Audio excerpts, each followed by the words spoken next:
hello, there's a fight, so. Will, stop it. Will, do we need to, seriously, if you're going to continue this, do we need to call the cops? Because we're not playing this. Do it. Call them. You did it the other day. You didn't want to tell me about that Because you shit? snatched my iPad from me. Yeah. I snatched your iPad when I was Just going stop. to go coffee to throw in the sink is what it was. Stop. And you decided what I was doing. So just answer the question. Well, it was a gift. Where's it at? Stop. I'm not going to tell 1, you. 2, 3. I'll just turn over and you can worry about cleaning up later. Would that be better? Are you even for real? Can you just stop this? No. I'm done with giving it that you want and then you just... So, no. How am I even taking advantage of you, Will? I've explained it multiple times just on that one statement front. Oh my God, it is a gift. You gifted it to Then me. gift me things that you gift and owe me back.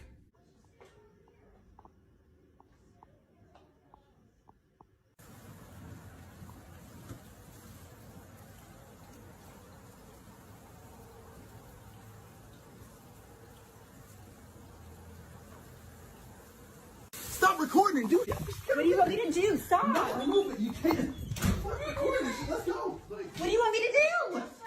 Because she says, well, did you do this for somebody else? what are you doing?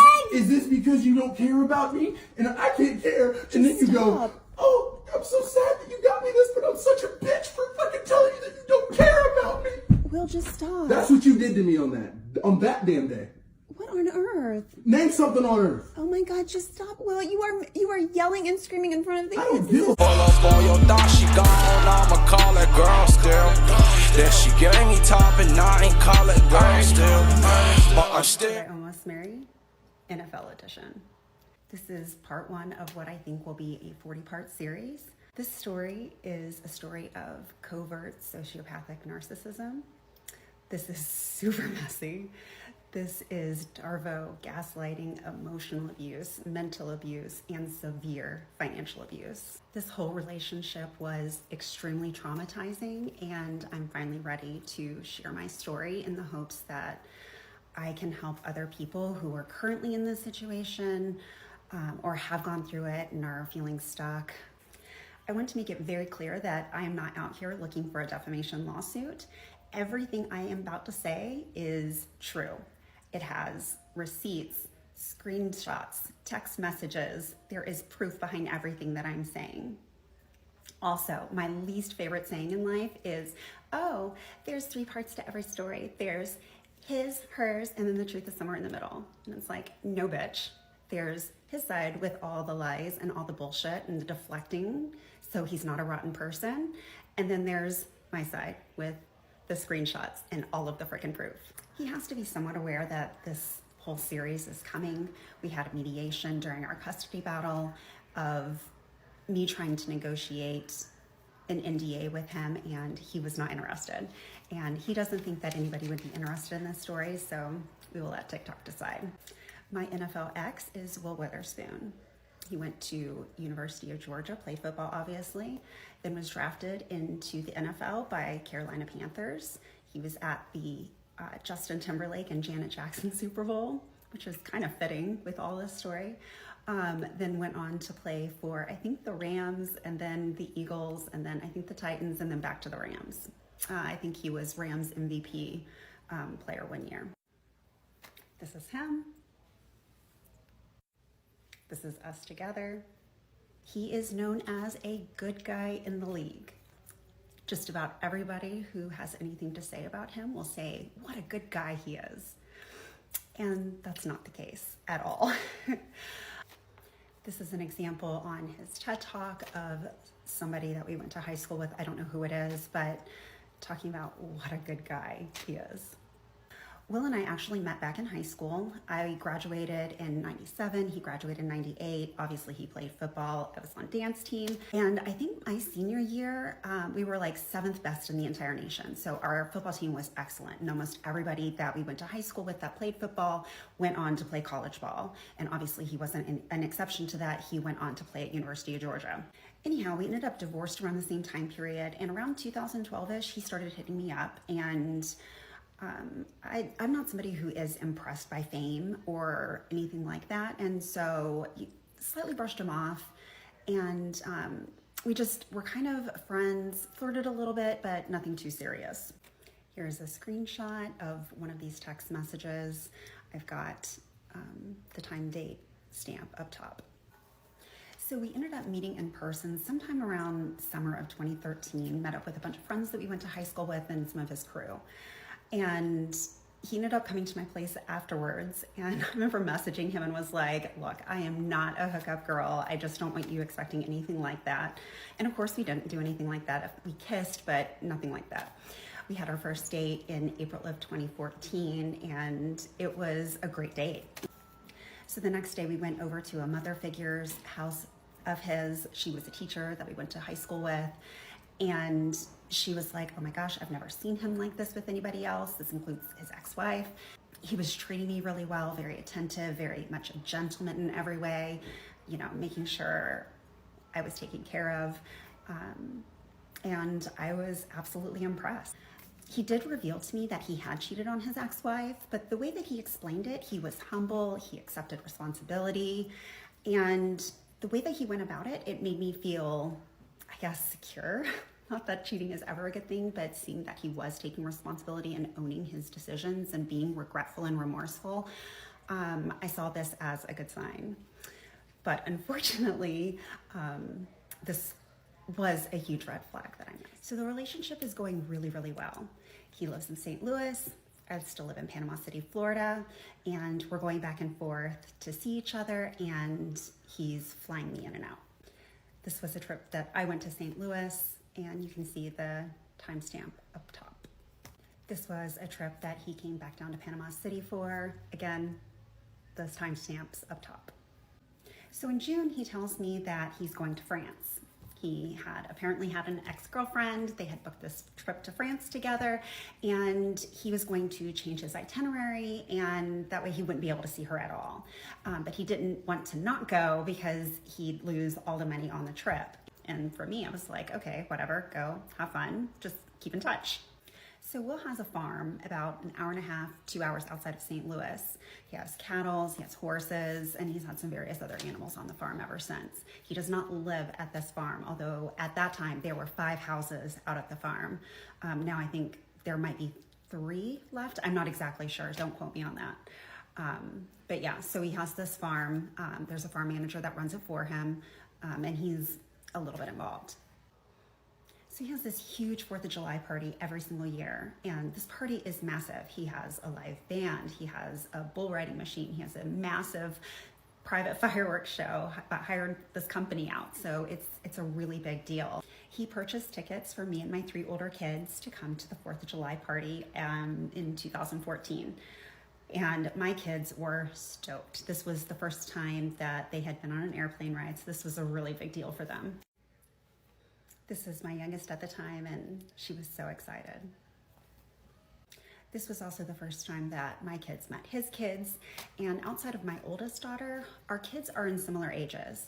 So like when we first met, his oldest daughter was, I think, in 4th grade, then went 3rd grade, 2nd grade, 1st grade, and then kindergarten. So they were just these stair steps, and they all got along great, and it was awesome. So usually something crazy happened at least once at these 4th of July parties. There's lots of moonshine. At this particular one, he had his dog Hendrix there, who was a South African Boerboel. And if you've never been around a Boerboel, they're very, very protective. They're guard dogs. I was not a fan of Hendrik. He would growl at me, he always gave me uneasy vibes. And anyhow, at this particular party, there was a girl there, or I should say woman, and she was kind of leaned down on a wall, and Hendrix bit her face. And she had to be rushed to the hospital, had to have emergency plastic surgery, and allegedly won a lawsuit against Will for $800,000 for that incident. And I'll go more into what happened to Hendrix later. There'll be an animal part to this, but absolutely insane. But the party had to continue. So we rallied the troops and got together, and it ended up being the most fantastic time. This is Will at the party, that picture I took, and on the bull riding machine. So after the trip, get back home and I get a friend request from somebody that I do not know who they are. And I click the name, and their cover picture on their Facebook profile is a picture of them kissing Will, my boyfriend. And so I'm like immediately like, accept friend request. So start scrolling through their profile, and it's vacation pictures, and they're in France and they're together and they're very much a couple. And I was just shocked and floored, to say the least. And I'm just floored. I'm upset. I'm hurt. I've been lied to. I've been betrayed. And so he and we've got some talking to do. So we last left off in part 2, where I got a friend request and see all of these pictures of this France vacation where he clearly isn't by himself. He's with another girl. They had dated off and on. Apparently, he had cheated on her a lot. He's told me that she cheated on him. I have no clue, but very messy, very adulterous relationship, whatever side it fell on. Allegedly, this is the girl that he had cheated on during his marriage. When he played for the Eagles, he had moved her from where she was living to Philadelphia and had an apartment with her, and that's how the ex-wife found out, because Power and stuff was on even after he'd been traded. Again, this is all allegedly because these are things that have been told to me. The mere mention of this person to our mutual friends, his friends, and everybody around him immediately elicited horrible reactions. Everybody loved to trash talk this girl, and everyone had a horrible story about her. So here's some screenshots of this time period, and these are messages that he screenshot of himself with her and had sent it to one of his friends, and she's relaying this to me, so you can pause to read. And here is another one. Pause to read. So needless to say, everybody in his life made her out to be the problem. At first, I was done with the situation. I don't do cheaters. I don't do this kind of thing. His friends were really rallying hard for me to come back and stay with him. Apparently, he was devastated that I had left. I don't know if he'd had like resistance in the past to people not tolerating this kind of behavior. I have no clue. But he rallied extremely hard to get me back and was utilizing the use of his friends to do so. And I decided to give him another chance. He had told me that this other girl was gone for good, and in my mind, which obviously hindsight is 20/20, in my mind, I thought at the time that if she was gone, then, and she was clearly the problem, that we should be smooth sailing from this point forward. Believe me, I'm well aware of how silly and stupid this all sounds now. I feel stupid even saying this out loud. Slowly but surely, he was proving himself to me. And I'm about to show a series of pictures that show how involved he had gotten with me, my life, my kids, and everything. This was the first time that I had seen him since the cheating episode, and he had flown down to visit me and my family during a timeshare in Fort Myers Beach, and it was his birthday, and so we had celebrated. He had flown me back to St. Louis. Here we're at an Outkast concert. This was probably the best concert of my life, so much freaking fun. On this trip, he had flown back to Panama City, and we had gone to a spa, had massages, and all kinds of really cool stuff, and then had a dinner at the Red Bar. Here's us at an event. He had flown my oldest daughter and I up to St. Louis, and then had driven down, all of us, including his 3 older kids, in an RV where we spent spring break back in Panama City. Here's a look at this RV. He bought this RV just for this trip. And so when I'm talking big gestures and doing just amazing things, I guess looking back, this all could be considered love bombing. But I felt at the time was, showing me how much he cared and how much he was wanting to do for me and my children. This is also from that trip. And so is this one. And yet another trip. This is our bunny Max. We had 2 bunnies at the time, Max and Gus, and they were really cute. So obviously at this point, our relationship is getting much more serious, and we're starting to discuss future baby plans, those kinds of things. Again, he had 3 kids, I had 3 kids. It was kind of like a modern day Brady Bunch. So around April 2015, we discussed starting to have a baby. And at that point, I was 36, and I had no clue how long it would take. They always say your fertility starts to really drop off at that point, and despite not really having any previous issues with that, I just didn't know how it was going to go. He had promised me that marriage was absolutely around the corner, and so I agreed at that point that we would go ahead and start trying in case that this whole thing took a really long time. Marriage was something super important to me, and it was absolutely kind of a non-negotiable thing for me at that time in my life. And so with his persistence and reassurance that we would absolutely be getting married, I decided, hey, why not? Let's go ahead and give this a go and start our trying journey. So we last left off, relationships going really well, and we started talking marriage, kids, whole shebang. So marriage for me was an absolute non-negotiable. We did have the factor of my age. I was 36 at the time. And so we decided to give it a go. He promised that we would absolutely be getting married. And so I absolutely believed him. I had no reason to believe that he would be lying to me. Obviously, again, hindsight is 20/20. Probably shouldn't have believed him, but this is just how the story unfolded. So we decided to try for the first time in May of 2015. This was at a friend's wedding, and this place was gorgeous. So this was in Charleston, South Carolina, and this was just adorable. It had 2 bedrooms. I'll show you the rest. This was the inside, just really, really pretty. And here was the outside, and more.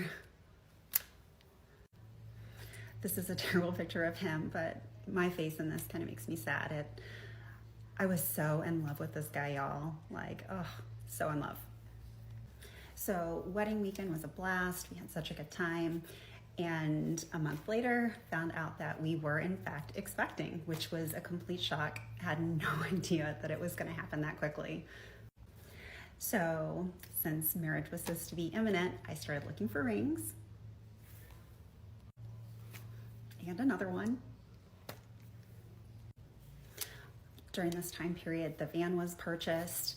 This is the vehicle I ended up driving exclusively the whole time that I was in St. Louis. We needed a 12-passenger van because we had a shitload of kids. And another view. So I was still in Florida though. He was in St. Louis, Missouri. And we always knew when we got to this point that we would have to end up moving. So in the state of Florida, the way that all of that works is through the courts, you submit that, hey, I'd like to move, and your ex or the father of your children can either accept and say, yeah, sure, I grant the request, or they can say no, and then you have to battle it out in court.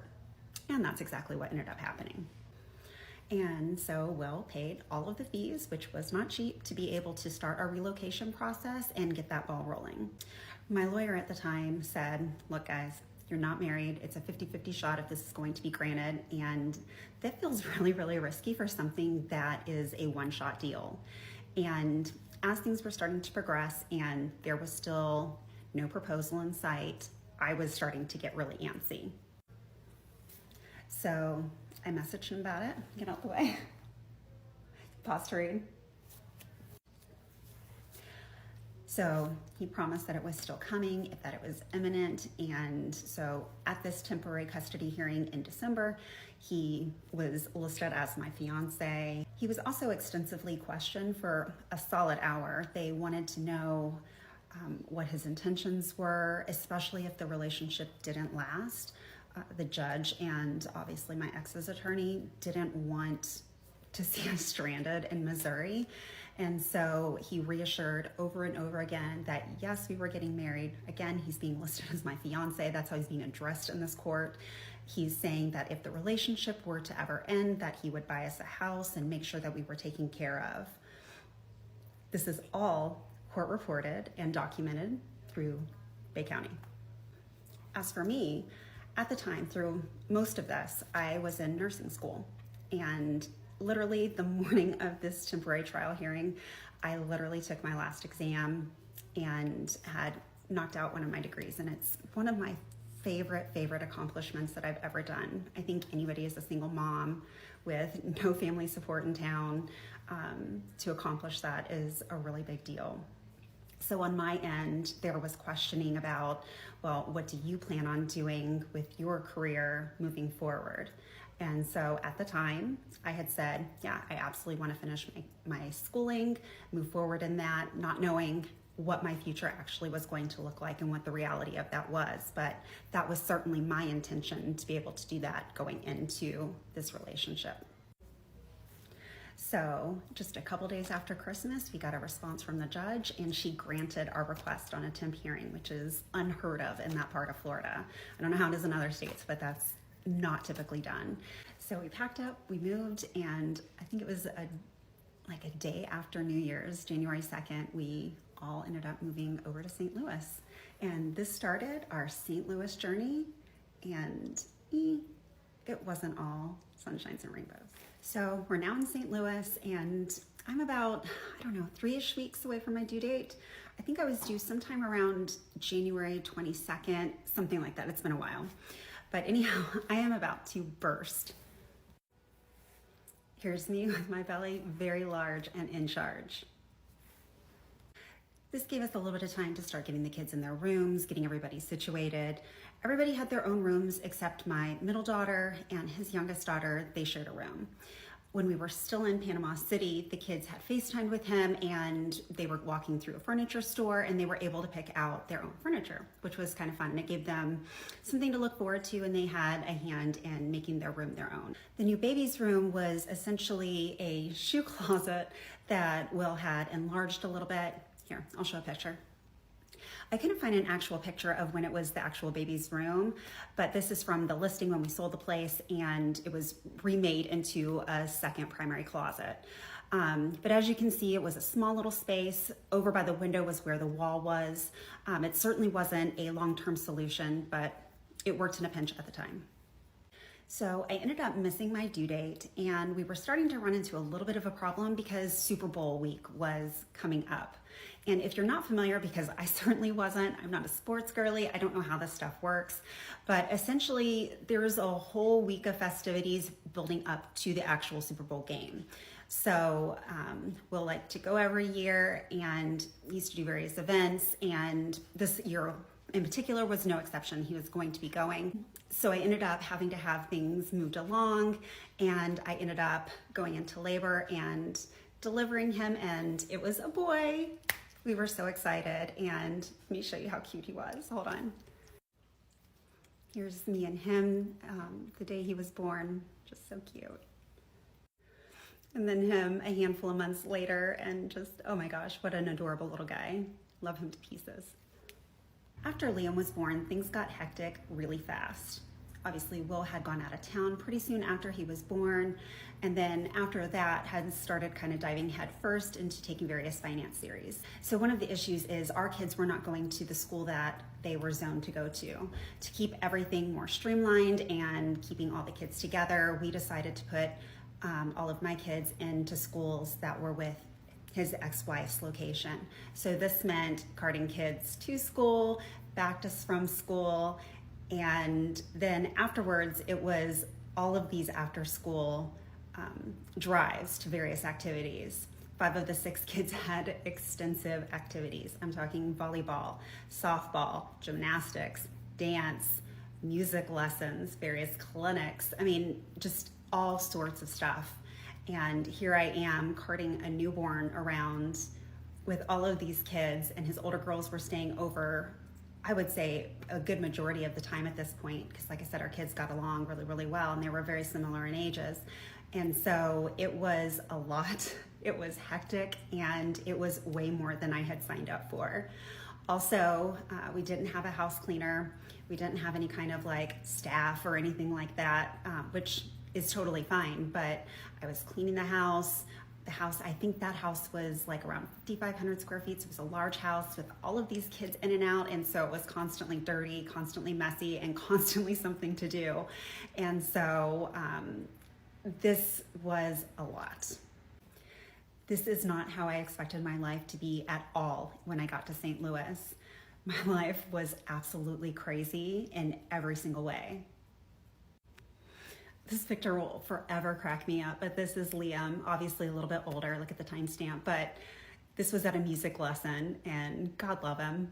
He just got carted around everywhere, and just, oh, I love him. During this time period, noticeable cracks definitely began to show within the relationship. So like I said before, cracks were beginning to show in the relationship. And this really began a period of complete chaos within the household and within the relationship. Like I had previously stated, I was picking up kids, I was dropping off kids, I was running around everyone, and I had a baby throughout all of this. I was cleaning the house. Like, my schedule was absolutely insane. So there began a pattern when we lived in Panama City of Will unexpectedly bringing animals home. The first was with my oldest daughter. She had discussed liking sugar gliders. He was like, hey, I like sugar gliders too. Let's go check some out. So we all go and we check out this adorable little bonded pair. And we're like, sweet, let's go ahead and take them home. Again, we also had bunnies. So I had 2 bunnies and then 2 sugar gliders. So the next day, Will really wanted a Lewistic sugar glider. So he took my daughter, they went to go look at this Lewistic sugar glider. And before I know it, I have 3 sugar gliders in my house. Let me show you some pictures because they really were cute. So this was one of the bonded pair. And here is the little Lewistic one. She's precious, but I was totally not expecting her to come home. So in addition to all the kids stuff, we had 2 bunnies, 3 sugar gliders, and Will had 2 dogs, Hexie and Mojo. It was a full house. So around the time that Liam was born, we had discussed getting a Labradoodle, and I certainly didn't expect that it was going to be anytime soon because obviously my plate was overflowing at the time. But unexpectedly around Mother's Day, Will popped in with a puppy Labradoodle and another stray dog puppy that he had seen on the side of the road. This was Yoshi and Coda. So we now have 4 dogs, 2 of them puppies, which we all know how puppies are. They might as well be newborns. And so yeah, let me show you some pictures. Here's sweet Yoshi. Here's little Coda. And here's the 2 of them together. They really were a cute pair. And so if all of this isn't crazy enough, sometime around, I don't know, I guess it was like October-ish, he decided, hey, let's move. Let's find a bigger house. Liam's room wasn't really a room, and that way we could find something that all of the kids could have their own bedroom. And I'm like, okay, like that sounds fair. But this was a huge process. This meant going through all of his stuff, thinning out. He has a lot of stuff. This dude likes stuff. And so thinning out his items, taking those out to the farm, staging the house, cleaning the house, getting it ready for pictures. This was a major undertaking. And who do you think a lot of this fell on? Yes, me. More duties piled onto my shoulders. Just what I wanted to have. During this time, the dogs were taken out to the farm. That way for the showings and whatnot, they weren't in the way, and it alleviated a little bit of the cleaning. So once we get all of the house straightened up, then all of the showings start.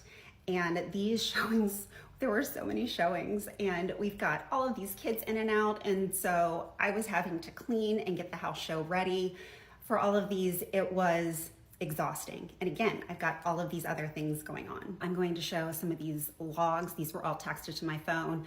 That way I could see when these showings were, and there were so many. Here's more.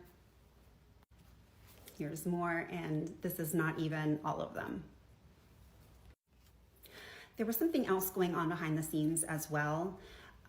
We're all very familiar with love languages, and mine in particular is words of affirmation. And for me, that's not like compliments and stuff. It's, I need to be told I'm loved. Like a handwritten card for me means more than gifts or presents or anything like that. It's just, it's the way to my soul, my heart. And so he wasn't really telling me a whole lot. And I went to him and I was like, hey, this is what I need. This is what I need to feel loved. And most people, when they hear those kinds of things, they're like, sure, like, let me do whatever I can. Let me do better, whatnot. And instead of doing better, he proceeded to not tell me that he loved me for the next 2 years. As you can imagine, this created a lot of animosity. It was almost like a power pull. It was weird, it was bizarre, and it made me feel horrible. But as you can see, this really, really wore on our relationship. Let me share some screenshots. So my animosity was starting to wear really thin at this point. I'm telling him, your house is clean, ready for another showing, doing all of this stuff, and here I am. I'll scroll down so you guys can read, pause to read. There were other weird things going on during this time as well.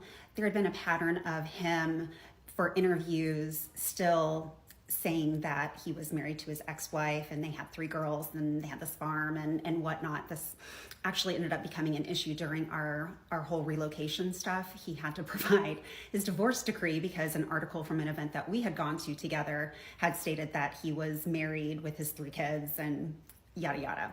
So anyhow, during this time, more of these kinds of articles keep popping up, and every time his excuse was, well, they copied and pasted from somewhere else, or I told them this, or I told them that, but this was something that happened repeatedly, and it was very upsetting to me. So here's one of these text messages during this time period. I'll get out the way so you guys can pause. And like I said, you can see his excuse. It's always the writer, or I told him this, and it was just bullshit. One of the reasons that he gave me for not telling me he loved me, or still saying that he was married in these articles, is he would always say, well, I put you on the biggest stages in the world, because he had posted a picture in his TED Talk of us together. Also during this time, he starts coming home with more animals. Pause. And not just dogs, but huge dogs. This is Artemis. We called her Artie. She's a Great Dane. I don't know why this says Metropolis up here, but this is Apollo. We called him Paulo, and this was literally brought the day we moved out of our house. Yeah. Another Great Dane puppy. So things are now super chaotic. We have 2 little Great Dane puppies. We have a 1.5-year-old and various kids throughout the summer, and we're now in a little apartment with that's stuffed full of shit, waiting to be able to move into the new house that we're trying to purchase. During this period is when I first start to see my therapist, and this is one of the best things that I did for myself. And pretty soon, bless her heart, every time I'd go in to see her, it was like a shock and awe session. It was like the most insane things. Having her in place, I will forever be grateful, as well as my family, my friends who walked me through this, like truly invaluable, and I will forever be thankful to those who did. So if you guys have ever been around Great Dane puppies, you know that they do not stay tiny for very long. This was just a couple months later, and this was Artemis, and she's literally quadrupled in size.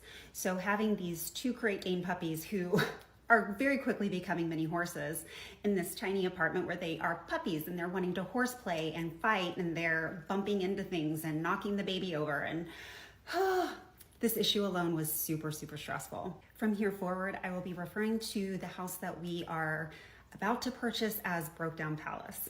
Broke Down Palace, just to give a little bit of detail on it, was huge. It was, I think, 9,500 square feet. There was an 1,800 square foot portion that was unfinished that was eventually going to be a huge primary suite with a sitting area, a huge walk-in closet, and a huge bathroom with a laundry area.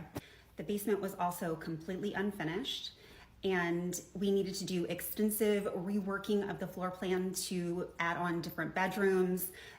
The previous primary was like this long bowling alley, and we were going to turn it into 2 bedrooms, and it needed a ton of work. So during this time, we started getting multiple contracting bids, and it was going to cost, back then, this is 2017, it was going to cost like $350,000 just to do all of these various things that we were wanting to do. So during this time, I was going to various supply shops that had like tiles and flooring and all kinds of stuff. I had so many different appointments to do different things, getting carpet, picking out things, doing specialty design work. Hold on.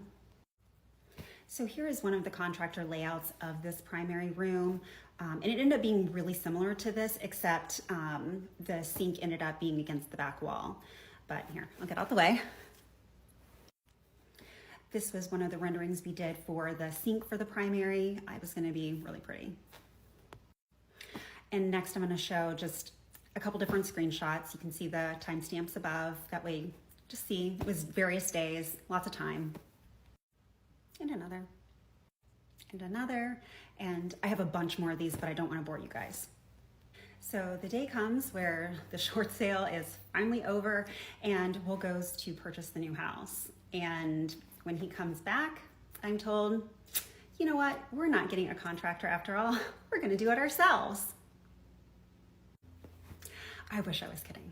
I'm not. This is for real. He wants to redo this $350,000 remodel project by ourselves with all these animals, all the other items. Yes, let's add more. Here is a screenshot. This is from actually years down the road. We'll circle back to all of this, but here he admits to all of these facts, and I will get out the way so you can pause to read. The logic that is in those text messages is like insanity. I don't even know what to say to those because, wow. So here we go. Let's get to work. And a lot of work had to be done before we could even move into the place. So this was the original primary. It had a tray ceiling. Tray ceiling had to be taken out, and what he is doing there, he is connecting the main house to where this 1,800 square foot new primary was going to go. This used to be, I guess, a second upstairs kind of living room, and we put a wall up because it needed to be a bedroom. This is a little bit down the road, but this was that bowling alley primary where it's now hallway and 2 bedrooms. Here is one of the kids' bedrooms, and I did so much painting. And we had a lot of carpet removal, and I can't even tell you the thousands of staples that I removed from the floor of this property. My hands are still aching just thinking about it. And same thing, carpet removed from the stairs, and all kinds of staples needed to be taken out of it as well. One of the other jobs that I was doing was completely redoing all of the kitchen cabinets and the butler's pantry cabinets. This was an enormous undertaking. We're talking prepping, sanding, priming, painting. Yeah. Here's a goofy picture. The Great Danes actually popped the front door window out. Chaos, always chaos. Here's a view of that repurposed primary bedroom. The room was massive. So as you can imagine, I am growing increasingly resentful during this time period. My emotional needs aren't being met. I'm doing all of these things and still no engagement. I'm being forced to do things that I'm being baited and switched on constantly. I'm carting kids around again. I just keep giving and I'm not getting very much back. I'm still not even being told I'm loved. Like, what the fuck? And to add injury to insult, Will is getting onto me saying, well, but you're not doing what you're supposed to be doing. Insinuating and implying that because I'm not back in school or having a job, that he can't fulfill my needs because I'm not doing what I said I was going to do. At what time and at what point am I supposed to fit all of this in? Make it make sense. So when I confront him about being really overwhelmed with the situation and, saying about the kids having to cart everybody around, He tries to say it's because I don't want to be around his kids, that I have some weird issue with them, and that's not it at all. I loved those girls like they were my own. I treated them like they were my own. We did Pinterest boards for their bedrooms. I did their birthday cakes every year. They were my buddies. Like, I adored these girls. So he punished me by not having them hardly come around at all at that point. This was the beginning of them being alienated from me, but at the time I couldn't see that at all. So in the fall of 2017, things really started to hit the fan, and financial abuse was really rearing its ugly head. The problem was we had this van. It was a 12-passenger van. Those things are huge. I think it gets like 12 or 10 miles per gallon. It's awful, and it guzzled gas like crazy. And so it was going through, I think, like $250 in gas per week. So that alone was a huge expense. Another issue during this time is Will was working, he was often out of town, and there were so many things that were completely falling onto my shoulders yet again. And we're still remodeling. We still got all these animals. Like, it's a bit of a hot mess. I still had my therapist. I ended up being diagnosed with ADHD at the age of 38, which was kind of life-changing for me. And she also had several sessions, not just in 2017, but a little bit beyond, of both Will and I. So she did get a chance to sit with him, and in our sessions, we'd go through all of like text messages and seeing his words. I also have audio recordings and videos, which will be shared. And so she got a very clear picture of him. And that is how he got the label of a covert sociopathic narcissist. This is not me giving this to him. This is by somebody who does this for a living. And still, marriage was a huge issue for me. There still wasn't a marriage proposal. And I know that it really sounds crazy that I still wanted a marriage proposal, because clearly this is not a good relationship, and clearly this is not a good guy. Like, I knew that. I mean, I truly did. I think for me, it was about needing to feel validated that I was actually worthy in his eyes to be proposed to. I don't think I ever, if he would have proposed, I don't think I would have actually married him. But I think for me, I was seeking that validation, and just needing to feel valued and worthy of that. So I proposed a 6-month marriage timeline, and he was like, no, absolutely not. I want it to be 18 months. And at first I was like, absolutely not. Like, no. Like, what else do I have to do? What else do I have to prove that I am worthy of this? At least that was what was in my mind. And so we took a weekend, supposed to be thinking about our marriage timeline, what was important to us, if this could even work out moving forward. And it absolutely didn't go that great for me. This next part I'm about to talk about, I wanted to give a trigger warning. I am about to discuss a suicide attempt and self-harm, and anyone who is sensitive to that, just please take note, that's what's going to happen next. This is going to be hard. I do have permission from my oldest daughter to share this. We actually went over together. I wanted to get her approval for what I was going to say. But my oldest daughter, she graduated in 2017. And she's beautiful and lovely and the most amazing artist, and she's very introverted. She's also been a little bit of a late bloomer. She didn't start driving till she was 20, and she didn't get her first job until right after she graduated. This is when we were living in the apartment, and it worked out great because she worked at a Target, and it was like a 5-minute walk for her. So it was just a perfect situation for her. And this job was a great fit. It helped develop her interpersonal people skills, and she loved it, and she felt comfortable there, and all of these were very important aspects for her. So when we moved over to Breakdown Palace and the financial abuse was beginning to really rear its ugly head, my daughter really wanted to keep her job, because again, this is important to her. Will's behavior was becoming more and more unhinged. There were days that he would try to refuse to let me use the vehicle. There were days where he would refuse to give gas money. And this left my older daughter in quite a pickle. So she would take Ubers to work, and I think she thought that it would work out okay financially, where she was still making some money and it was still like a good experience for her. So it was worth it for her in that way. Sorry. There was one day that Will forced her to ride his bike to work, which was quite a ways, and refused to let me take her. And on the way home, it rained, and that night she took a whole bottle of her medication, and so she had to be rushed to the hospital and was in the ICU for several days, and then went to an outpatient treatment center for a little while. And yeah, as a mom, seeing your child struggle like that, and you can't protect her, and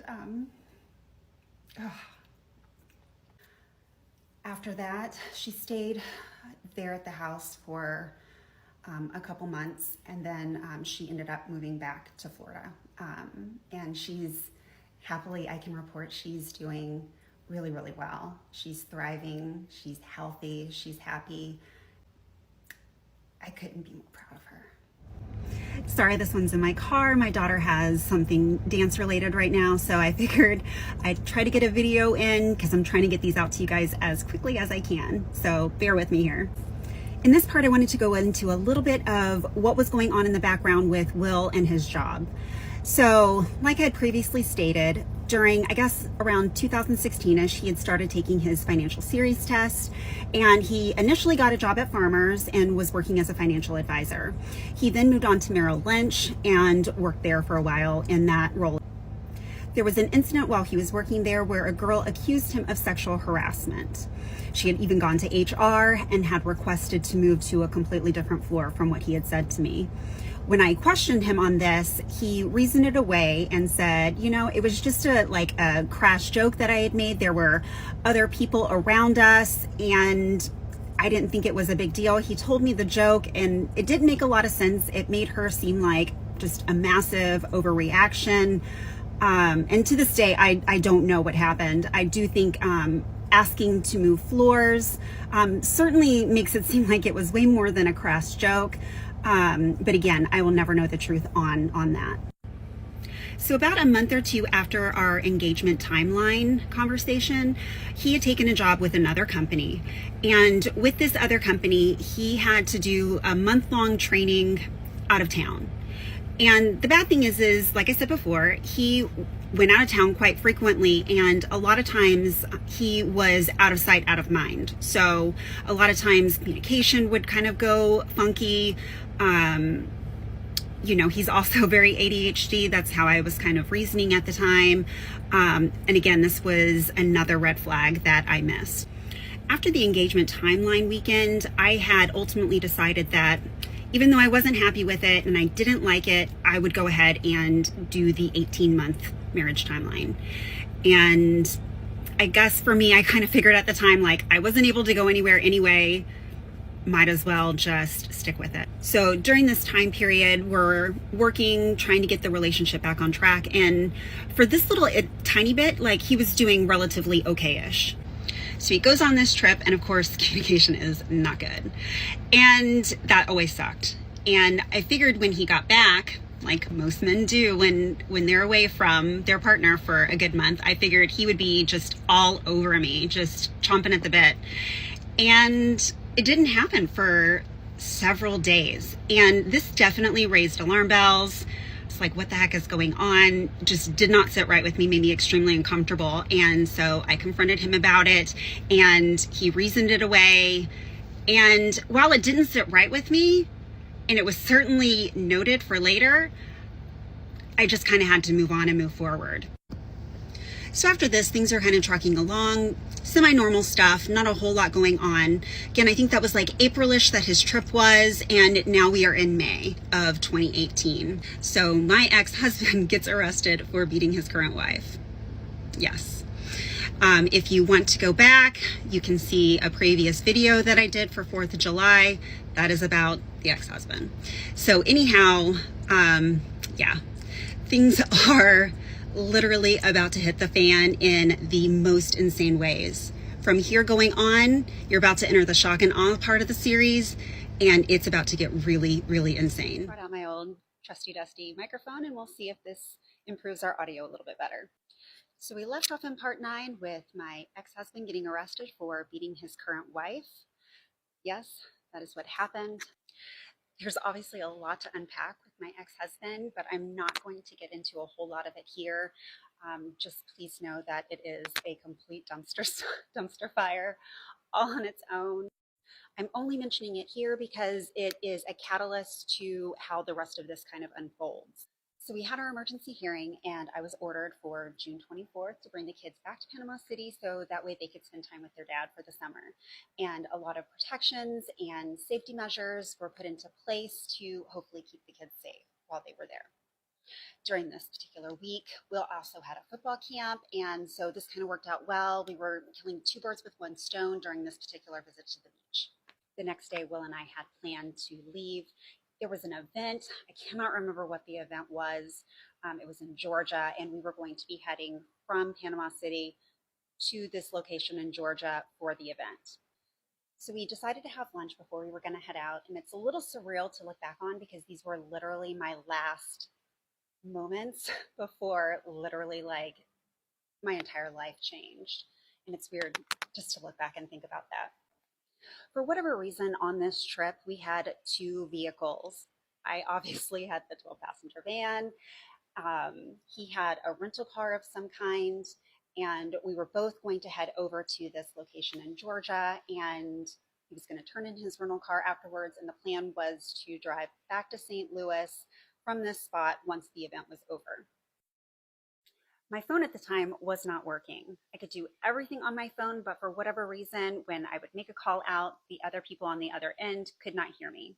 So for safety reasons, since we were in the 2 different vehicles, he gave me his work phone at lunch, and that way, if anything were to happen on the road, we would be able to communicate and handle our business. So after our lunch, I gather Liam, we get into the 12-passenger van, and Will gives us a kiss goodbye, and I start following him, and we're off to this destination. With things feeling very off, we had that month-long trip where he comes back and he's not wanting anything for a couple days, and there were other things that just were not sitting quite right with me. So as I'm following him, my ex drives extremely fast. I let him get off and get away, and Liam and I pull over. He's napping, and I decide to go look through the phone. What I discovered on this work phone of a handful of months was shocking, truly shocking, and it would change everything forever. I had pulled over, looked through the work phone, and what I found was absolutely shocking.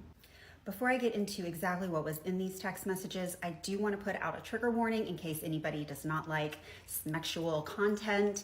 You might want to skip this part if you are highly sensitive to that. So the first text message that I come across was a text with no name attached to the phone number, just a phone number at the top. And it was very immediately apparent that this was a sexual encounter. The time and date stamps on this text message were just earlier that month. Later, when I had gone back to see like what the heck was going on this day, like was he out of town? Was he in town? Was I there at the house? Just to kind of give some context on what was going on that day. And it was crazy because he had told me that morning, hey, look, I've got an errand to run. So the kids and I met up with him, I think around like noonish or so at a Barnes & Noble.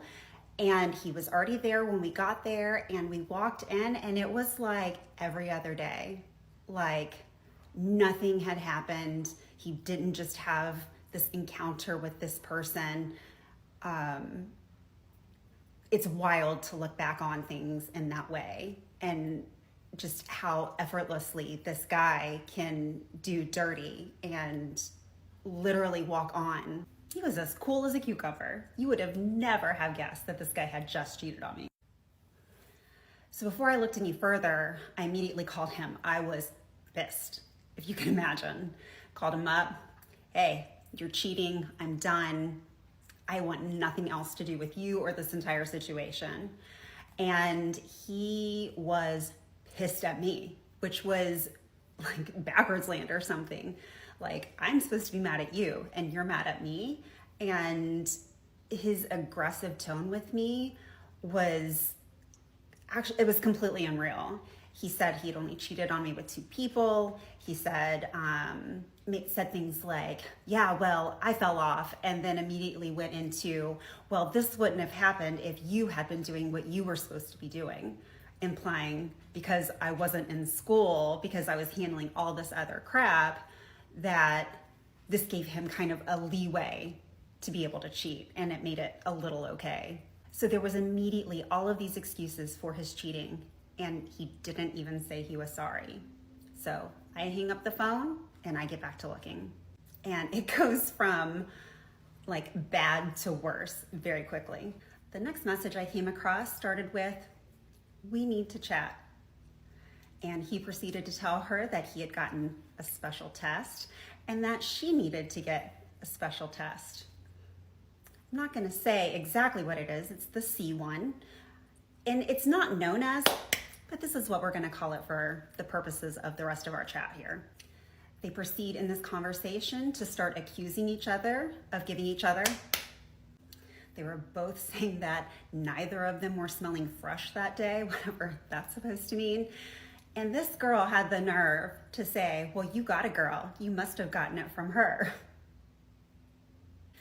Obviously, seeing this and looking at the timeline, this was on his month-long trip, and I immediately realized that this is why he did not jump all over me immediately when he got home.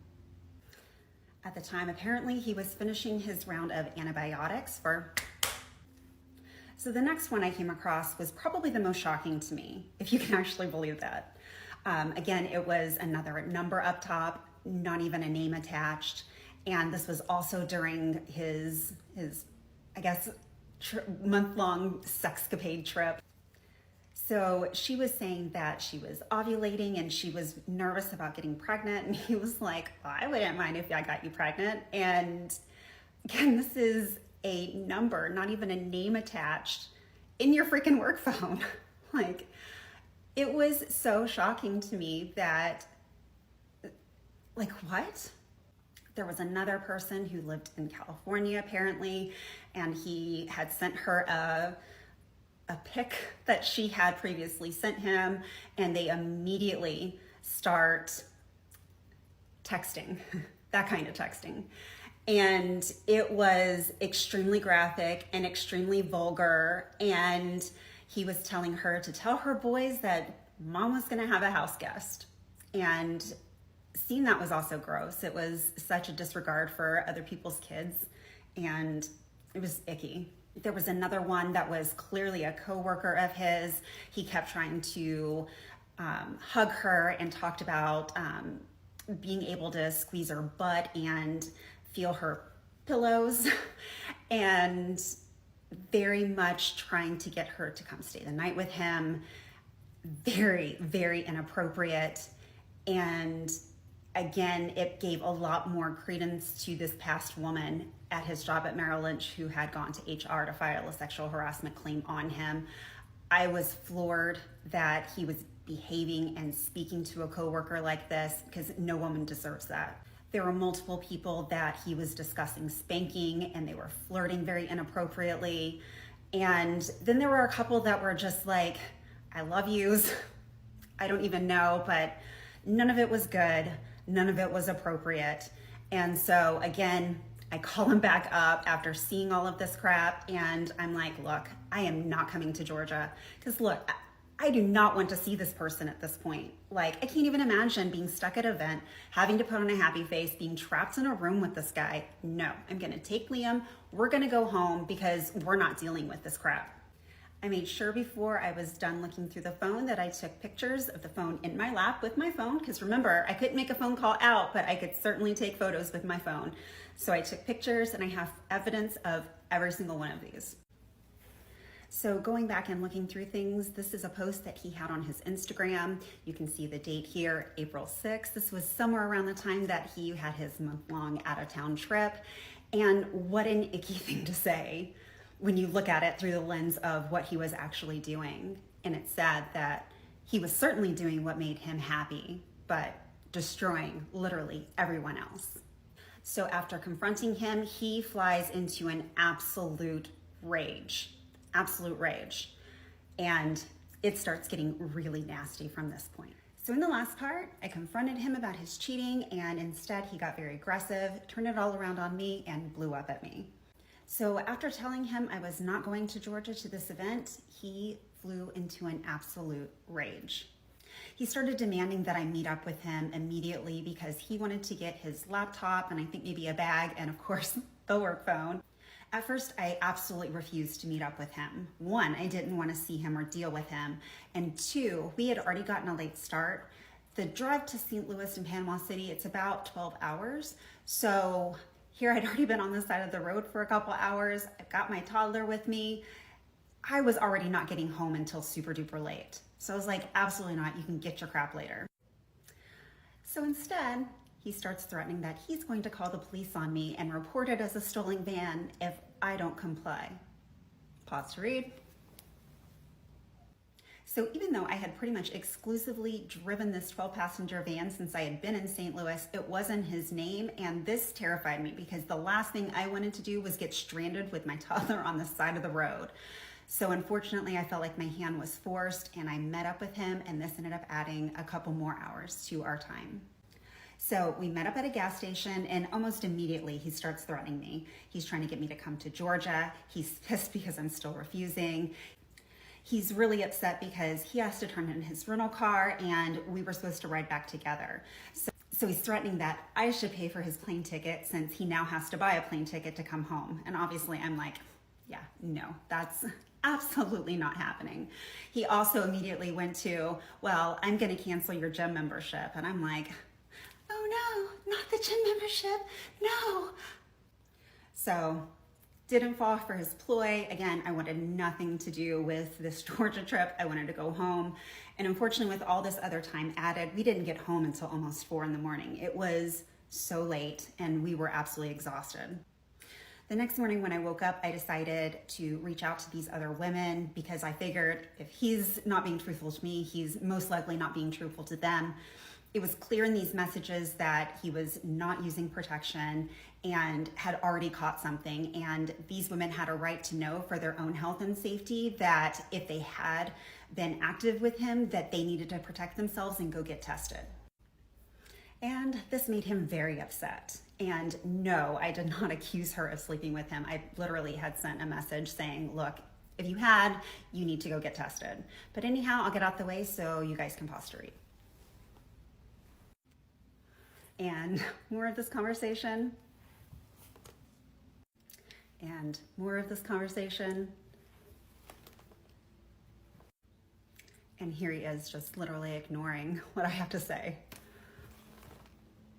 So as you can see, he is not wanting to take any responsibility. He's trying to still deflect and blame me for reaching out to these people. These people have every right to know what is going on with their bodies and if they need to protect themselves. And here is more conversation from this day. And more. Clearly at this point, I had put 2 and 2 together that this is why he wasn't all over me when he had come back. And more of trying to blame me. It would have been a non-issue if you had listened. Like insanity. And my response, y'all, I was hot.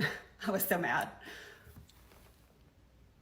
This is when what I like to call He was beating me into submission without laying his hands on me. And anybody who has been through this without having like actual physical violence in your relationship knows exactly what I'm talking about. He did not want me to end the relationship, which I know some of you guys are like, wait, it seems like he absolutely hates you. No, the crazy thing is he actually wanted me. I mean, the whole thing, like none of this makes sense, right? So prior to all of this happening, probably around the beginning of this year of 2018, I had decided, hey, I might as well make the best of the situation. I've got this house, we've got the farm, we've got interesting and funny things that happen with everybody. So why don't I try to give it a go to create a social media presence and just kind of see how things go. If you go look at my Instagram, you can see some of the stuff I was doing there. We also had another account called The Loving Spoonful. It no longer exists. But yeah, so it was pretty much more of like farm and house stuff.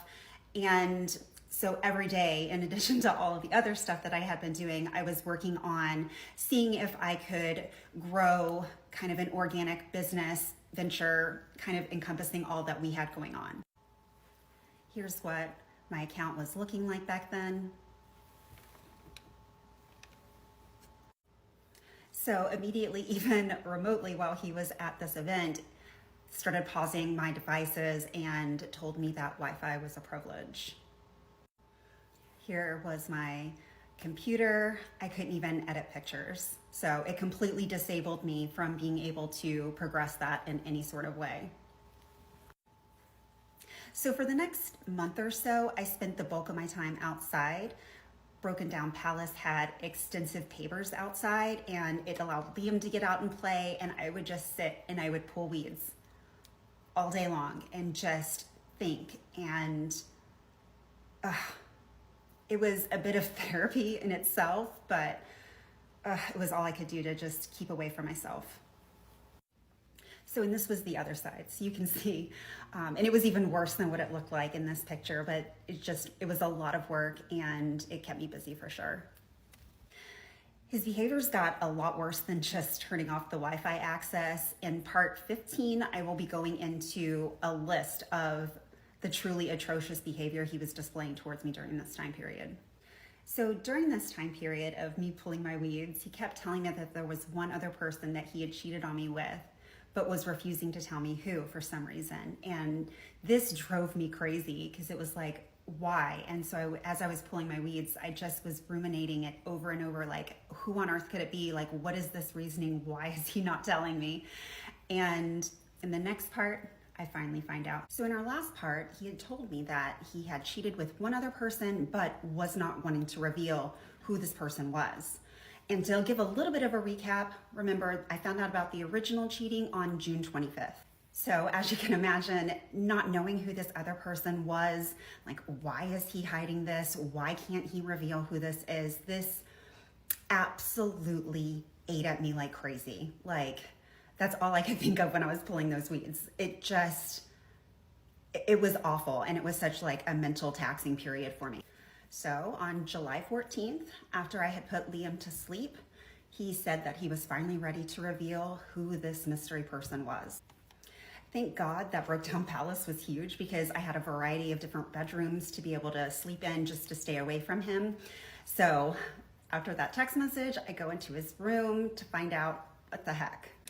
So I get in there, my heart is like in my feet, and he utters the words, "Liam is going to be a big brother." My whole entire world stopped, to say the least. Cheating is one thing, but a whole baby, that is like on a completely different level. And I've had some questions about my children with him, and they're like, aren't you worried that they're gonna find out about this? They can't ever escape this. They know and will know for the rest of their lives that clearly something happened with dad and he cheated on their mom. So of course I asked, who's this person? And he explained it was an ex that he had dated around 2011, 2012-ish. And they had broken up because, one, he had cheated on her with the same girl that he cheated on his ex-wife with, and me at the beginning. And two, She works for, or at the time, had worked for CAA, which is Creative Artist Agency, and that was also who his agent was through. And apparently, I guess there was something released by CAA around that time that stated that their employees cannot date the talent. She is now the Senior Vice President of Global Music over at UTA. And while I knew who this person was, I've never had conversations with her. We weren't Facebook friends or anything like that. And she's very good friends with a lot of our mutual friends, especially that we went to high school with. There was a private Facebook page for all of the farm goers for the 4th of July party. This person absolutely knew that we were together. And my oldest son at the time, he asked me, "Mom, did the other lady know about us?" And I was like, "Yeah, honey, she did." And he could not believe that someone could do something like that. And that was a really hard lesson for my kids. I don't know what was said to his kids about all this, but that someone could know about this whole other family and just not give a shit. And I know that this is like probably a controversial take. I know other people are like, that other woman doesn't owe you anything. My opinion on that is the women that didn't know anything about me that he had lied to, I get it. I completely get it. So much. Like, they are a victim in every single way that I am. But people who know and knowingly go after a taken man, I'm sorry, like, while they're not held as responsible, they do hold some responsibility. And this was huge. This is lifelong. This is a baby. To add insult to injury, while I was being told that Liam is now going to be a big brother, she had the nerve to block me on Facebook. She has never since then said that she was sorry. She's never had a conversation with me. And I'm sorry, but I think that that is really disgusting behavior. I don't know what has been said to her. I'm sure that he has trash talked me to her. I'm sure that he has made me out to be some weird villain in all this. I mean, I have no clue. But I do think that I have been absolutely owed an apology at a minimum. My next questions for him were, when did this happen? And the craziest piece of all, he had gone over to Nashville after our marriage timeline weekend, and he cheated on me during then. Yeah. We're literally discussing a marriage timeline, and we're gonna go knock someone else up. So when I asked him next, what was he planning on telling all of these kids? And he explained that he was going to tell them that this baby was conceived by IVF. Apparently, this is one of the shocking things that I found in those text messages, the one with the girl with no name, just a number up top, and he was saying that he wouldn't mind getting her pregnant. He had mentioned that somebody had vials of his sperm and had gone through IVF with him, and apparently this was her. And so that was obviously shocking news, because you would think if somebody was potentially out there with vials of sperm that potentially could have a child, like, that you would tell your partner about this. Like, I mean, like, just this kind of stuff just keeps flooring me. And obviously I told him, I'm like, I am not going to go along with this IVF storyline. I'm not going to cover for you. I'm not going to hide your shit. Like, if the kids ask me, like, I'm not going to cover for you. Like, absolutely not. You're going to own it. We're not doing this. I had also found out that some of these out-of-town trips since then, he had been going to these baby medical appointments. And there was even one where my dad and his wife were in town at my daughter's dance competition, and he literally went straight from an appointment to this dance competition, acting like, again, nothing was wrong. And this also added a lot of just wildness to all of this, because here he was, you know, in February, he obviously isn't using protection and gets somebody pregnant. In April-ish, he doesn't use protection and catches. And then in June, he's having another unprotected encounter, knowing at that point, he had already gotten someone pregnant. He'd already gotten, like, what? This news absolutely gutted and devastated me. I don't think in my life, I mean, clearly I've been through some shit. I don't think I've ever been that gutted. I couldn't sleep that night. I literally cried the entire next day. I was gutted. This is the worst picture of me, but that next morning I took a picture of myself, and I've never taken a picture of myself crying before. That's not something that I normally do, but I wanted to be able to see my pain and to see a reminder. I never wanted to forget this pain. I realize that might sound a little weird, that I didn't want to forget the pain, but anyone who has dealt with a narcissist knows how manipulative and how awful they can be, and I did not want to get sucked back into this bullshit world. There was also something else that was truly bizarre on this particular day. Both Will and his dad were at the house that day, and which was probably a good thing because Liam's obviously there, and they kind of kept him busy while they were doodling around the house doing stuff. But here I am, I'm sobbing hysterically and crying like I'm gutted. Like, I mean, it was like I was mourning. I mean, it was like somebody had just died. Like, and they were just like it was any other day. Like, no hug. I don't even know if I'd want one, but just no empathy, no kindness, like nothing. And I don't know, to this day, it was the weirdest feeling. This is the part that I have dreaded to make. And this part requires an immense amount of vulnerability for me. It has induced so much shame. And I never see this topic talked about. And so I am putting myself so out there because I don't want another person who has gone through this to feel as shameful and as alone that I felt during this time period.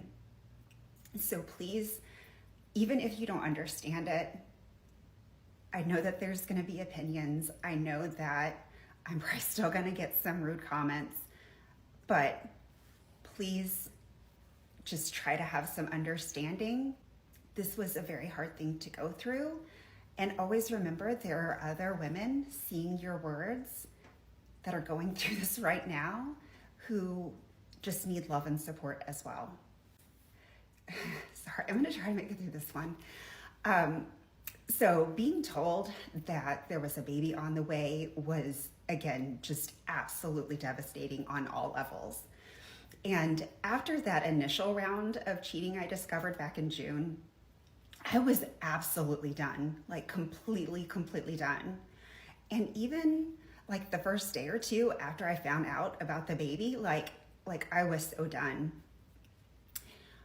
But the weirdest thing began to happen probably around day 2 or 3. I began to feel these uncontrollable urges to be close to him and to be near him and to get comfort from him.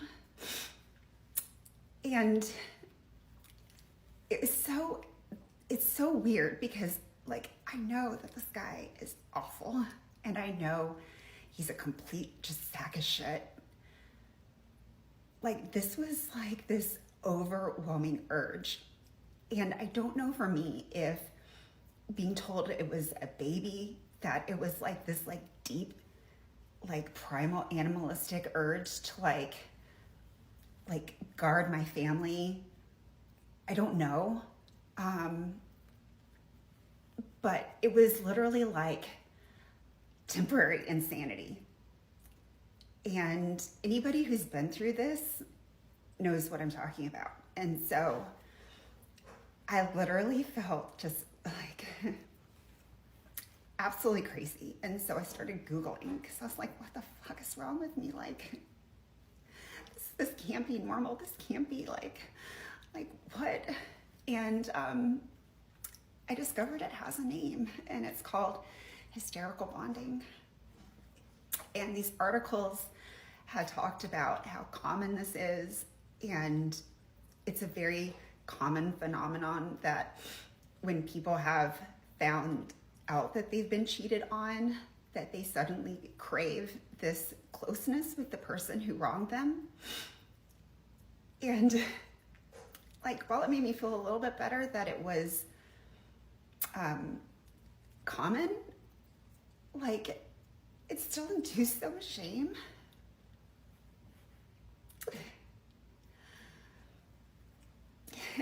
Okay. Sorry guys, I'm trying to keep this together. This was really like the ultimate mindfuck. I don't know what else to call it, but because while I'm feeling these like uncontrollable urges to be close to him, his behaviors were so atrocious towards me. And thankfully I have my therapist, and she was holding my hand through this, and I'm glad that I had somebody to talk to about this, because again, this was really shame-inducing and embarrassing. I didn't want to tell my family and friends about this. Like, it was hard to deal with. And so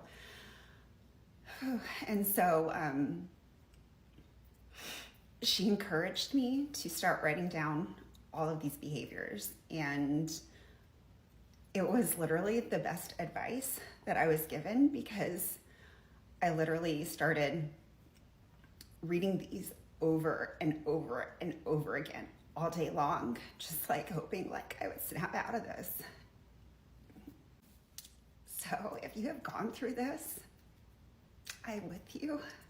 I believe you. You're not crazy. You didn't deserve what happened to you, just like I didn't deserve this either. And I hope by me openly discussing this, that some more conversations can be had about it. And I'm hoping that other people won't feel so alone, or feel that shame, or feel that embarrassing for feeling these things that they have no control over. Because it's really hard. And I'm sorry for anyone else who's gone through this, because it's like its own personal hell. During this time period, I ended up having sex with him, which again, it makes me feel really ashamed, because I mean, he did not deserve me in any capacity during that time. And I was left with a lot of shame and embarrassment that I had even done that. And I'll explain this more in the next part. And so I'd sit there and I'd read through this list, and I'd read and read and read. And luckily I snapped out of it, and I ended things. And then I realized my period was late. Yeah. So I took a test, and yeah, I was now pregnant. So, yep, I'm now pregnant. This other woman is 6 months pregnant ahead of me. And this is probably every woman's like worst nightmare. I'd always been a person who tracked my schedule, and I was always super regular. I don't know if it was just the extreme stress of this particular time period. I was even out of town during what was supposed to be like my fertile window. And I don't know, I guess my ovulation was delayed. I have no clue, but that was the cycle that unfortunately I had gotten pregnant. I'd only slept with him just a couple of times. Each time I did, I felt absolutely horrible, and I'll go into that in a little bit. We had gone to a couples therapy a couple weeks after I had found out about the affair baby. This therapy session didn't end up going super well, and if anyone's ever tried to do any kind of therapy with a narcissist, knows what that looks like. And it ended up being like weaponized against me by him. And during that initial appointment, the weirdest thing happened there. And it's something that I think about from time to time. The therapist had asked me what it was that I liked about Will. And so I started rambling off these different things that I liked about him, because despite all of these shitty things that he had been doing, he still had good qualities about him, or good things that I saw in him. And anybody who's been in this kind of relationship knows what I mean. Then the question was turned to him, and he's sitting there. I'm sitting there. The therapist is sitting there. And you can literally see him thinking, and he's conflicted. And this goes on for like 2 minutes. And this felt like an eternity. I mean, just deadly silent. This guy clearly like working through some things. And God, like I felt so embarrassed in that moment, because I'm like, here I am. This guy's done all this shit to me. And he's sitting here and he's so conflicted and cannot even come up with like one thing that he likes about me. And so anyhow, after a long pause, he says, she's the greatest woman that I've ever known. The way that she is with people, who she is, she's the best woman I've ever met. And to this day, like, I'll never know if that was manipulation, if it was actual truth. And that's why I kind of think about it on some like time to time, because like it's just one of those things that I'll fully never understand.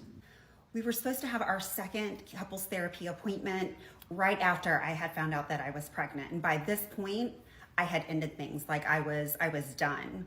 And so I took this running list that my therapist had advised me to write, and I had copied and pasted and sent an email to our couples therapist.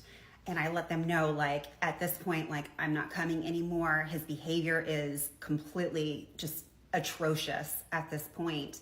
And I had hoped, and I said this in the email, that he could go over these point by point with Will. And like, he needed help. I mean, because this was so bad.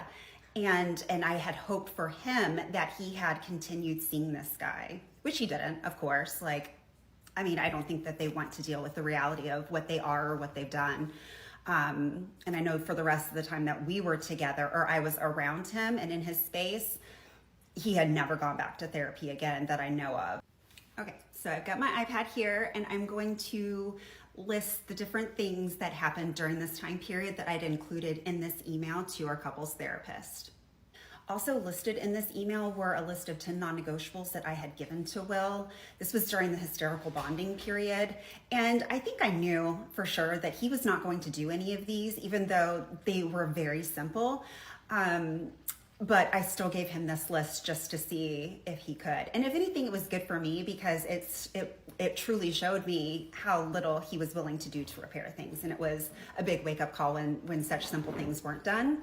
So let's go over these. 1, delete and block messages, pictures, and phone numbers from anyone he had behaved horribly with or is tempted to behave that way with, even those he had just flirted with. So, and at this time, Will had said that this was done, but I received no proof or had been able to see his phone for myself to see if that was done. 2, delete all pictures of the other baby mama on his phone. He untagged one picture on his Instagram, but again, no clue about the phone. Delete and block all of these same girls on the social media platforms. He said he's done that, but his friend count on Facebook had only dropped by 5 people. The other baby mama is still on all of his social media platforms. And again, we all know that it was way more than 5 people. Another one, number 4, was to list us in a relationship on Facebook. He did this at first, but it was set to private. So only us could see this. It took several days and several arguments to get him to change it to public, and the whole exchange felt awful.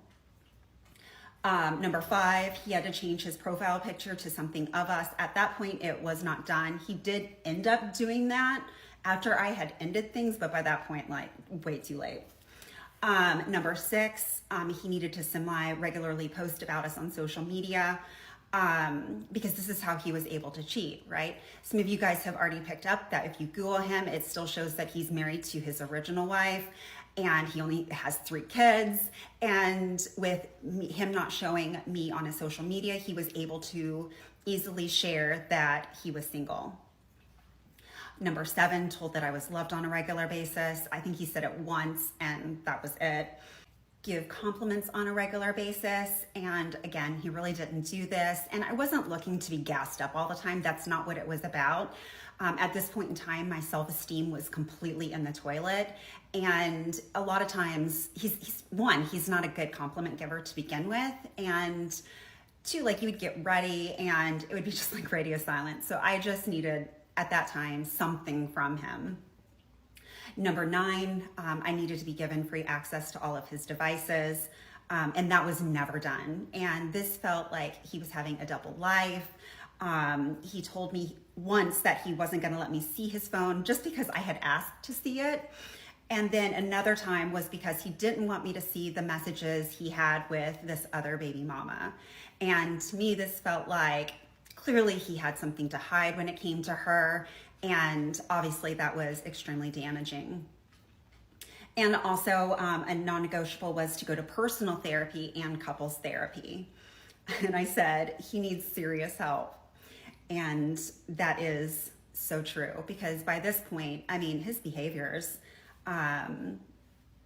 this is what I wrote. I said, his all about me behavior, manipulation tactics, his I can do anything and everything better than you attitude, even on things that have nothing to do with him or only has basic knowledge of, but still thinks he can or knows how to do better, using self-deprecating remarks about himself to appear humble or fish for ego-boosting comments. He did this a lot. Triangulating people. He constantly liked to triangulate me with his ex-wife, which I never understood. You would think you'd want people to get along and, you know, have a synergistic family, but instead he was pitting people against each other, and this is a very common narcissist tactic. Pre-planning how he was going to move people around and things like he was playing a game of chess, and he had a severe lack of empathy. So as you can see, those things were pretty simple and pretty basic for him to do. And again, I'm happy that I did give him that list, because it was a huge turning point for me when he wasn't able to do such small and basic things. So it's late as fuck out right now, but I want to get you guys another episode, and that way we can get rolling tomorrow with some more.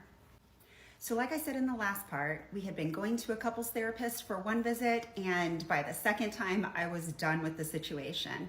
So I had sent a list over of all of his horrific behaviors in this 1 month time period, so this therapist could get kind of just a snapshot in time of how horrible he was being to me. Now, a couple of these I've already a little bit told you guys, but I'm just gonna run through this list anyway. So on day 1, when I found out that I was cheating, he was yelling and screaming at me over the phone when I confronted him. I had to hang up on him multiple times for the horrific things he was saying to me, like, unfortunately, I'm not fucking anyone in Atlanta tonight, and I clearly don't have a problem finding other people to me. Day I found out, he threatened to call the police multiple times and report the van as stolen because I wanted to drive home. He refused to meet me even halfway. I had to drive completely to him, and this added another 2 hours to my 12-hour ride home, driving solo with a 2-year-old. When I met up with him at the gas station so he could get his things from the van, he was angry I still wasn't going to Atlanta. I guess Atlanta was where we were going to in Georgia. He said he was no longer going to pay for my gym membership to punish me because he wasn't getting his way. Not the gym membership. Originally lied about using protection with all 3 women. He didn't use any and got the first girl pregnant. The second one gave him. And third, knew these instances but still had relations with her without a condom as well. This was a girl he met in an afternoon at a bar who were both okay with a random hookup a couple days later with no strings attached. There's never been any valid reasoning about his conversation with the girl he talked about not minding getting her pregnant. She didn't even have a contact made in his phone. She was only listed as a phone number. I don't know if he has a breeding fetish or what, but none of this is normal or okay. Originally lied about STD girl in our original conversation about him cheating and only admitted it when I confronted him about what was said in the text. Then he tried to downplay it afterwards that it was only symptoms of and not the actual. He didn't know for sure that it was, despite his text messages with her stating the very opposite. And I have the lab report. Turned off the Wi-Fi to my computer and phone almost as soon as I got back from Florida when I first found out about the cheating, and I told him it was over. Told me that Wi-Fi was a privilege, and it froze me from doing anything productive. Couldn't even edit pictures. This didn't get turned back on until the weekend after the 4th of July party, when the party moved to our house and I asked in front of his friends for it to please be turned back on. Said to me, saying that since I didn't like Costco runs on the weekends with Liam, that was part of the reason why he cheated on me. I would also message him to see if he'd won anything from Costco so I could put together a list for a trip I would take later in the day. He would tell me, since he was already on his way home down that way, that he would pop in and just grab what was needed. Let me show you guys something funny about this. So here is a funny text that we had that I found when I was trying to find stuff that went with the story. And this cracked me up, and I'll get out the way so you guys can pause to read. At this point, clearly, he was throwing anything he could to try to blame me for his actions. Wild stuff. The other reason for his cheating was because I didn't start back school or have a job, because again, he was piling all this crap on me to where there was no way that I could possibly physically do this. He also said I was setting a bad example to the other kids for being a stay-at-home parent, despite his ex-wife was also a stay-at-home parent, but I guess that was fine, right? He didn't apologize for cheating until almost 3 weeks after I found out. Instead, he blamed me multiple times for creating the situation. His behavior towards me was very aggressive, that I should just get over things. Also said very nonchalantly that people are able to get over cheating all the time. Tried to say that I was keeping Liam from the people over at the 4th of July party, despite me saying that I would head out to the farm for at least one day so he could visit everyone. And I ended up staying for several days. Told friends of his that the reason I wasn't at the beginning of the 4th of July party was because I couldn't get my shit together. They came to me asking questions if I was okay when I did end up coming out, because what he was saying didn't match up to who I am as a person. When I let them know what was really going on, they were floored, disgusted, and it all made sense to them. Said he'd only give me $500 in child support for Liam, despite being on record in court in Florida while being court reported that he'd take care of me and the kids if things didn't work out. This is another situation where I feel very manipulated because I'm not falling in line with how he'd like, and he's trying to scare and control me with money. He also called my therapist and told her he was no longer paying for my services. She was very upset by their whole encounter on this, and she also noted it was very clear he had no intention of doing anything in terms of taking care of us. He said that since his feelings were labeled as valid in the first couples therapy session, that his needs were just as important in mine in getting over this. Said the other baby mama was just as attractive as I am and went into a full analytical mode for a solid 5 minutes, giving a thorough side-by-side comparison of the two of us and what he finds attractive in us. That conversation felt so hurtful and was so damaging. All I was looking for was a little reassurance, which wasn't provided at all. If anything, his diatribe made our situation worse. Said he wasn't going to let me see his phone, once because I asked to see it. Another time I asked, he stated he didn't want me to see it because of his conversations with the other baby mama, which is worrisome given the boundaries I have requested to be honored. Because I brought up using condoms, since I still don't have access to his phone, which feels shady to me over a month later, he thinks I keep changing my mind. So he thinks it's best to not have sex, despite me telling my needs about that. This was extremely damaging and trying to move forward. It made me feel like he didn't care about my needs and his needs felt more important. Wants to get a Borbal dog in the last several weeks, even though I'm adamant about not getting one, as the last one he had severely bit and injured another person's face at the farm. It doesn't matter what it is, my opinions do not matter in any capacity. It's his way or no way, even if it puts his own children at risk. Said because I cried after sex once, and another time asked how I asked comparison questions after that that I was killing things in the bedroom and it made him not want to meet my needs. I feel like he doesn't want to deal with any of the fallout from his actions, that I should just get over it already. I'm made to feel bad about feeling bad. And again, I'm left coming away from these situations worse than I did before because of how he's making me feel when I bring up anything that makes him feel uncomfortable. He said that it felt good to have me chase him for sex despite me stating how that made me feel and what my needs were about that. Said that my mom wasn't allowed here and that I needed to call and tell her that because I didn't want to be at the house while his dad was there. Said that his sex in February with the other baby mama was emotional and that he still feels love towards her and also feels love seeing her pregnant with his child. This was the final straw for me. I can't even begin to process how to try to move forward with this info, especially with the boundaries that I've put in place with the other baby mama. In regards to me being upset about this, he said, well, you asked the question. Beyond heartless. Says that the other baby mama isn't allowed to have sex during her pregnancy because she's so high risk. Why does he know this info?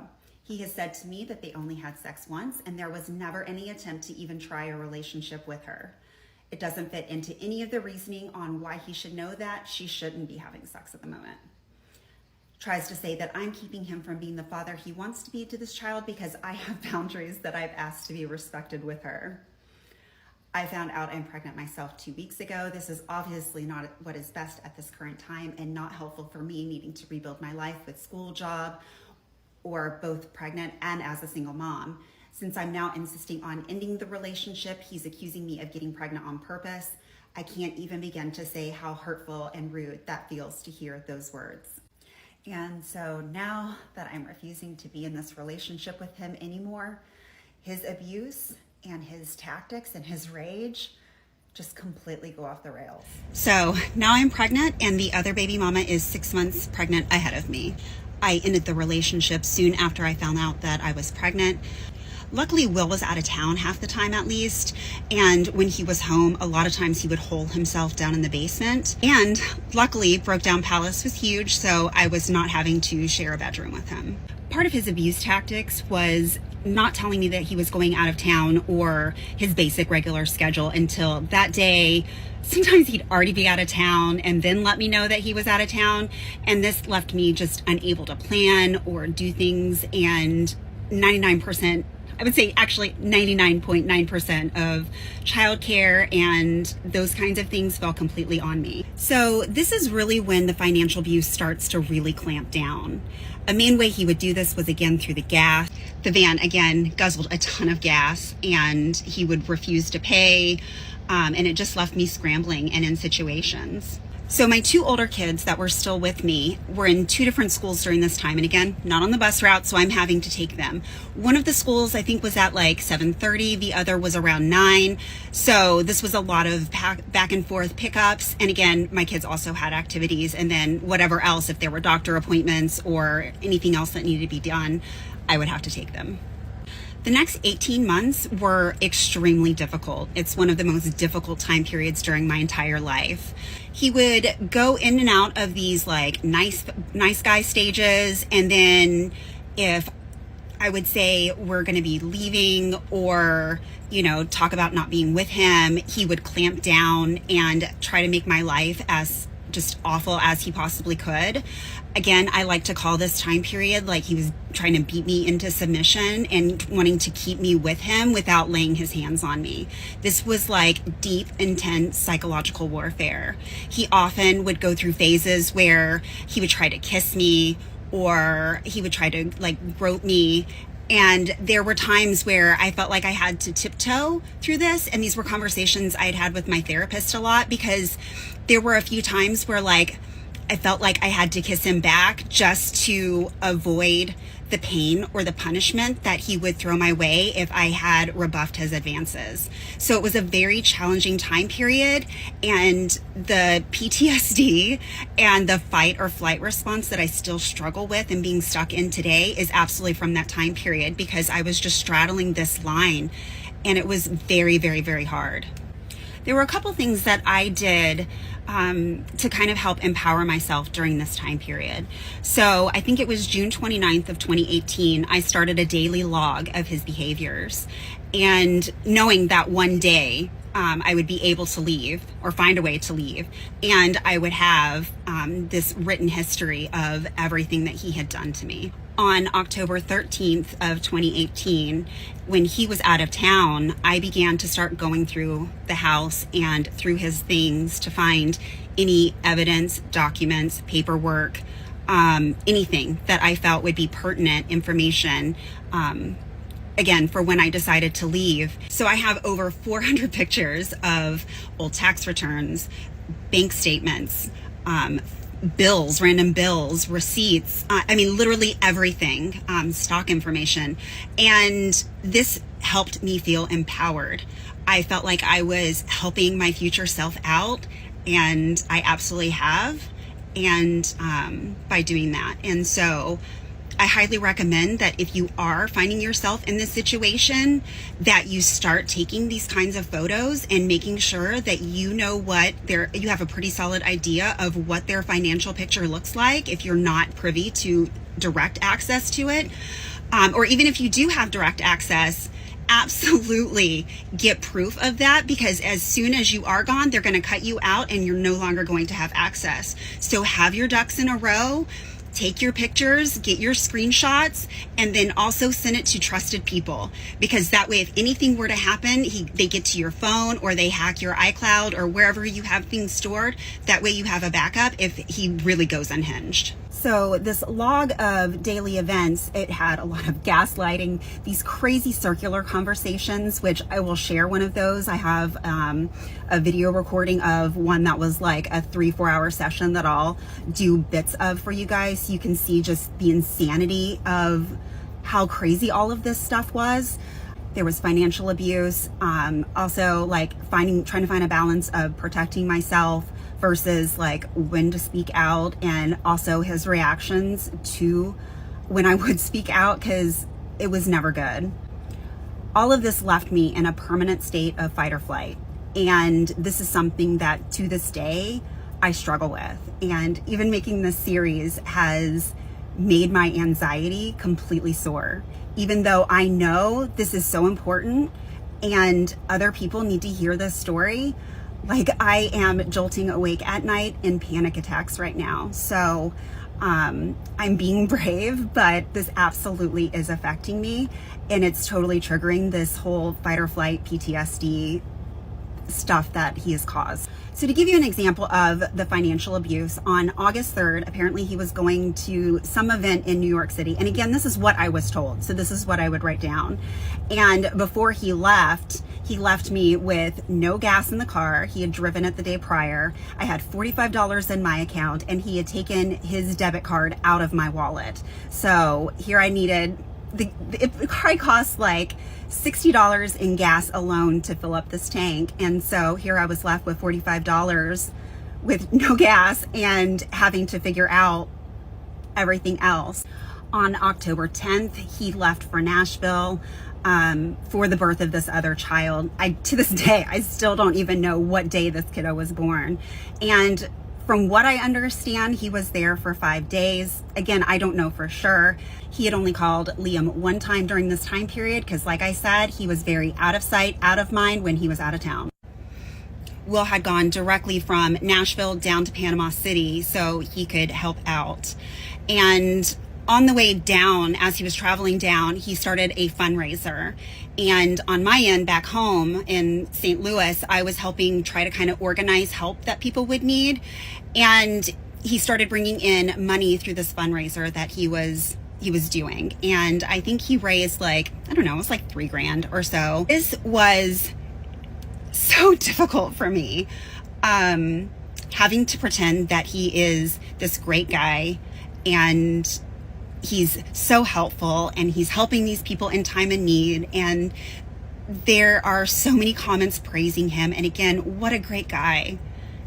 This athlete came back and is helping us rebuild. And here he had just come back from this woman having his other baby, and he's being horrific to me while I'm also pregnant. This time period was extremely hard for me. I remember a conversation that I had with the superintendent of Bay County Schools. I was trying to arrange a fundraiser for our elementary school up here. That way the kids there could get involved and help the kids down there. And we were trying to figure out the logistics of a school that we could pick that would directly channel the funds directly to this particular school. And I remember in that conversation how you like, yeah, oh, such a good guy. And just, it was such a hard, bizarre time period. And I felt like I had to suck it up because obviously this town and people needed help, and this, you know, my issues weren't as important as what was needed during this time period. Also, and I am not saying that Will has misappropriated those fundraising funds, but that money went directly from this fundraiser directly to his account. I had nothing to do with it. I helped promote it, but I had nothing to do with actually getting the funds or dictating anything about where these funds were going. After the storm, about half of the funds were left, and we had kind of tossed around a little bit about doing a like a Toys for Tot kind of thing for the people who were still in town and needed assistance. And after that, I never heard another word about that money. And again, I'm not saying that he misappropriated the funds, but if you were in that fundraiser, I would absolutely ask and demand what the other portion that was left was spent on. And he owes that to the people who did that donation. And yep, right around this time period, he brings home another animal. This is Ash, AKA Ashhole, and you can see him in my TikToks now. I stated previously in another part that alienation had begun to start with his 3 older girls, and in the next part, that absolutely exploded. So like I said in a previous part, he had started to alienate his girls from me in the summer of about 2017. And unfortunately, I could not understand or see that it was actually the beginning of an alienation process until afterwards. Right after the baby was born, I had a text conversation with one of his girls, and she was looking for some pictures. She was wanting to make some collages. And I said, what kind of pictures are you looking for? She gave me an age range, and I said, sure, I'll send over all kinds of pictures. I just don't want any comparison pictures between Liam and the new baby. And she said, okay. And about 10 minutes later, I get wild text message from Will, and he's like, how dare you say that to her? You need to apologize immediately. So I'm like, wow, okay. So I apologized because I was like, I am so sorry if I hurt your feelings. Like, that was not my intention at all. Like, at all. Like, I adored these girls. And we had like a couple other exchanges, and that was literally it. And then like it completely like unraveled from that point. And so I got the craziest text message that was sent to both Will and I by this girl, and like wild accusations. And like I was floored because it was like, that's not at all. Like, I mean, we had like maybe, I don't know, it was like an exchange of maybe 10 back and forth messages, like nothing like that. And this was literally the first conversation she and I had ever had about this other baby. So I messaged their mom because I was like, I have no clue even how to begin to handle this. This is like wild, wild stuff. So hold on one second. Let me grab this message. So this is the message that I sent to her. I'm blacking out names for privacy here. I don't feel it's necessary to include them, but I had sent literally a screenshot of everything that had taken place. So she had seen like the full breakdown of the conversation. So let me duck out the way. And this is the second part of that same message to her. And this was her response to me. And yeah, it still makes me get teary when I saw this come through, to have just such like a kind, sweet message, and to be told like I didn't do anything wrong, because I truly didn't feel like I did. And to have that reassurance in the middle of like just more craziness, like truly meant the world to me. And let me get out the way. I was severely worried that he was blowing me up to them and using them as weapons against me. And that's exactly what ended up happening. So after I had that message with their mom, I was like, okay, like this should be like a done, settled situation. I never mentioned to him, Will, that I had reached out to her. I didn't feel like it was like necessary information. I was just kind of letting it lie. And at this time, the girls were only coming over like once a month, maybe. I mean, it was like rarely at this point. So I was hardly seeing them. And again, no conversations about the other baby. Will kept pushing and pushing and pushing that I, and this particular girl sit down and have a conversation about all of this. And this was, by this point, summer of 2019. So we're talking, months and months later. And I'm like, I resisted for a while because I'm like, I don't think that this is necessary. And I'm certainly not going to sit down with just you because like, what? And so I reached out to her again. It was May 30th and asked for her assistance to see, hey, look, he's wanting to sit down. I didn't realize that there was still an ongoing problem with this. Hadn't spoken to her about this. Like, just at a complete loss. And unfortunately, I never heard anything back. And please, I am not saying that in any bad way to her because she has probably been traumatized. I don't even know like what her reasoning is. I think she's a wonderful mom and a lovely lady.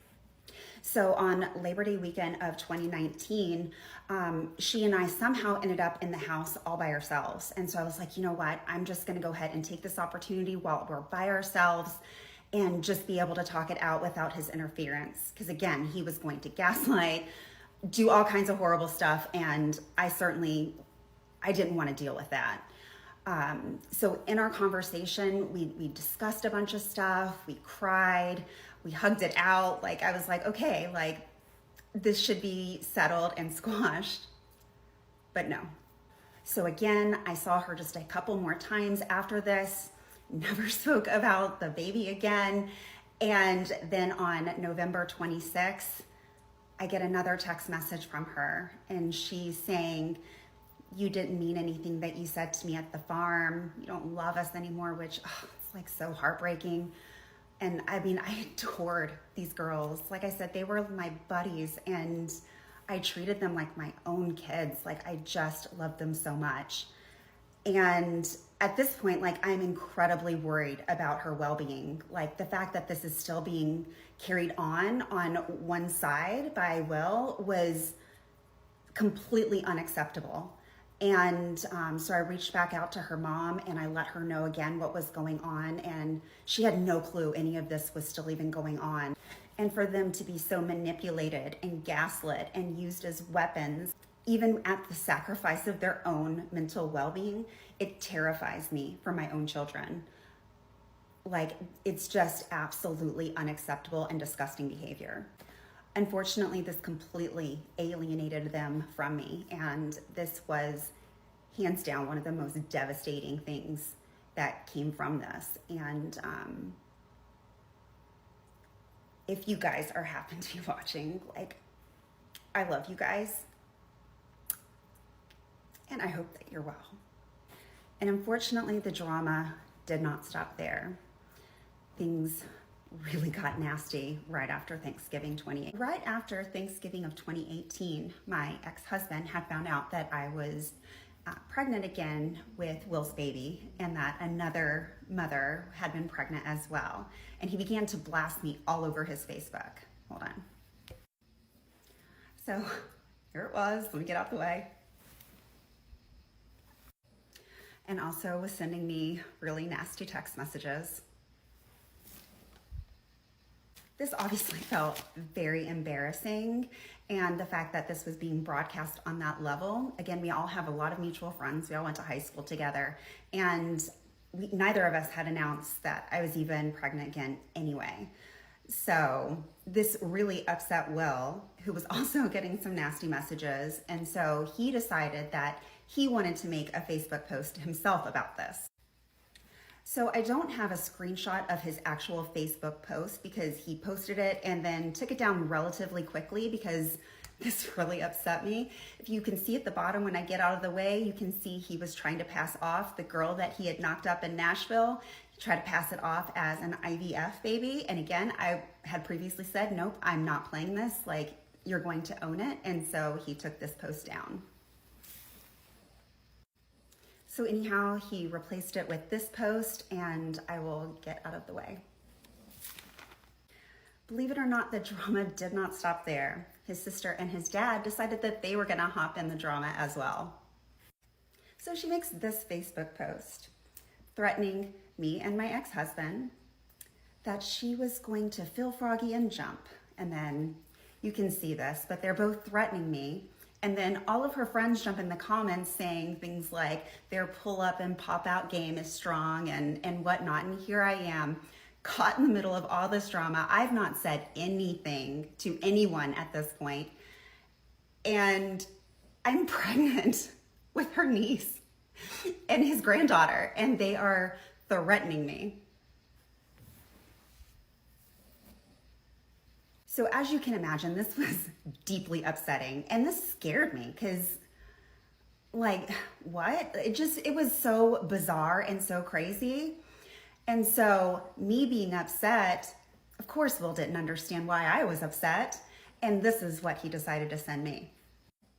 He actually wanted me to reach out to his sister to make amends with her, even though I had not done a thing. Like, I've got all of these people, just literally drama and craziness around me, and I'm supposed to be the one that apologizes? Make this make sense. And then tried to downplay what his dad said to me about needing to run far and fast while pregnant with his granddaughter. And more of this. So a little bit of background on his sister. She was rude, nasty, and mean to me from literally day one that I met her. I met her it was at a Thanksgiving, I think maybe 2014, maybe? Yeah, 2014. And it got so bad that she was so nasty to me.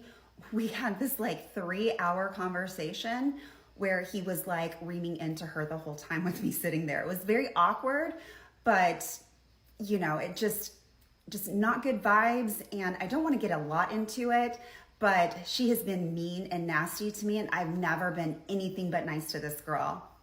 Don't know what her issue is with me, but honestly, like, I don't care. Even the person who had previously posted about him having 3 other babies out there, she even had stated that his sister is another series in itself. It's not just me, and a lot of other people have also issued just concerns with all of this. Anyhow, I felt like I was in backwards land with all of this stuff. And as my therapist liked to call it, like crazy making. And that's exactly what this was. Like, nothing adds up, nothing makes sense. Like, how is it my responsibility to clean up other people threatening me when I didn't do anything to them? His dad did end up coming to me at Christmas of 2018 and did apologize, but he maintained that he didn't threaten me, which, whatever, he absolutely did. And after that incident, I unfriended Will and every single one of his family members that I had on my social media. I was just done. And so if you are a family member and you are watching this, it was not personal. You just unfortunately got stuck in the crosshairs, and I swear to God, it was nothing personal. And that was not the only crazy thing that happened at Christmas 2018. So like I said before, there was another tragic incident that happened at Christmas 2018. And also, like I had previously stated, I had started snooping around the house, trying to find any kind of proof and documentation that I could find. And a lot of times I would go back when I would find something and compare it to what was told to me previously, because I had it written down. And a lot of times there were so many lies. And a lot of times I didn't go and confront him because one, he would just gaslight me and completely twist and turn it, and I would end up being the problem. And so a lot of times I just didn't say anything. And so somehow on Christmas Eve of 2018, I was able to snoop. So I had found a ton of receipts that showed at Thanksgiving, he was actually in Tennessee. Now, I had previously been told that he was in Georgia at Thanksgiving. And so to find out that he had lied and he was actually in Nashville with the other baby mom for Thanksgiving, this was hurtful. And while I had ended the relationship, I was still living there. And there is a common saying that you cannot heal while you are still in that situation. So even though I wasn't with him, this was still deeply hurtful, and he had lied to me. And so I decided to confront him. When I was making this running log and I would go back and check things, it was so eye-opening how easily this guy was able to lie. I mean, it was like water. And it was very eye-opening for me to see how he was able to just move through these situations with ease. Like the most diabolical liar I've probably ever come across. Again, Will is very disorganized and he had stuff everywhere. At some point I will show what this primary room ended up looking like, because I mean, dude is messy. And so he would have piles of mail, there'd be receipts everywhere. I mean, it was like shit was everywhere. So again, I came across these receipts. Let me bring out the proof. So we have this one, another one, and yet another one. So when I went to go confront him, he went into an absolute rage. Again, this is Christmas Eve. His 3 older girls are there. He decides he's going to take any of my boxes that I had upstairs, and he brought them downstairs and disassembled the bed that was in this bedroom. The way that Broke Down Palace was arranged, almost all of the bedrooms were on the 2nd floor. We had turned an office into my very oldest daughter's bedroom, and that was on the main floor. And then there was a bedroom that was directly behind the kitchen. And so he threw all of these boxes into this bedroom on this main floor. He also decided to disassemble the bed and also brought in another bed. And again, he is raging. He's pitching this huge fit, and his 3 older girls are there, and it's Christmas Eve. Christmas Eve. And this was obviously traumatizing. I'm crying, I'm sobbing, just absolutely unhinged behavior. Let me show you what this bedroom looked like after he was done. So here's one of the beds, and you can see some boxes and just my stuff kind of strewn all over the place. I'll get out the way. And the other side of the room with the bed that he had disassembled, that I ended up having to put together by myself, pregnant. You can see the time and dates at the top of each of these screenshots, and you can see how timeline-wise and time it kind of unfolded. This kind of stuff was incredibly damaging, not only to me, but to the kids in the house. And again, Liam is there this entire time, like just completely unacceptable. And this is also why I rarely confronted him about things, because when I did, it completely hit the fan and he was absolutely unhinged. And by this time, I had told him that if he continued this kind of behavior towards me, that he was not going to end up being allowed into the delivery room with my child.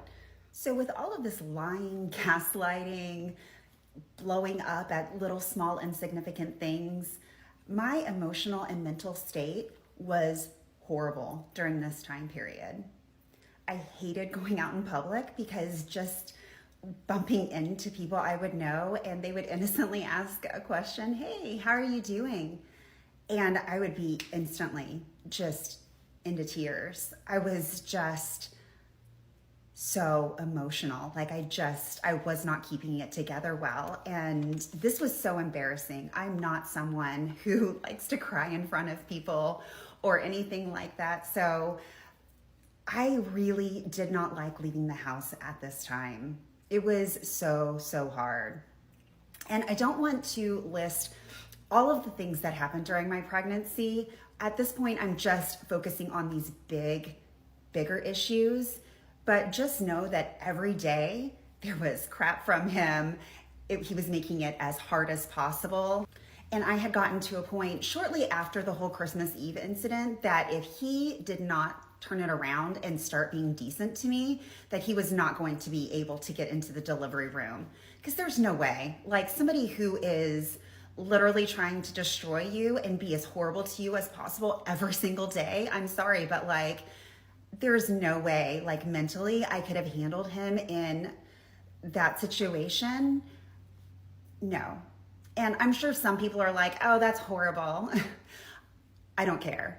I think women in that situation need to do exactly what's the best for them. And it is such a vulnerable time period. And yeah, you got to do what is absolutely best for you. So here is one of the messages that I sent to him. This one is from April 2019. There were multiple of these. I don't want to bore you with every single one of them, but let me get out the way so you guys can read. And here is the second part of this conversation. My therapy sessions were still going on during this time and were a complete lifeline for me. Although, God love her, I would just go in there and just cry. And it was so hard. And I remember sitting there, it was towards the end, and I was just like, I can't wait to have this baby just to stop being so emotional.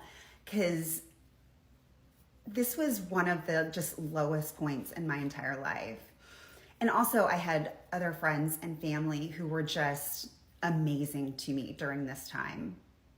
My OBGYN's office was also incredibly kind, because again, I would go in there and just sob and break down. And starting about somewhere around my 6th month, I started letting them in on what was going on and the abuse that I was enduring at home. And they really, at each appointment, wanted to make sure that I was okay and that if I needed anything, and they were just incredibly kind to me. My final straw came with him on April 7th of 2019, obviously just a handful of days after I had sent him that other screenshot that I shared with you guys. I had been out in the garage and I was just trying to get things sorted, because I knew after I had the baby and when an opportunity was finally going to present itself for me to be able to leave, I was just trying to get some things kind of just in line, a little bit better organized for myself. And so anyhow, he came out in the middle of that and asked what I was doing. And I just let him know that I was just getting things sorted for when we were able to leave.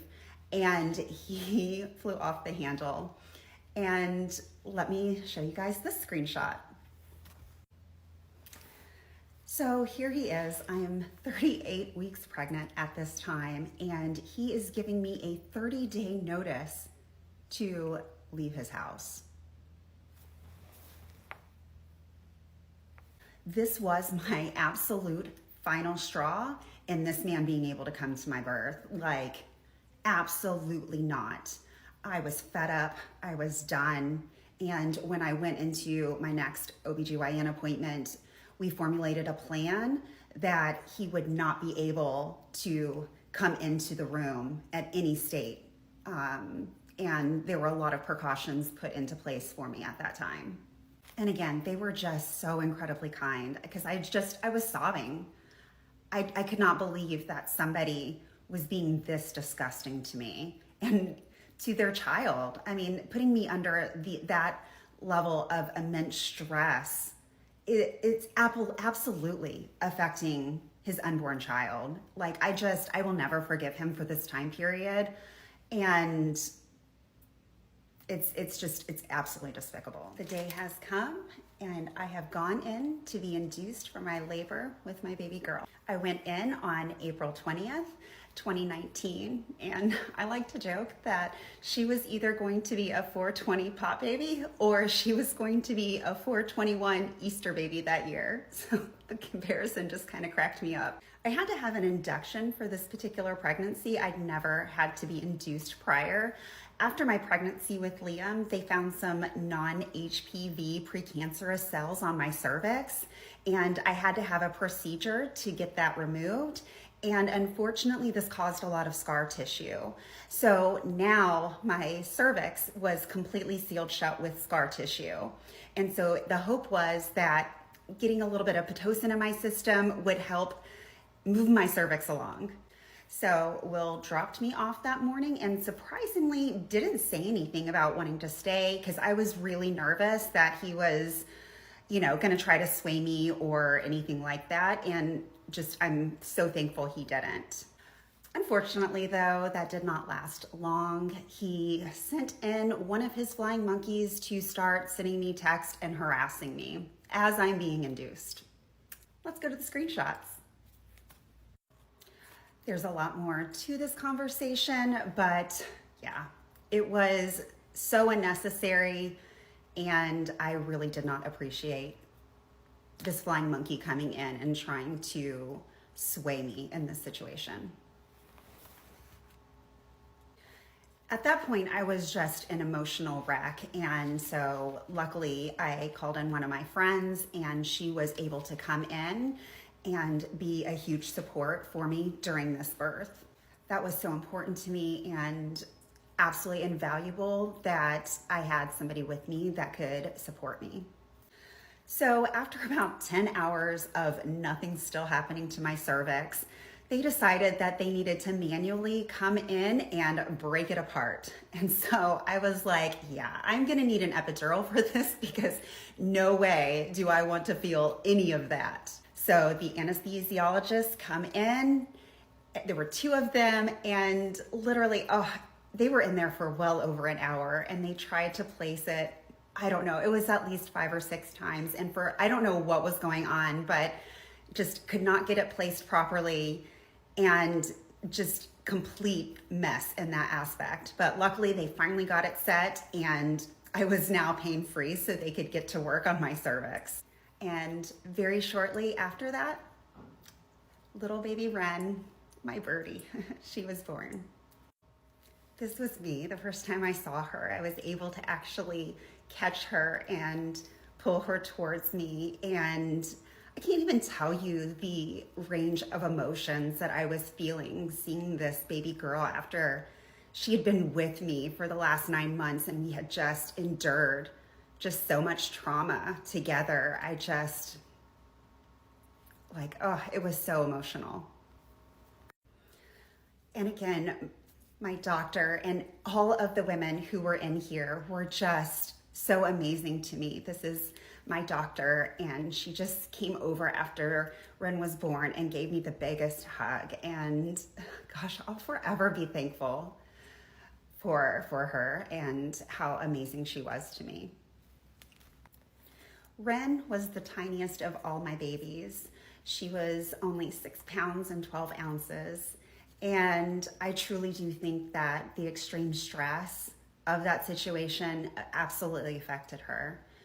And that really kind of breaks my heart. But look at how absolutely precious this little girl was, and still is. She is the biggest just ray of sunshine in our lives. And even though her timing was not the best, I'll forever be grateful for this little girl. She's amazing in every single way.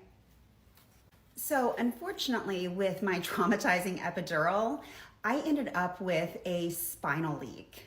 And what that entails is basically CSF, cerebrospinal fluid, was leaking out of my spinal column where I had these injections.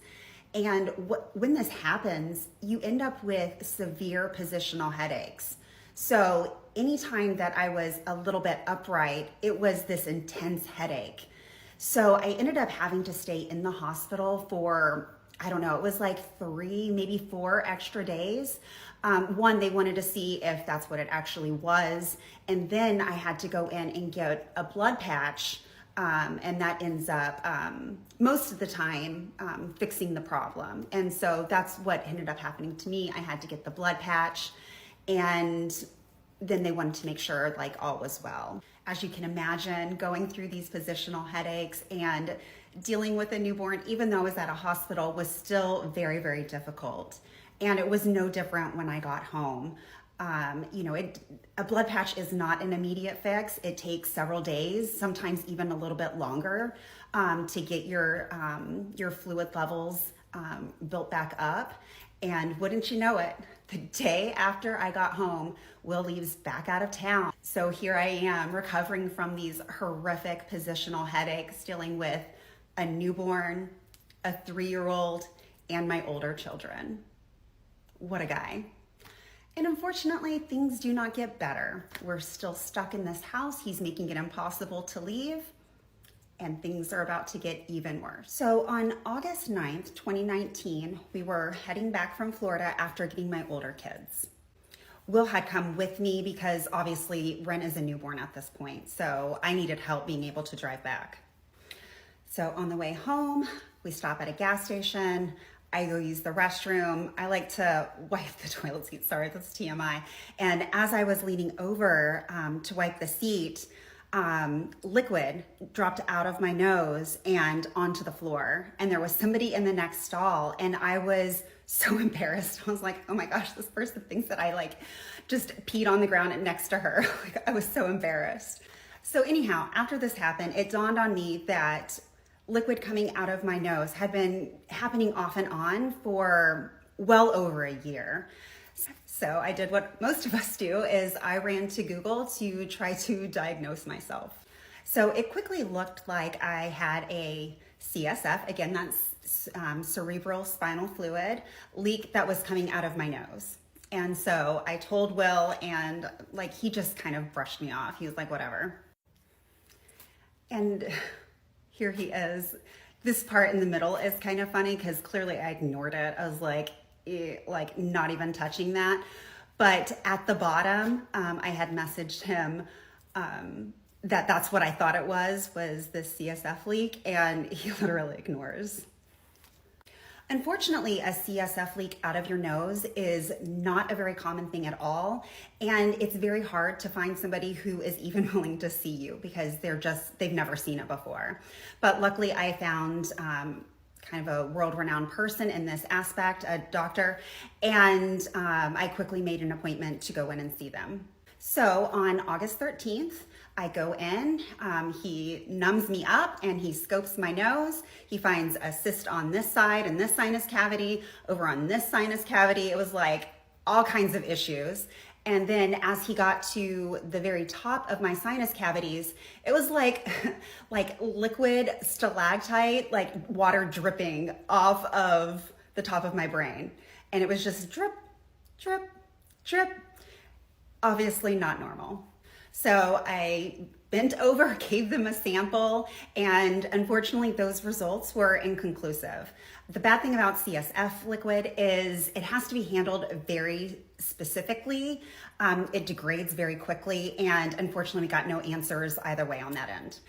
And either way, I needed surgery to fix the cyst and then all the other issues on this side. And if I was still leaking by the time that the surgery rolled around, the way that they handle that is they do a patch and they put it on the roof of your sinus cavity.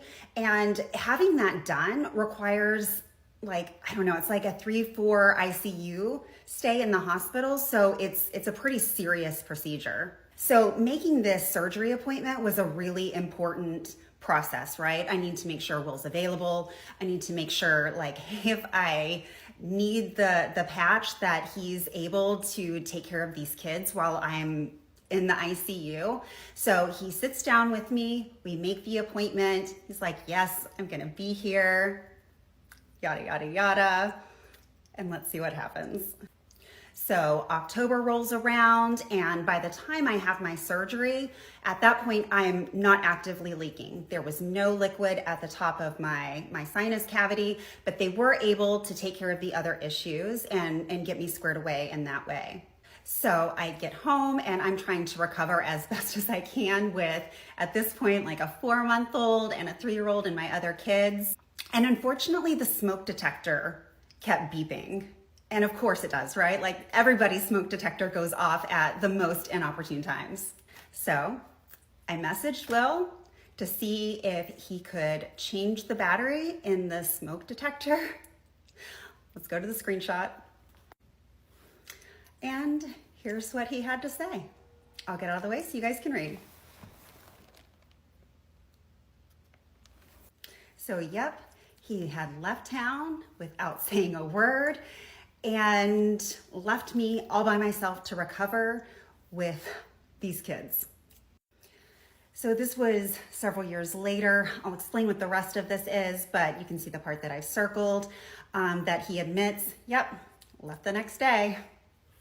So, and it's bad enough that he does this to me, but to leave his 3-year-old and a 4-month-old with a mother who is like pretty much kind of incapacitated from recovering from surgery is just awful that he would do that even to his own children. This general just lack of care for his kids' actual well-being continues on as the series moves forward. And it's pretty sad and it's pretty shocking. So on February 8th, 2019, Will purchased me a 12.9-inch iPad, an Apple Pencil, and one of those magic cases that have like the keyboard built in. Okay, so here's the iPad and the stuff. Here's my Apple Pencil. He got it engraved with my name. Obviously, very nice gift. So I was really touched when I saw this present, and I found him in the house, and with tears in my eyes, I told him thank you. Even though we weren't together, it was still nice and it was still appreciated. After Ren was born and I was still being adamant about not wanting to be together, I obviously was still rebuffing any of his advances. And so here is me. This is May 31st, 2019, about a month or so after Ren had been born. And let me get out the way so you guys can read. And his last response to this one. Me rebuffing his advances really hurt his ego and pissed him off. And so from that point forward, he kept trying to steal my iPad back.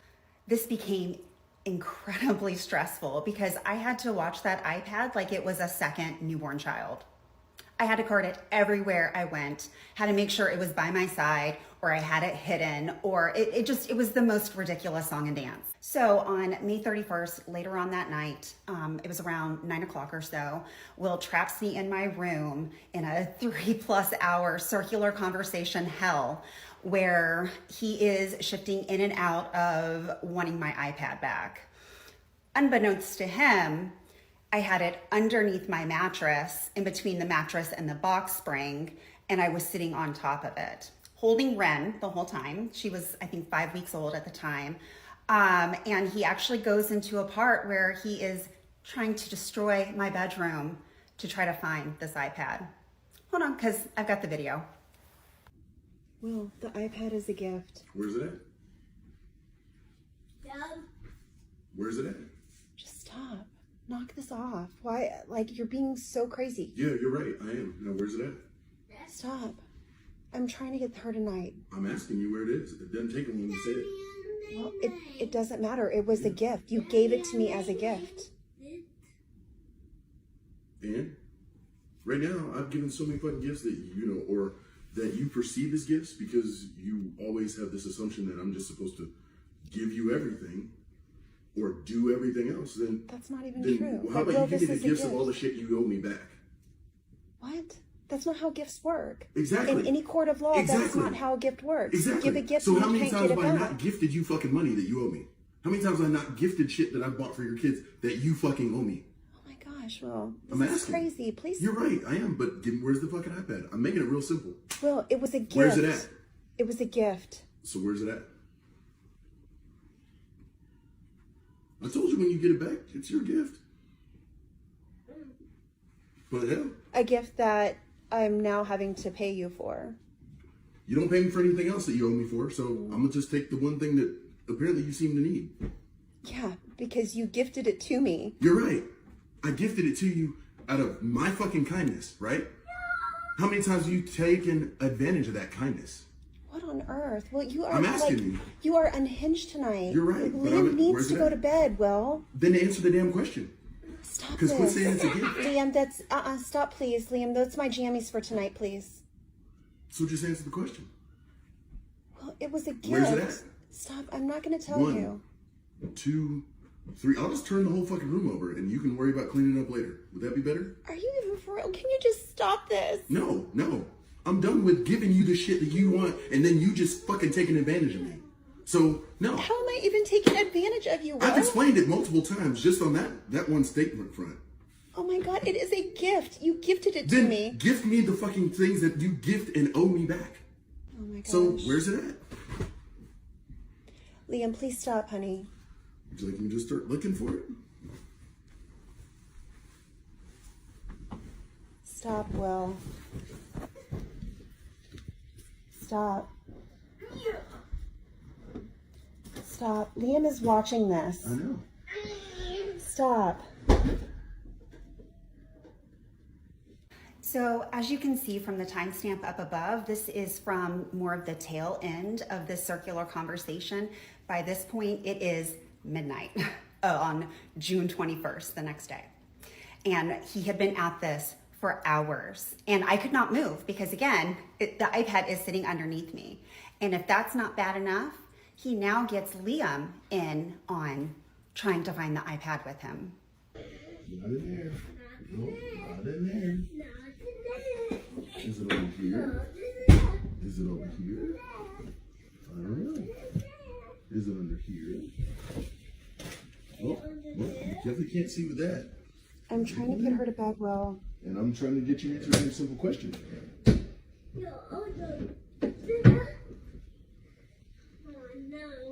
So we can all go to bed. If you've ever been in a narcissistic conversation, you know how awful and horrible these circular conversations are. They are rehashed conversations that go absolutely nowhere, and it's the same just nonsense that they have been spewing to try to gaslight and manipulate you that you've heard 50 other times. And the fact that he is doing this in front of his 3-year-old is, again, despicable behavior. And not just that, but these poor babies, it's like after midnight. They should have been in bed hours ago. We were all like held hostage. It was awful. So on September 30th of 2019, again, he completely unraveled over the iPad. He was acting really unhinged, and I was standing holding Ren in one arm, and then I had my iPad in the other. And he came up to me and just started like aggressively wrestling with me while I'm holding the baby in my other arm, and aggressively snatched it and then flung my iPad across the room. So at this point, this is my final straw with this iPad. And so I call the police, and I don't do that lightly. Like, especially when you've got a black man in the house. Like, that is not something that I take lightly, but I mean, I'm just completely over it at this point. So cops come over. Unfortunately, they can't really do anything because it kind of becomes like this weird he said, she said business. And there is an incident report on file though for this incident. And you know what? He never tried to take my iPad again after this. Thank God. Little did I know, that was not going to be the last time the police were called and came to our house. So this is a part that I was going to do after I kind of had told the whole story, but I feel like it's important to tell this part now because I'm getting so many questions on why I just didn't up and leave. And so I really want to break every single bit of that down. So I'm going to be going over the finances that were going on. I'm going to go over all of the background details, and also the things that I was doing during this time period in an attempt to get myself out. Okay, so first of all, I want to explain a little bit of just the geography and layout of St. Louis. So St. Louis, the city, is extremely small. It's not a big area at all. So the rest of it is St. Louis County, which is where I was living at the time. So I lived practically almost out of St. Louis County. We were like maybe like 2 minutes from that border. Also, these are some of the wealthier suburbs, and resources like shelters and all of that kind of stuff are not close by to me. Where we lived was a solid at least 45-minute to an hour drive to St. Louis City, just to give you just kind of an outlook on just kind of that overall picture. And a big reminder, I moved to St. Louis on a relocation. So if I took my kids out of their schools and went to a shelter or went out of state, this would have brought on another court cost. And then I've got a court battle with him as well, with Will. And so here I am, I have like no resources at the time, and dealing with somebody who has resources and a lot of money and you have none is terrifying. It is absolutely terrifying because you cannot protect your children in a situation like that. And obviously protecting my kids was of the utmost priority. Another way these men like to abuse is through the court system. It ends up getting weaponized. So again, it's just not easy just to pick up and leave. Like I've stated before, there was constant chaos. It was the animals. We're still working on this house. There's drop-offs and pickups because remember, I am not on the bus route. Shortly after Ren was born, I came across another woman at one of the kid events, and she was a realtor, and she was like, I think you would be great in this industry. And for me, I was needing a ton of flexibility because again, Will was out of town half the time. Okay, and a lot of the time he would not tell me that he was even going out of town until last minute or even after he had already gone. And he also liked to have a really, really strong leash on the vehicle. He often liked to try to disable me from using it. Let me show you a screenshot. Okay, so this is, again, June 1st. Remember, on that night before, he had kept me trapped in that 3+ hour circular conversation. Part of this conversation was him not wanting me to use the van so my daughter wouldn't be able to attend her dance recital. And I will share the audio on that shortly. I don't want to bog this part down too much, but here were my messages to him, trying to see if I could take the van the next day. So anyhow, started studying for this course, and it was extremely difficult studying for this test because I was just so broken at this point. And I wasn't retaining information when it came to like the little quiz portions of the module. Like I wouldn't remember, so I'd have to go back and rewatch these sections. And it's so sad because it took me 1,200 hours to do a 48-hour course. Let me show you that screenshot. So here is a screenshot from a Facebook post that I made about this. A lot of my friends had somewhat of an idea that really horrible stuff had been going down, but as you can see, it was February 24th of 2020 when I had finally finished it, and I was really proud of myself because it was so hard to do under that circumstance. Another thing that I ended up doing was reselling. I ended up starting a reselling business during this time. So I would go around the house, find things that were no longer being used, and I would sell them. And, reselling my kids' old clothes and things like that. Unfortunately, anytime I would get money saved up, he would find ways to completely screw me over. So this was a conversation that I had with one of my friends during this time period, and in a moment I'll show you guys the rest of the conversation. But let me get out of the way so you guys can pause to read. Here's the next part. As you can see, he was threatening to sell the van. Again, this was a very common occurrence. Again, I'll get out the way. and then the rest of it. And as you can see at the bottom, I just was like, I feel like I'm just completely breaking. Like this was all just so unbearable. Anytime I felt like I could sock away anything, like I was being constantly drained.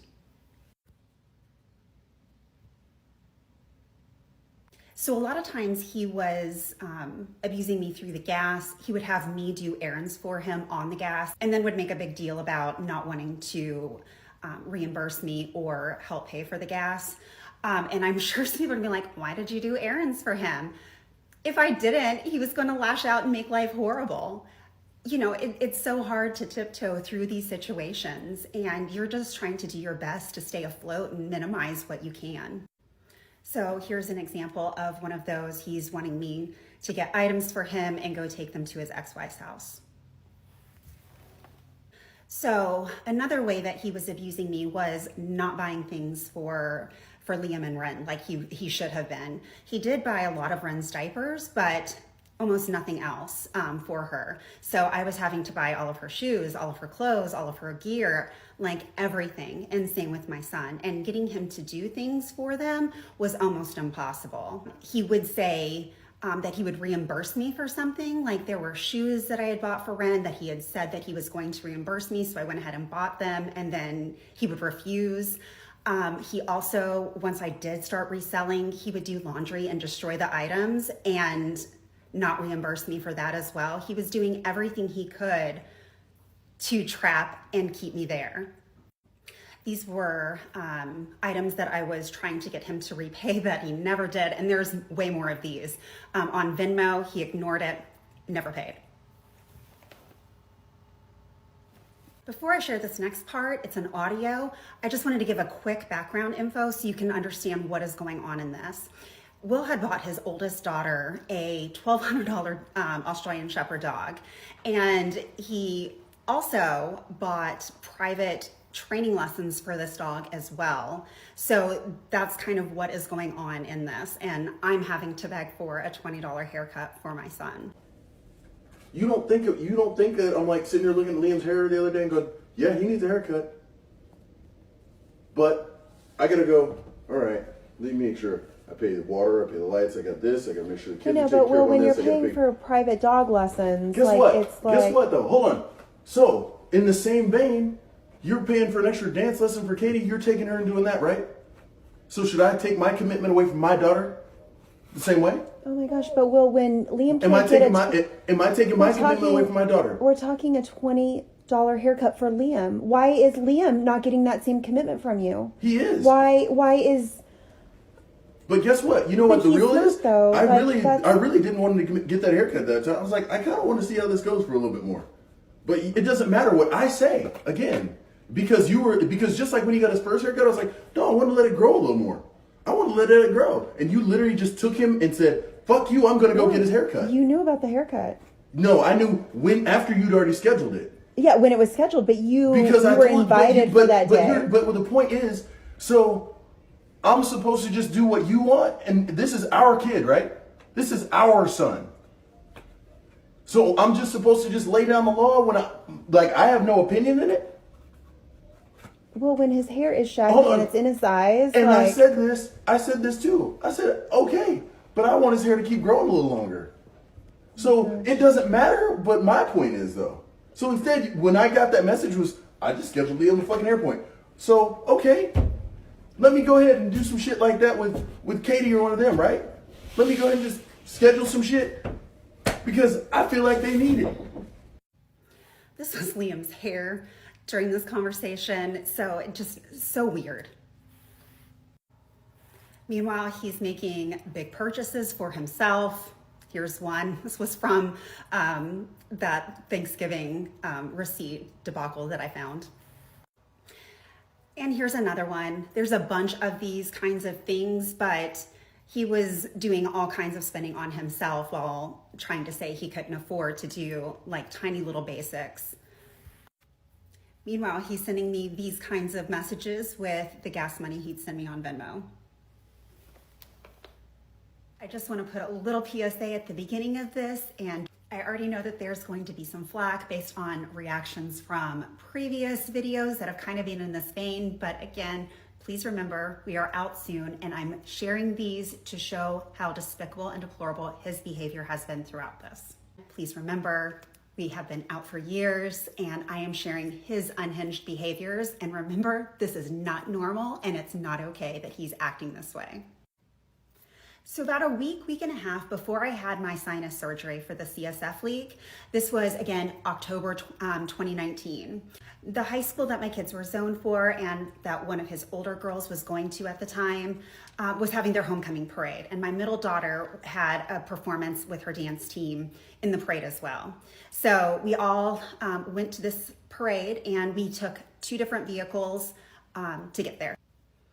I can't remember exactly why we were in 2 different vehicles. He might have had something previously, but that's what it was. It was 2 different vehicles. So we got home a little bit before he did. And when I got home, I realized that I had accidentally blown a circuit breaker with one of the space heaters.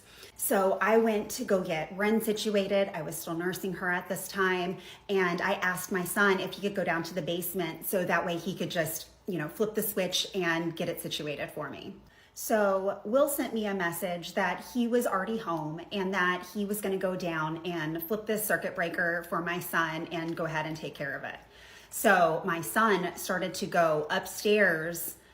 So before he got to the stairs, we have our cat, Ash, aka Ashhole, and he attacked my son's leg. He got the name Ashhole for a very specific reason. He can be a jerk. So anyhow, my son grabbed one of those little knit mittens. It's practically like a sock, right? And he tossed it at the cat to get the cat to knock it off.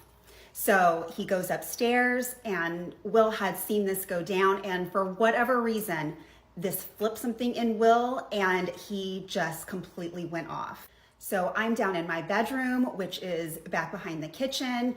And the next thing I know, I start hearing Will completely going off and being completely unhinged. He's yelling and screaming, "Fuck you, I'm going to beat the shit out of you." At the time, I had no clue what was going on or what was even triggering this. I didn't even know who it was directed at. So I rush upstairs with Ren and find Will towering over my 12-year-old son, screaming horrifically in his face, just totally bowed up over at my son. This big, huge linebacker over this poor little middle school boy. It was so unnecessary and so uncalled for. And he just continues to get more and more and more unhinged. And I'm trying to de-escalate this situation. And this goes on for at least 30 minutes. He would start to calm down and, then he would ramp back up, and he got to a point where he started grabbing items from my son's closet and started tossing them out of his room, saying that he was going to move them to the room he felt he deserved, which no clue what that meant.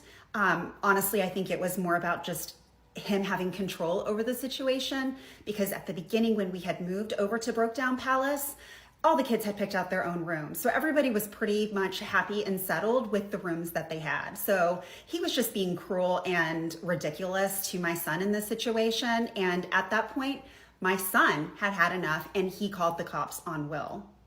So the police come, they talk to everybody separately. Will admits that he went overboard.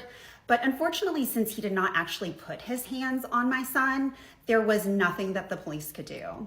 But again, this is all filed with the police department, and just completely and utterly unnecessary.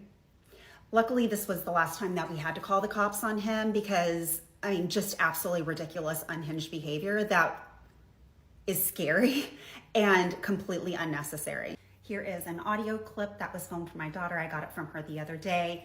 Obviously, this is not the entire argument, but you can see how unhinged he is, and he ended up coming back in afterwards and trying to start all of this back up again, and then stealing, and then taking the items out from the closet. And finally my son, he had completely had enough. Hello, there's a fight, so. Will, stop it. need to, seriously, if you're going to continue this, do we need to call the cops? Because we're not playing this. Do it. Call them. You did it the other day. You didn't want to tell me about Because that you shit? snatched my iPad from me. Yeah. I snatched your iPad when I was Just going to go get a stop. fucking cup of coffee to throw in the sink is what it was. Stop. And you decided what I was doing. So like shit, fine, I'll take the fucking iPad. But you need to cut your shit out. You're not going to throw up at my child. Then tell him to put bone up you like he's a grown ass man too. Because I've told him that before.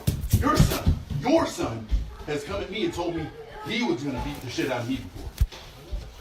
Shut the hell up. Here, you're not going to talk to my child like this. Then you need to tell the fucking truth. Stop. Stop. Don't point the finger at me. Stop. Well, then don't point the finger It's at the me. fucking truth. That's the problem. Stop. You're the You gotta psychotic calm down. one. I'm the Stop. psychotic one. Will, Fuck can you off. please just leave him alone? Can you please stop this shit? No, First of all, I will stop. leave you alone No, when stop. you learn to actually fucking Here, talk. Let's get into bed.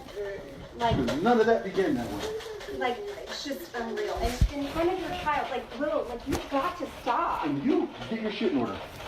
Shit. Not my fault. I know, but Hey, no, I'm Will, gonna go. tell you this. No, you need to go. and you, the next time you leave the damn recycling and don't fucking take it out every day, we're gonna have another problem. Stop. You, get all your shit in order. Oh, thank you for getting all the closet cleared up. I'm glad you're getting your shit put away. We're good there. You, don't fucking turn on another computer or anything else until I get back. Or at least until you can talk to me like a real fucking adult. Is that understood? Is that understood? Is that understood? Yes, sir. So, Katie, the other thing I want you to do, since I'm in this mode right now, clean up Lane's room, get your room straight so I can get that cleared out. I've told you this 5 times, and you know what I get out of you every time? Okay, I'll do it. I'll do it, okay. Okay, I'll do it. That's not going to work. She did pick up Lane's room. Okay, I haven't been over there since, and I don't even know how long. So I'll go back through it, and that's fine. But her room needs to be next so we can get all that done. Just like I cleaned out the closet because you said you needed to put everything away. So you could get downstairs cleaned up, right? I'm done that. There was one more incident around Christmas of 2019 that was a little bit low. On December 26, 2018, my older kids flew back in from Florida for visiting their dad. And so I went to the airport to pick them up. The whole plan for that day was to do Christmas with them. And for whatever reason, Liam was dead set on having a feast. He had really loved his Thanksgiving feast. And so he was really looking forward to having a turkey with all of the trimmings again for Christmas. So we come back, Will starts prepping the turkey. He wanted to fry this turkey. So me and the older kids started opening their presents because we had already done our presents the day before.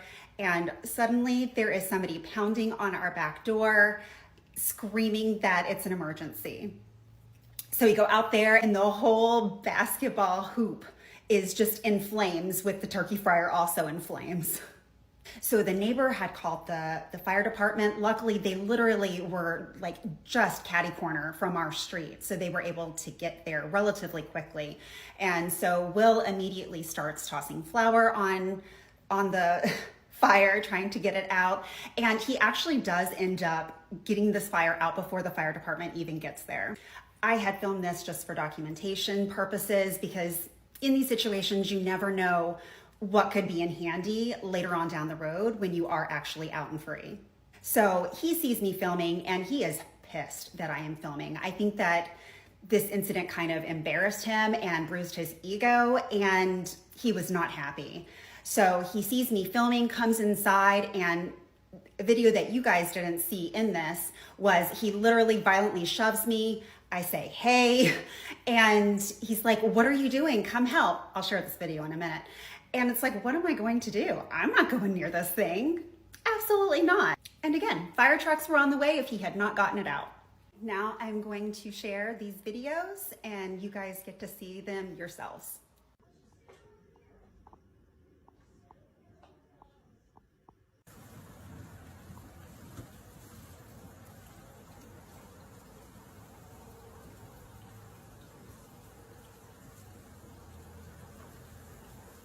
Stop recording and do shit. What do you want me to do? Stop. No, remove it. You can't. Stop recording this shit. Let's go. What do you want me to do?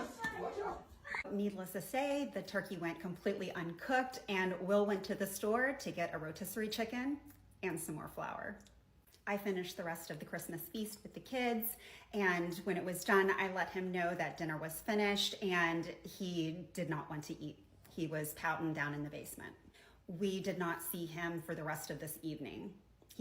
After he went from the basement, he went up to his room and just holed himself up there.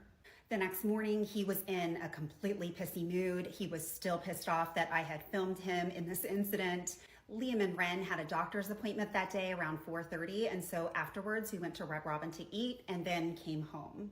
We got back to the house and immediately he starts getting pissy. He's upset about Christmas. He's upset that the house is messy because that's what it is after Christmas. And he just starts ranting and raving at everybody. He had gone downstairs to the basement and had grabbed this huge box.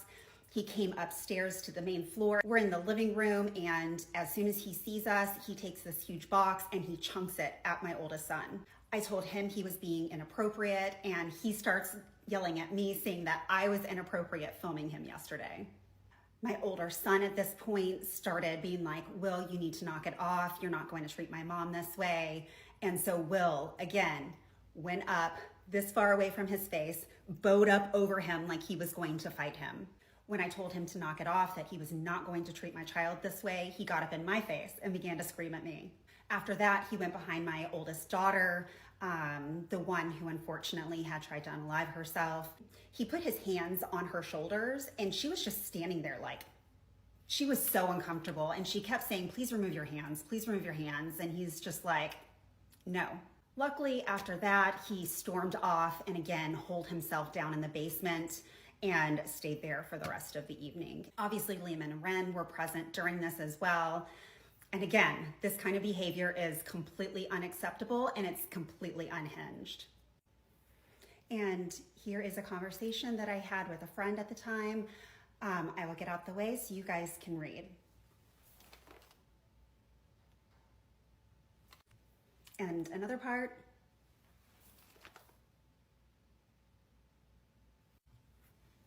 And another part.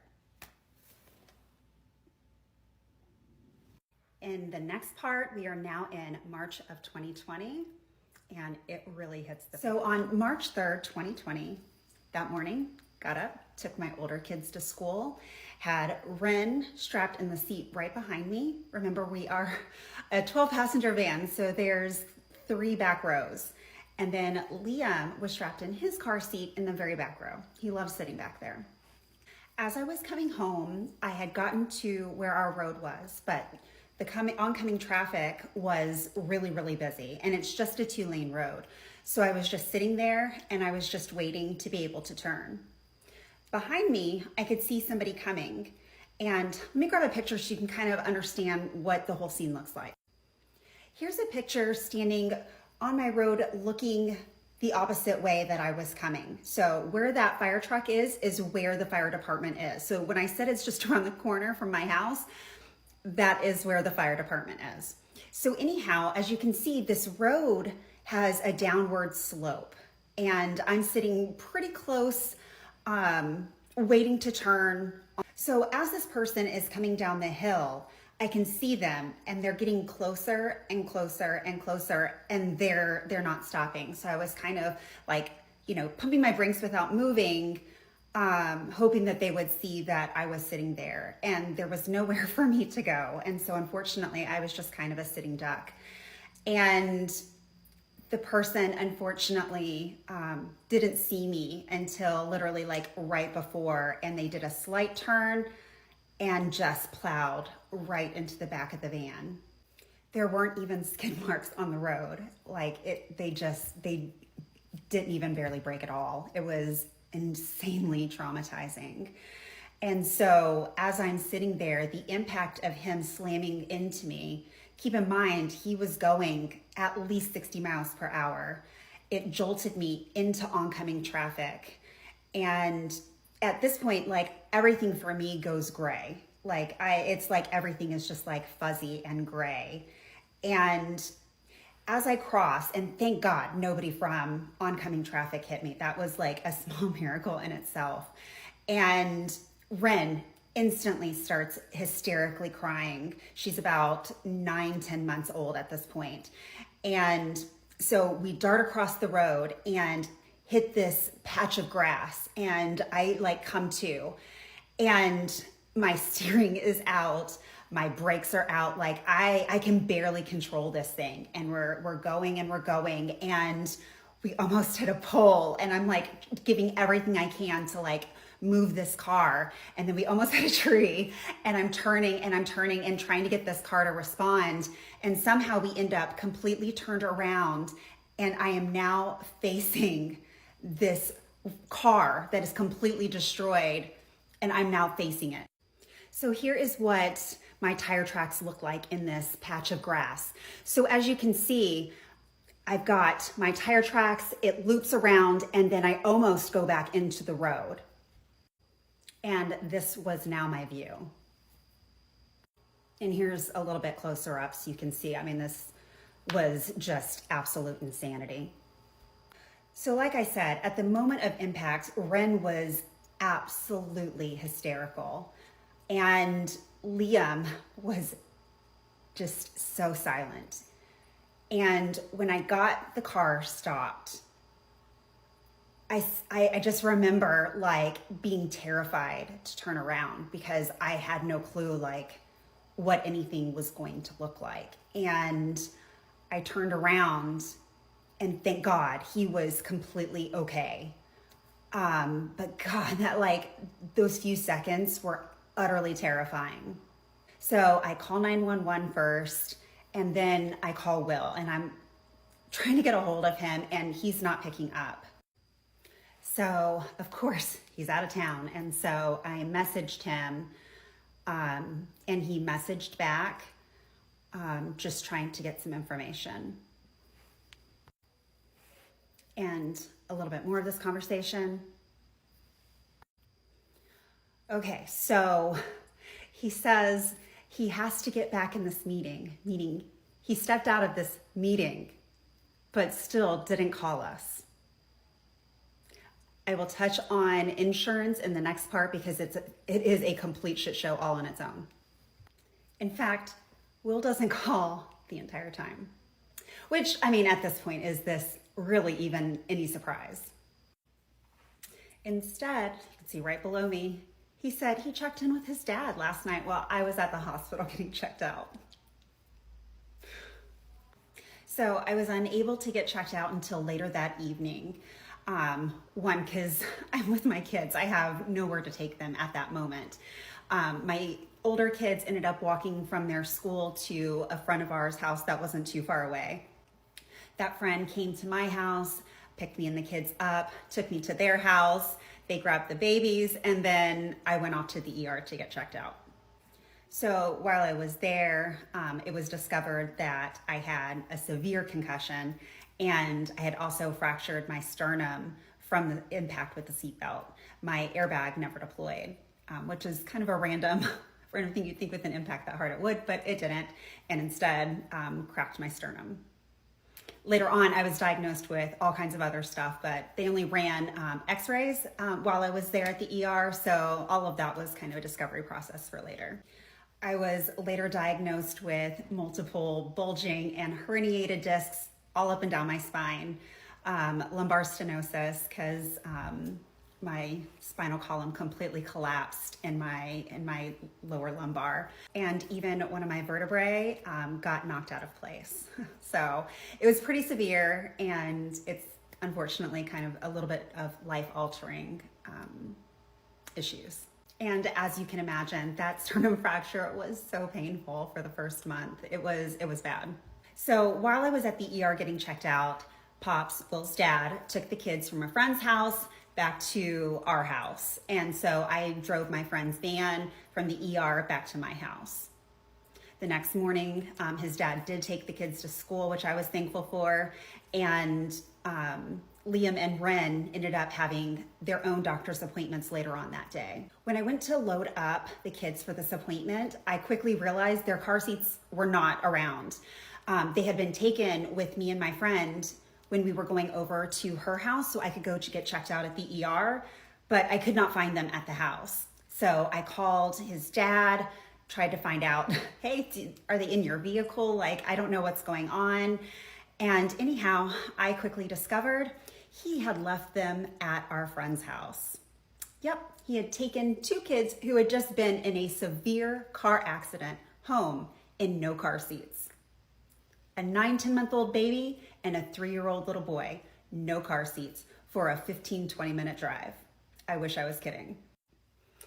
And here's the message with my friend trying to see if they were at her house, and yeah, they were. To me, this was just beyond negligent, and yeah, it gets me a little hot even talking about this now because it just, wow. So anyhow, I ended up having to wait for Pops to get back because he had to go get the older kids from school.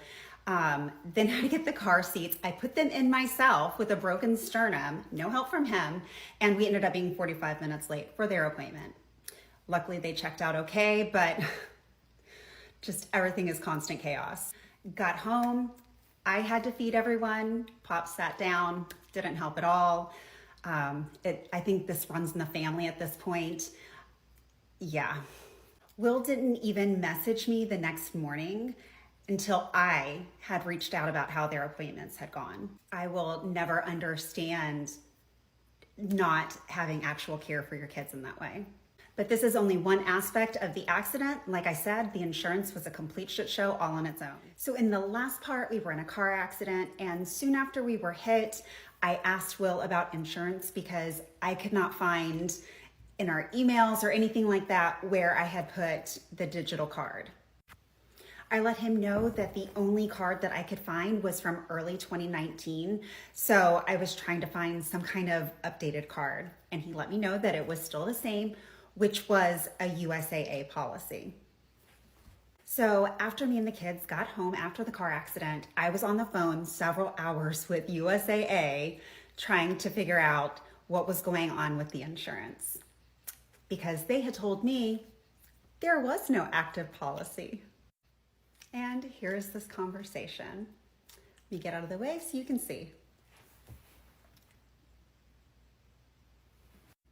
So instead, he kept stringing me along all day long. And here we are. It is now 5:50 on March 3rd, the day we were hit. And I ask, what's the update on insurance? And he says, I'm not covered. The renewal was out around Liam's birthday. Liam's birthday is in January.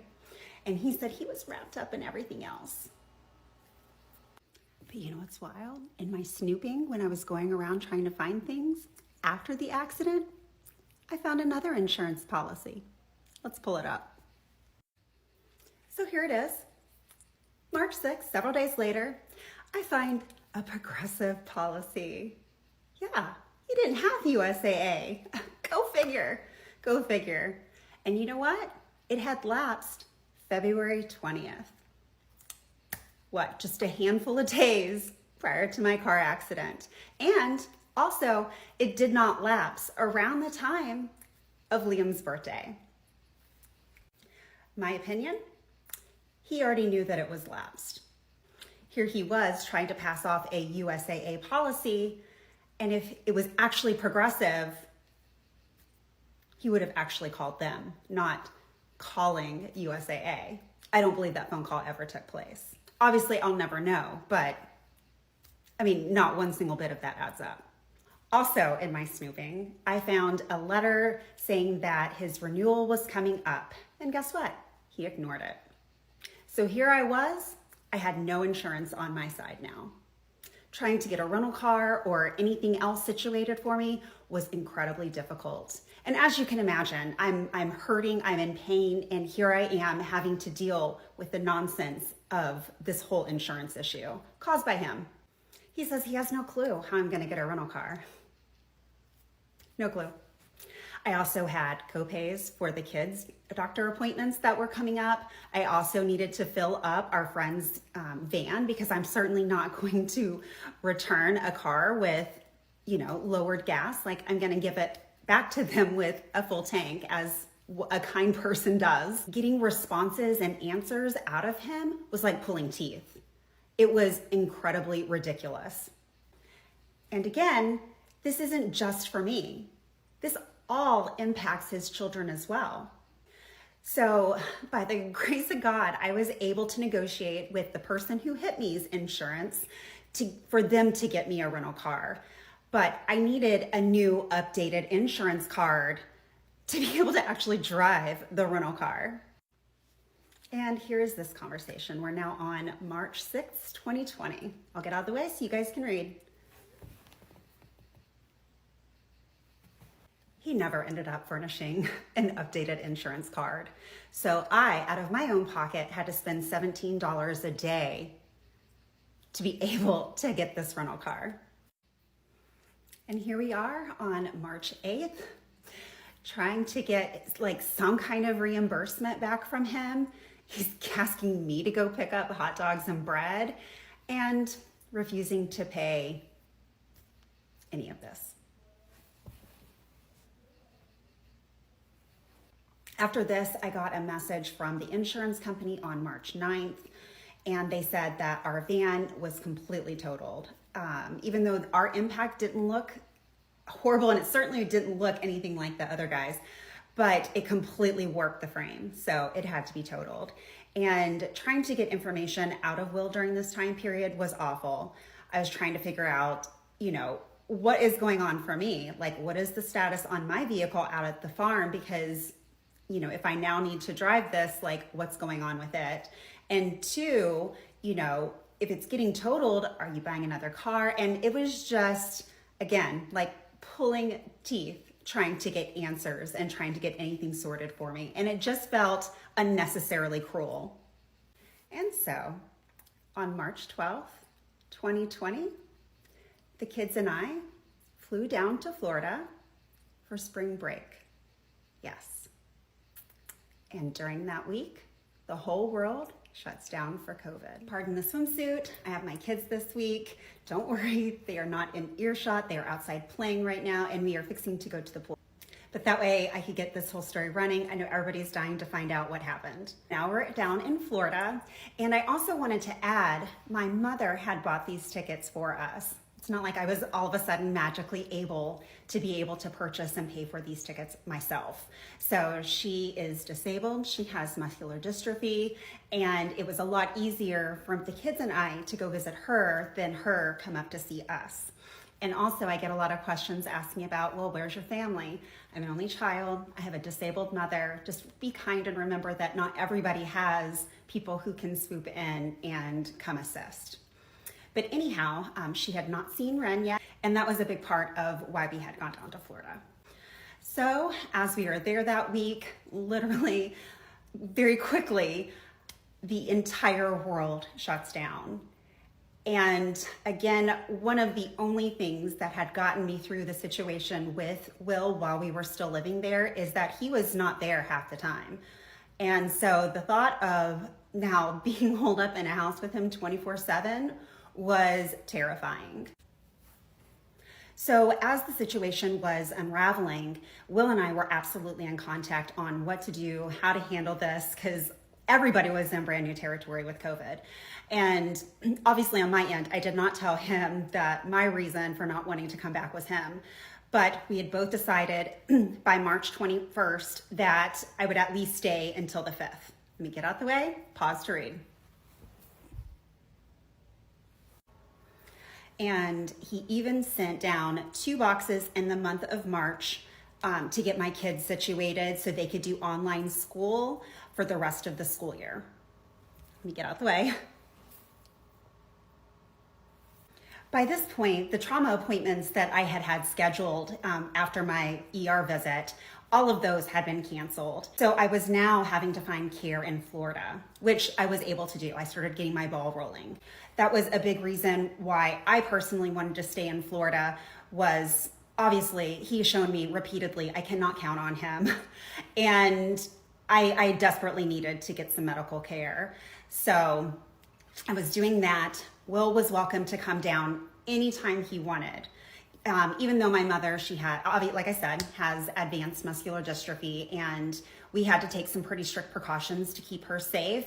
The only thing I ever asked him was, you're welcome at any time, but please just quarantine to keep my mom safe. In those initial few months of COVID, he actually moved his nephew into Brokedown Palace without saying a word to me. We actually found out through one of his older girls that he was now living there, which was very shocking. And nothing against the nephew. I think he's a nice guy. I personally have never had any issues with him. But if we had moved back, you know, there's a guy in the house that I never agreed to, right? And I would have to be sharing a bathroom with him, which, like, as a female, like, that's just not great. And this is his sister's son. And again, not touching that situation with a 10-foot pole. So by the summer of 2020, we had decided that the kids would go virtual school for the next school year. So Will, on his end, was gathering Chromebooks, he was gathering supplies, he was picking them up from their school, and he gathered all of these items, put them in a box, and mailed them to us so they could be able to do virtual school in Florida. This box also contained items that the kids wanted that they were just missing from Brokedown Palace. And the box was huge. And when it arrived, everybody was stunned. Hold on. And this is what this package arrived looking like. Literally no tape down the center seam. How this got through the post office, I will never know. But my Ray-Ban glasses and my poor Apple Pencil were not in the box. I don't know if it fell out, if he didn't put it in there, no clue, but it did not make it to our end. And he threw everything in this box haphazardly.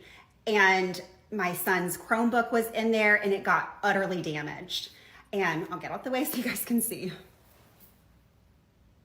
And I don't think any of us by this point are surprised that he sent a box looking like that to us. It's very on brand at this point. So anyhow, we had to mail back the Chromebook. He had to get the Chromebook, take it to school, get a replacement Chromebook, send it back to us. So this was a lot of work and effort from him.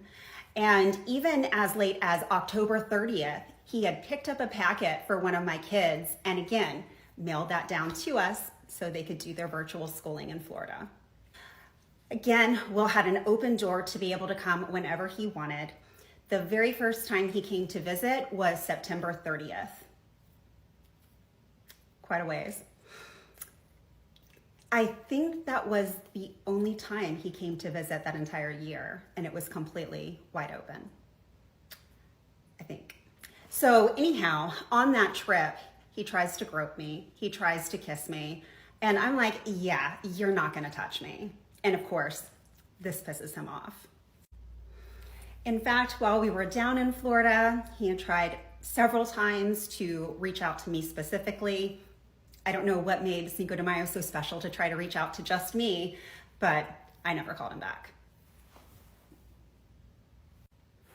And here he is again, trying to get back with me. Obviously you can see I'm just like, come see your kids, but this is not about me. I don't care. I'm neutral if you come. Did not matter to me.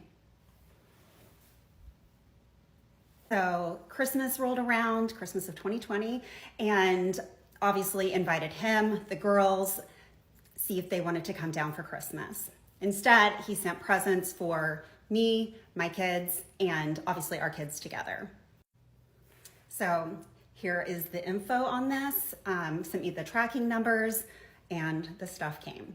Get out the way. My Christmas present from him was a brand new pair of Ray-Bans and a $300 Victoria's Secret gift card. What a present to send your ex. Little did I know that Christmas, but he had filed for custody and was now accusing me of kidnapping the kid. So in the last part, Will has filed for custody and is accusing me of kidnapping. To be honest, I wasn't super worried about either. I know custody sounds kind of scary, but he had not established any. So it wasn't that he was trying to get the kids full time. And I was not worried about the kidnapping claim, never have been, because again, I have plenty of proof that he facilitated and helped these kids stay down in Florida by shipping all of these things back and forth for the next school year. So in my opinion, I think Will thought he could force my hand in having to return to Missouri. And unfortunately, fate had dealt me a lucky hand. Remember my auto accident? Well, an insurance claim settlement had come in. I could now fight. And that's exactly what I did. I fought back. I was able to secure a lawyer, one that I have to this day, because this case is still active. It's never been completed. Yes, from December 2020 to now. And I will get into all of that later. So Will came into town in late January for Liam's birthday, and again, tried to grope me. Not surprising. The next trip was kind of brokered between our attorneys, and it was over for spring break, and he took all 6 of his kids and Nashville baby mama to Disney World. Yep. And that was for part of the week. And then the second part of the week, Ren came back to me, and he took Liam and the rest of his kids off to Panama City Beach. The most hysterical thing ever is Liam likes to take pictures on his iPad. And you never know what's going to crop up in these pictures. Never know. And so anyhow, after this trip, I just was scrolling through them, and up pops this picture. A mystery woman. So I asked Liam, hey, who is this? And he's like, oh, that's Dad's wife. They were kissing each other. Like, holy shit. Obviously it was not his wife, but God love little Liam. That's how he was kind of processing it, seeing him just kiss this random person. And, you know, to have my kids in this kind of rotating stream of women was obviously pretty concerning for me at the time. Also, what made this extra bizarre is he sends me this text message. When I asked him if Leah made it safe to Panama City, at the time he called it Panama City, his response is so goofy to me, and I kind of cracked up over it, because it's like, dude, and come to find out, he's got a whole other woman with him there, like, just so goofy and crazy, but I'll get out the way. So around this time, I'm really contemplating where I want to even be. Do I want to move down to South Florida? Do I want to be back in Missouri? My kids really wanted to go back to Missouri because they loved their schools, they loved their friends. So they were really wanting to go back there. But obviously going back to Brokedown Palace was absolutely not going to happen. My mom found herself in a situation where she was deeply unhappy in her current situation. And so she said, you know what? I have nothing here really anymore. I just want to go ahead and move to Missouri with you. So that's exactly what happened. We got her house ready to sell, packed everything up, and moved it up to Missouri. And we ended up having to stay in like a short-term hotel for about 3 months while we found a house. And we found a perfect place for all of us. And it's been amazing. And I couldn't be more lucky in that kind of regard. But this is completely not the end of this story, because now I have to coordinate with Will to get my belongings that have been out at the farm. And yep, guessed it, another nightmare situation. Part 31 saw us heading back to St. Louis. My mom, myself, and the kids found a great home that fit everybody's needs absolutely perfectly. And now was time to coordinate with Will to get our items from the farm and from Brokedown Palace. This was the beginning of yet another nightmare. Big surprise at this point, right? He refused to help other than what he said, putting things in the garage, and changed the date at the last minute. And all of this was a logistical nightmare. So again, you've got this farm. It has 3 houses where my stuff is dispersed between these 3 houses. Two of the houses, my items were in the basement. One of those houses is the farm manager's house, and so some of like my kitchen stuff he was using in his kitchen. And then Will's house, which is labeled like mod, some of my items were there as well. My vehicle is out at the farm, and then we have to get things there, head to Broke Down Palace, again, hour and a half away, and then load up there, and then head to my house, which is like 15, 20 minutes away. So finding a company who could do 2 locations and be able to load up my car as well was extremely difficult, especially on a short notice, and again, with a last minute date change. So here is an email that I had sent to Will, stating all of the issues that I was having, and he stood firm. Here is another email message between the two of us. He's going over the date changing. He's also saying that I'm trying to get him to pay for this. I was not. There had been previous conversation about him physically moving things. I was not expecting him to pay, but look, Will's a big guy. He could have easily moved our items himself, but he was refusing on every level and refusing to not help other than having the kids with him. He was putting everything on me and trying to make it as difficult as possible on me.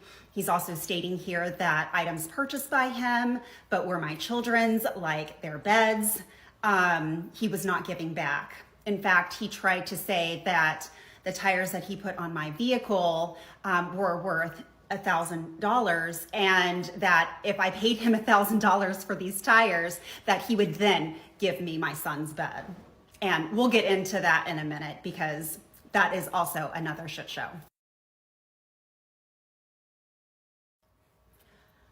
Okay, so here's a text message between Will and I. I was trying to see if the kids' winter coats were there at the house, and if so, could he give them to us because the temps were starting to drop. This was October of 2021, and he stated that he had packed up stuff months ago. This is important coming up. So, as you can see, he's just constantly difficult all the time.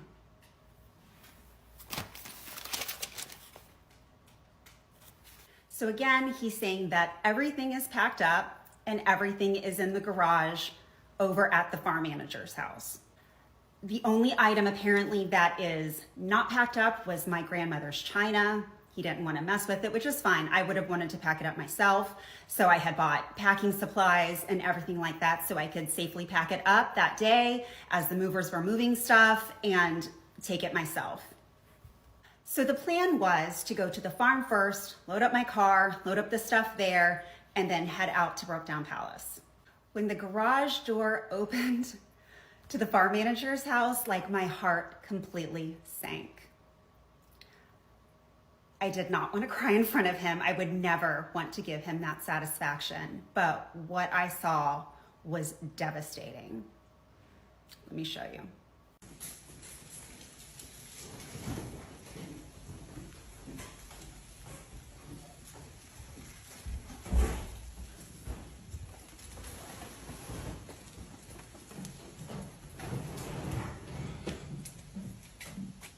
Almost everything that had been out there had been severely water damaged. Everything. This chair right here was my grandfather's, and it was then passed down to me because I'm the oldest grandchild, and it's completely destroyed. This box right here, all of my childhood memories, just gone. And I'm a super sentimental person. So if you are sentimental, like, this is devastating, like absolutely devastating, just gone. These were items that were my children. They were my children's when they were little, gone. Pairs of shoes that were ruined of theirs. One of my old lamps that ended up being just destroyed with mold. My old toaster. My old suitcase was covered in mold. My old rolling camera bag covered in mold. These were some of my kids' old Halloween costumes. Just everything that was down there was just completely destroyed. When you look at that video of it, I'm just kind of panning the room. I mean, literally almost everything in that view is just destroyed. Even my little old yellow couch, it had a whole leg ripped off. And there was stuff all over that house. Everything that was found in that house was dirty and filthy and just absolutely disgusting. Not just that, but went out to the barn and more stuff was just in a complete hot mess. It had just been thrown haphazardly out there with no care for our items at all. This is my daughter's old Barbie house. See, just literally thrown in the barn and destroyed. This was another box of mine. That was a polar bear stuffed animal that my dad had gotten me. He was a military guy and he had a year remote in Korea and he'd given that to me as a kid and it was just something very special to me. And as you can see, it's covered in rat poop. Unfortunately, my car didn't fare much better. It had this huge, nasty dent in it from God knows what. Looks even a little rusty. Now I'm going to show you some pictures of the inside. The whole thing was covered with a thick layer of dirt. There was trash all in it, and the glove compartment had rat poop as well. Like, just look how gross all this is. Here, I'll get out the way. I don't want to bore you guys with a ton of just destroyed stuff. But yeah, this was devastating. And since he did not have things all packed up and ready to go there, he had not gone to his dad's or Maud to gather the other items. And again, we still have 2 more stops that we have to get to. And there was no way that we were gonna have time to go to both of these places. I was paying these people by the hour and there was no way. I think it was like $200 an hour for these movers. And the fact that my items were not gathered was ridiculous and that they were so damaged. And unfortunately, when we got to Brookdown Palace, the nightmare continued. After a heartbreaking trip to the farm, we head over to Brookdown Palace. While we were still at the farm, I was told that I would be given another opportunity to be able to go and gather the items at the other 2 places at another time. That never happened. And as we pull up, you can see my stuff in the garage, but I had to point out, here was the crusty, dusty basketball hoop that the turkey fryer had caught on fire. I thought you guys would get a kick out of that because I cracked up when I first pulled up and saw that. And again, I was told that everything besides my grandmother's china had been packaged up and had been taken to the garage. So as soon as I got to the house, I just started wrapping and packing up my grandmother's china while my movers I had hired had started loading up the things that were in the garage to their moving truck. So here I am packing up the china as quickly as I can, thinking that that was all that I was going to end up needing to do today. After I was done, those boxes were given to the movers as well, and I decided that I was going to just take a stroll through the house just to see if there was anything else of mine or my kids that was just laying about. And yep, wouldn't you know, stuff was everywhere. So here I have these movers moving stuff out that was in the garage, and I am now running around like a mad woman trying to gather as many things as I could. Y'all, I felt like I was on an episode of Supermarket Sweep. I was like running with my buggy or a box and just throwing as much as I could and just throwing it to the mover so we could get this packed up as much and as fast as we possibly could. Bedrooms were still full of items. I mean, it was insane how much stuff was still there. There was still curtains up. It was a mess. We had Christmas ornaments that we had kind of combined throughout the years, and had to sit and like sort through all of this stuff. And again, the clock is ticking. Every hour, I'm spending money that we are just sitting here. If anyone is in the St. Louis area, I highly recommend this company. They were amazing. You can see all their wonderful reviews, but could not recommend them enough. This was their sweet message to me, because goodness, that day was so incredibly stressful. As you can only begin to imagine, this was so stressful. After we get everything packed there, take it to my house, and we don't get done until 9 p.m. that night. I spent over $1,700 in moving expenses that day. I mean, I probably easily, a good 600 of that should not have even been spent if things were actually together and properly packaged up for us to just be able to grab and go. But of course not. Now that all the items were at my house, I started to go through them and quickly realized that it was another nightmare. This is a bin that came from Broke Down Palace, and it had glass all throughout the box. Get out the way. Here's a closer view of it. I have absolutely no idea what this was even to. It wasn't anything of mine, because I don't even know what that could have been, but it was glass, and it was throughout all of my items. Bunch of items were broken because they were just haphazardly thrown in trash bags. This was an Anthropologie mug. Very upsetting. And I quickly realized we were missing a ton of items. So I sent him a message about what items we were missing. And there was also kind of a running list, because again, I'm going through this. So this was not all that we were missing. So here's the beginning of the text. Again, it took me a while to go through this, and I was trying to be as comprehensive as possible. You can see the date up top. The bowl I'm holding up at top was also from Anthropologie. I had an entire 8-piece set, and the only thing I got back were 2 bowls. I don't know what happened to the rest, but pause to read. Here's the rest of this.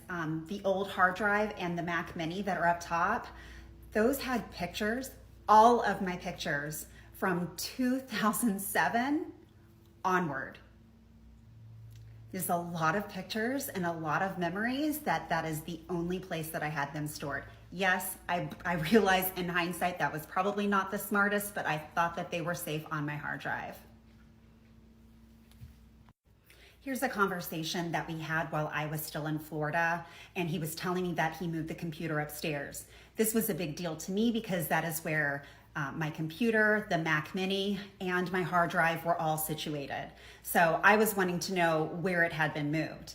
When we had gone into the house to get our items, that desk was nowhere to be found. I have no clue what happened to it. But pause to read. Here's another email about this. He was not really responding very well. Again, it was like pulling teeth trying to get responses, but pause to read.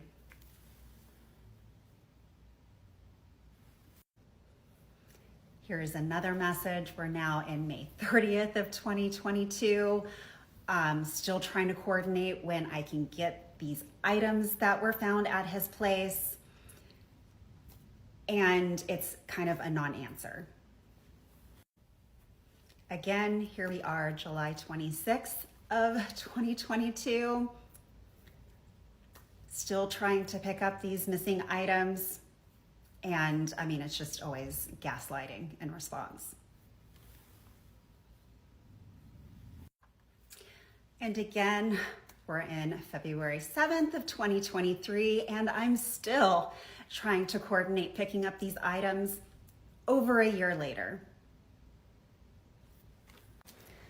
To this day, I have never gotten my hard drive or the Mac Mini back. He has withheld it this entire time. And there are other items that I have never gotten back. These are family heirlooms, huge mementos, things that I have purchased. I've never gotten back my Anthro plate set. I never got back the rest of my cup set. There are so many things that I am missing. Just money, it's at least $20,000 that were either damaged or never returned. And that's not even including the emotional damage of losing these precious, precious items. As for my vehicle, those new tires that he said he spent $1,000 on, they were dry rotted. Took it in, and the technician said these have literally looked like they had sat in water, and they have dry rot all over them. Wasn't from my house. My house is on a sloped driveway. No way to sit in water in my driveway. So it's been one thing after another with this guy. He's just such a piece of work. Okay, so I had thought so many times on how I was going to do this section, and to be honest, I'm still not completely sure because it's a lot of info and I want to put it in bite-sized pieces and not overwhelm. So I'm just gonna start this, and it's gonna be at least 2 parts, possibly 3. We'll see how this goes. And honestly, I wish I had a magic crystal ball where I could see where, the pressing question that people want to know, so I can already know how to address it before, you guys all want to know the same answer. So just bear with me. And if you guys do end up having a lot of the same questions, I might end up just making another video and just kind of briefly going over that. And as a huge side note, I won't be sharing all of the financial info I have. This is literally just an overview and an intro because as of today, child support is still not situated. Yes, from a case that was filed in December of 2020. The financial abuse is extremely live and well. So I'm going to present the absolute BS that I have been dealing with in terms of financial. And I will say, Will must think I am very stupid. And I don't know about you guys, but I often love being underestimated because they don't see what's coming.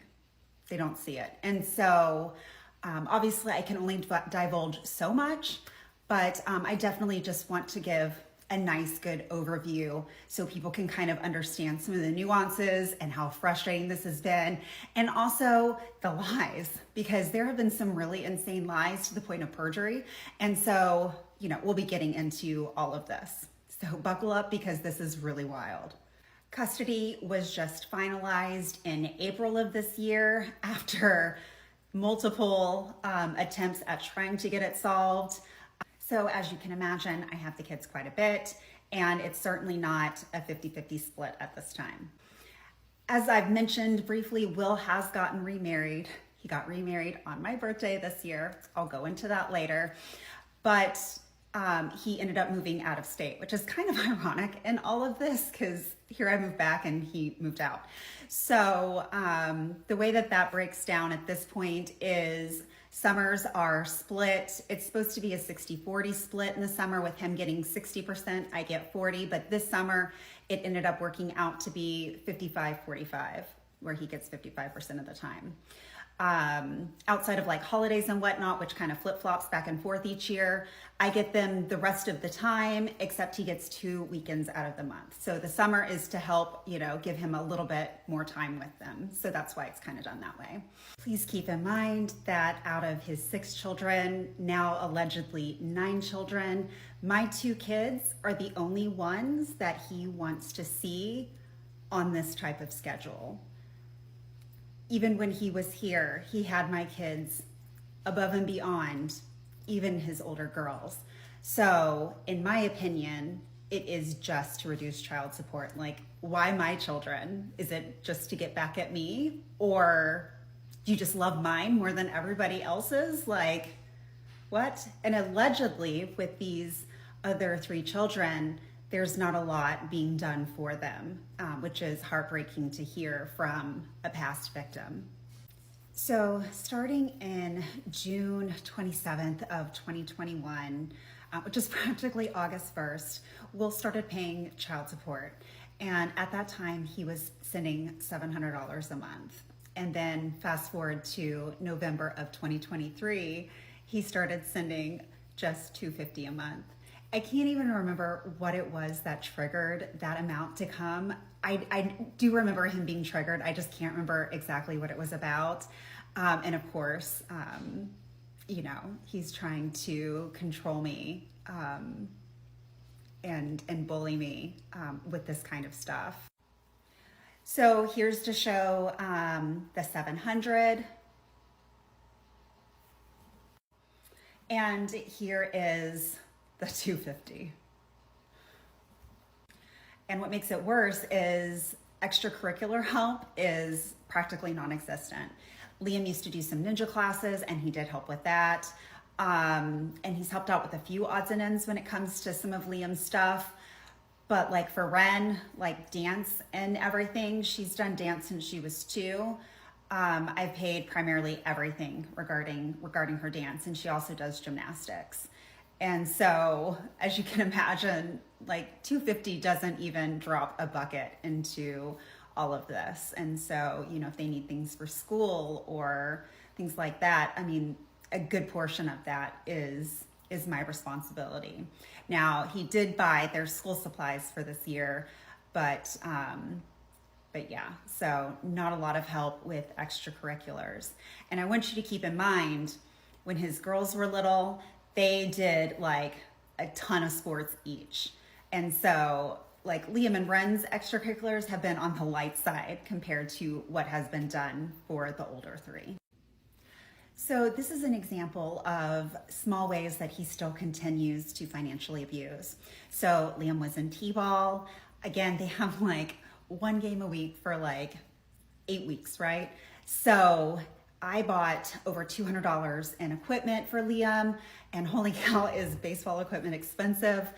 And he purchased the clothing items, and it was literally like socks, pants, and a belt that needed to be purchased. And he ended up spending over $160 for crazy amounts of items. So he bought Liam 4 pairs of pants for a 1 game a week for a short time period. Like, it was so excessive, just ridiculous. I mean, just literally anything he can do to avoid having to be decent and reimburse me for things, because who on earth needs 4 pair of pants? So one of the biggest issues that I have been dealing in terms of finances is Will is technically self-employed at this point. And when someone is self-employed, it makes doing the financial stuff that much more difficult, because they can hide around things, they can underreport, and yeah, so it's pretty wild. This was a huge reason why I was going around and finding as much documentation as possible. And you'll see a little bit of this come into play. Again, I can't show all of my cards, but I know a heck of a lot more than he thinks I do. So if you have been in this situation before with a self-employed narcissist, or you're currently going through it, you have to be prepared and have as many of your ducks in a row in terms of documentation as possible. It is a lifeline, and your future self will thank you in spades. So when this court case initially started, I had found out, or had previously already known, about 20 other companies that Will was a part of. Okay, obviously the farm being one of them. And I had also known about him dabbling in certain things, like when Missouri became legalized for marijuana, he was trying to turn, I don't know if it was part or all of the farm into a pot growing farm, I don't know. But there was a lot of plans, and there was a lot of info contained in those plans. And so, yeah, so he had his hands in all sorts of things. Now, since then, businesses have closed, businesses have opened, so it's kind of shifted around a little bit. There are ways to get better financial pictures of people with forensic accountants, for example, but unfortunately they're very expensive, and especially with the amount of info and deep diving that would have to go on in my case, it would cost an absolute small fortune. So it's just been kind of a nightmare in that front. So in my opinion, the main way that Will is trying to reduce his child support is through manipulating tax returns or not disclosing the actual other business stuff or the other ventures that he has going on. So when financial disclosure was first disclosed, he had to produce the past 3 years tax returns. So it was, I think, 2017, 18, and 19. In those tax returns, he had reported almost $1 million losses on each. So we last left off where he produced these tax returns. I'll touch on that a little bit later, but the rest of financial disclosure was also a complete hot mess. So for those who aren't familiar, anytime you have a custody case or like a divorce or anything like that, each side has to produce financial disclosure. And so one of that part is to provide your income, and then you have to do a breakdown of all of your different expenses for the month and see how that kind of works out. So initially in his financial disclosure, again, we're in 2021 at this point, he stated that he was making $170,000 a year, something and some change, right? And so again, he's getting all of this breakdown of all of these different expenses, and the expenses are like practically matching up perfectly to what his income is stating. I mean, it was off less than $1,000. It was pretty close. One of the craziest things on this financial disclosure form was he had left off $4,300 of his mortgage payments on this form. So he would need to be making at least $4,300 more a month to be affording his lifestyle. This wasn't his take-home pay. This also had his taxes, his health insurance, and those kinds of things already taken out. So to be off by $4,300 a month is quite staggering. So, and again, he's short by at least $4,300 a month just with the mortgage payments. So even the $175 was not matching up at all. Also, this was not including any vehicles. By this time, he had already purchased a brand new 12-passenger van. Yes, and had no payments on that vehicle and no car payments in general. I don't know what he was paying on car insurance. Let's hope he got it together for himself. He also stated that he was only spending $100 a month on home maintenance. I will have an entire part doing a comparison and contrast of what Broke Down Palace looked like when I left versus what it looked like after, because substantial amounts of money and work went into that place. It was absolutely not $100 a month. So child support based on the $175,000 put into our state calculator, and my attorney had said it should be $2,000. And I want to make this abundantly clear. I am not out here looking to take this man for all that he's worth, but I certainly want fairness, and I certainly want my child support calculated on actual numbers and not this financial nonsense crap that he's been trying to pull to where he's not properly funding the children that he should be paying for. So sometime around mid-2021, we have a hearing before our judge, and I don't know if the hearing was exactly for child support, but my attorney was trying to get some kind of ball rolling for me. And we get into this hearing, and of course it's all virtual still, and his attorney is like, I'm sorry, Judge, but my client made a $100,000 error on his income. Yes. So he was now claiming $100,000 less in income, that he was now making like $77,000 a year.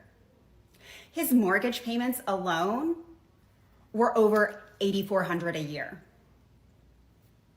I mean, clearly this did not go over well with the judge, And there was a bit of a chewing out period from him regarding this. Just astounding, absolutely astounding. So again, he then produced those 2017, 18, and 19 tax returns that showed $1 million losses. Yes. On those tax returns, he has stated that there's foreign income, which I already knew that there was foreign income because I had some of his old bank statements and it had shown foreign income ATM transactions. So I knew that there was something going on with that. We have asked repeatedly to provide some info on that income, and so far there has been no compliance with that.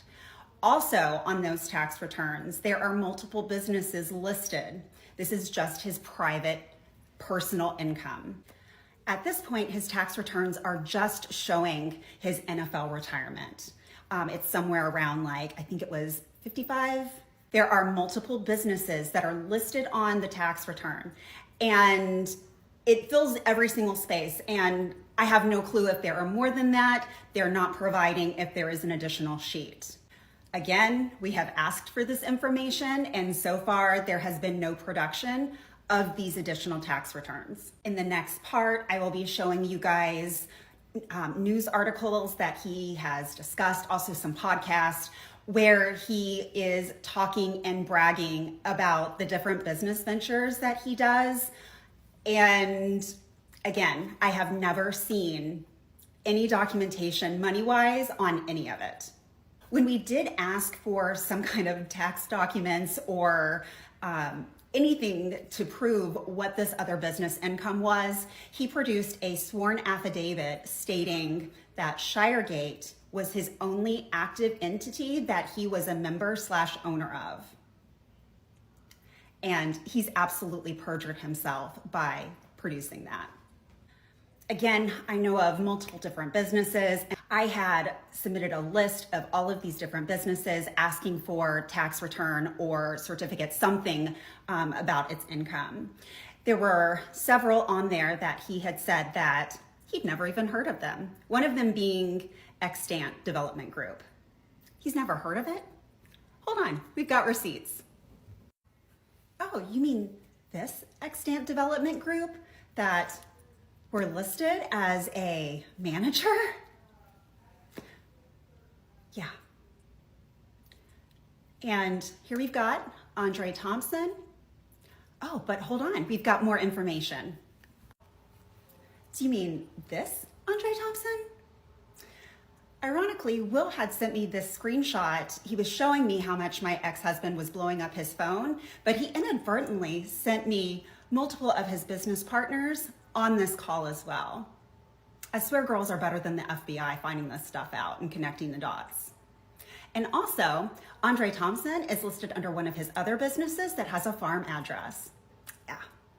So completely has perjured himself saying, I've never heard of this before. He's also claimed that he sold all of his stocks, even though none of the tax returns that we have received has shown any indication of that having done so. So if that has been done, I can't say if it has or not, but my lawyer and I have not been given any kind of documentation on that. He's also lied repeatedly throughout the years on what is up with his business. I've shared a little bit about his finances and some of the uphill battles that I have been struggling with and have still been financially abused by to this day. So there's the flip side of this, which is the public facing side, because what Will tells the public is a very different situation to what he is privately telling me and trying to further financially abuse me with. So we're going to break some of this down and sharing a little bit more of what's really going on behind the scenes, or at least what is being told to me. So let's start. So I mentioned before, Will did a TED Talk, and he is talking about his success in his farm and whatnot. And we've gone a little bit into that so far, and I'll touch on it a little bit more later because this is a common theme of the success of the farm. This is an article from the NFL player engagement website, And I'll duck out of the way and you guys can read it in just a minute, but he basically is talking about the farm being a getaway and that it's also a profit-making business. This particular article didn't have a date on it, but it has to be at least from 2017 because he discusses his job at Merrill Lynch. Will went on this podcast on March 27th of 2020. And I wasn't sure what copyright laws were with screen recording a podcast. So I'm going to go over a summary of the different things that he starts to discuss in this podcast, and we'll discuss. So if you do check out that podcast, the info I'm discussing starts around the 49-minute mark if you're just wanting to hear these things out of his own mouth. So obviously he's talking about Shiregate Farm, where his farm is, and discusses various ways that he sells his meat. That is not a joke. Okay, I'm just gonna read from my notes because it's too hard trying to memorize this. So he started a security company with a friend doing everything from low voltage. This included access control, lighting control, elevator control, fire code and safety stuff, maintaining the phone systems. They manage around 15 buildings in Atlanta at the time of that podcast, as well as private units and homes. He then goes on to discuss PDG, Peacemaker Defense Group. So apparently this is a private executive protection group. He says that they are the real guys with the guns and says it's a lot of fun. Isn't that great? So by this point, he had been fired from the finance company that had given him that work phone with all of the crazy text on it. And so he says that he got into finance and he still does finance and insurance. So I'm not exactly sure what he means by that, but he was no longer with that company. And then he goes on to discuss the multitude of boards that he serves on. We've got Matthew Dickey board, we've got the Newmark Foundation, Boys and Girls Club, we've got Greener World, and the XFL board. Apparently he discusses having a hand in bringing the XFL, kind of a tongue twister, to St. Louis.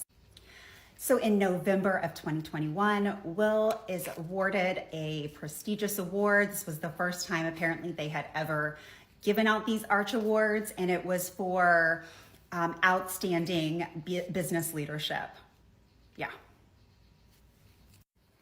And here is the bio that was given in regards to him winning the Arch Award. Let me get out the way, y'all can pause to read. And here is more information on some of his Arch Award interviews. And here he had formed a doggy daycare with Dan Morgan. Apparently there's a lot of ventures with Dan Morgan. But anyhow, he says here he did very well there, learned a lot of lessons along the way.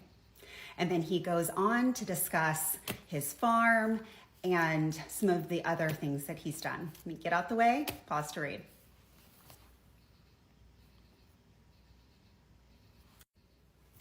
So apparently on March 24th, 2022, he went on the Too Tall Sports podcast. You can see great insight from an extremely successful 12-year NFL player, entrepreneur, and farmer. So again, I don't know what the legalities of screen recording podcasts are and copyright, so we're gonna go back to my notes and I'll let you guys know what was said. So at the 1 hour, 8 minute mark, he discusses the farm. So, and then at the very beginning, around the 4 minute mark, he's talking about his 3 older girls playing volleyball. He talks about their extensive club volleyball schedule. All 3 older girls played extreme club volleyball. And he was talking about in like the next couple weeks, he was going to like 3 different cities and how extensive this was. He said, quote, "How to make a rich dad poor, make him a volleyball dad." And again, we're gonna touch on all of these little things. And on February 3rd, 2023, he does a Panthers.com article. Let me get out the way, you can pause to read. So it says here, he's talking about some of his different business ventures that, again, we're talking about the low voltage business in Atlanta. He has development projects. He's working with former teammates. And he's involved with an aluminum can company. Isn't this new? And it's on track to produce 600 million cans in its second full year of operation. And he's laying out plans for a procurement facility. Wouldn't it be nice if we had some income tax info on all of these businesses? And shocker, we have an article who's actually claiming my children publicly here. It's a small miracle. He goes on to say this. I'll get out the way, pause to read. And this, again, pause to read. And again, and we also go into some of the volleyball stuff below. Again, pause to read. Will has also done these informative, I guess, videos for colleges and sports teams. This one kind of cracked me up. Dangers of sexting. Hello. And anyhow, I've never seen any income on tax returns related to these. It's SM2 and also NHL, and he's still listed as part of the team on both of those websites. Here's a conversation I had with Will while I was in Florida during COVID, and I have multiple texts like this where he discusses doggy daycare and not receiving anything from them for years and years and years. And here's a fascinating conversation from 2022 with Will. And I was trying to get him to pay for one of the kids' extracurriculars because, again, he didn't want to pay it. And this is usually how it goes in these conversations. Refuses to pay, tries to throw up insurance, and yeah. So anyhow, I'll get out the way. You guys pause to read. And the next part of this conversation, pause to read.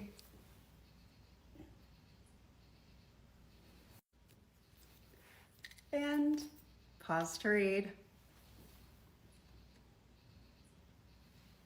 So he said, go for it. And so I did. Anyhow, volleyball is obviously a really expensive sport to anybody who has done club volleyball.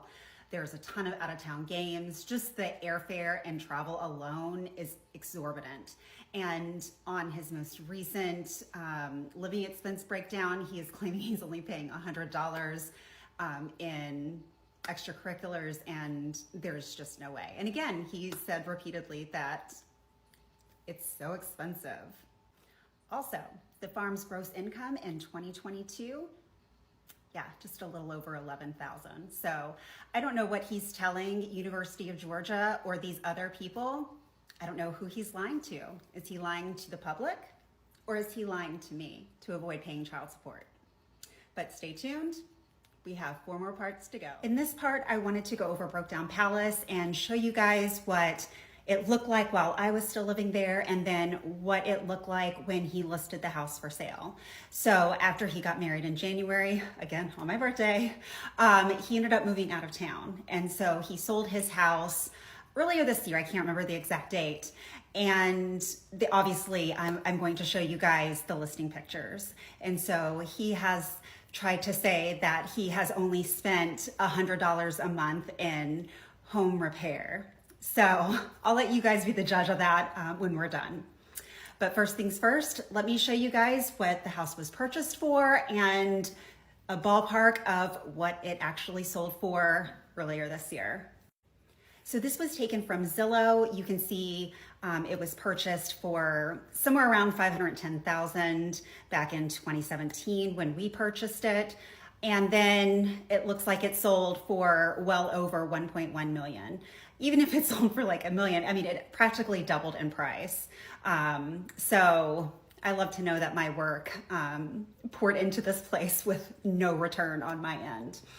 But let's show you guys what the before and after of these rooms look like now. Here are all of those cabinets I painted. I don't know what on earth happened to the doors above the stove. No clue.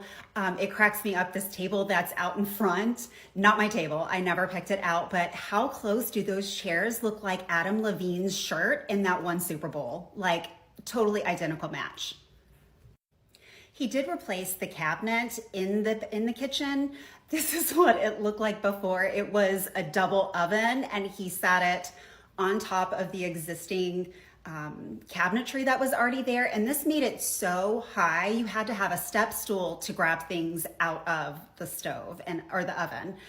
Let me see if there's a picture that shows what it now looked like. So here you can see where that white block is. He obviously replaced the old cabinetry and put in a whole new unit. And again, this was done after I had left. So this is what the big unfinished primary space ended up looking like. This was his bedroom at this point. You can see, like I said, dude was messy. So you'll see that on this left-hand side, there is a dresser. And yeah, so he ends up replacing it. Let me grab that picture. Okay, so this is the same room. It's just facing the opposite direction. But as you can see, he did a built-in bar area with, it looks like a fridge, or I don't know if it's what exactly that is. It looks like a fridge. But yeah, so all of that was added after I left. Here's another view that was similar to the one I posted earlier. But yeah, you can see this whole little bar area. Here is what the primary closet looked like. Literally, he threw a shelving system on unfinished walls. I'm gonna attach a video that shows kind of a panning shot of what it looked like, but this is exactly what it looked like when I left.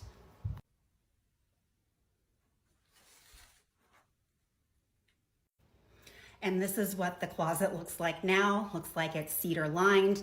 And if you recall in the last video, the shelving system was a brown color, and it looks like he got an all new shelving system in white. So I would imagine this was pretty expensive to renovate and redo. This is what the bathroom in the primary looked like. As you can see, it looks like it was like a wood look floor. And obviously this was completely not done at all. This is the same view now. Let me get myself out of the way so you guys can see better. It looks like he had pulled up the previous flooring that had been laid down and looks like put down like a gray wood look tile. I'm not exactly sure if that's the case, but as you can see, the additions done to this have been expensive and extensive. Let me pull up more from this bathroom. Here's a different view, obviously added a double vanity, and around behind where the tub is on the other side, he added a laundry. Let me grab that one. And here this is the other side behind the tub. So again, very extensive.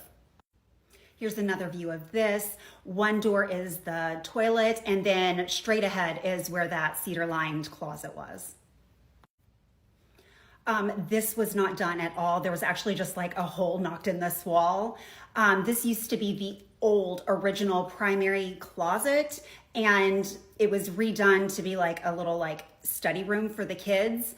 But when I was still there, it was still an actual closet, and this sliding door, the barn door, is a new addition.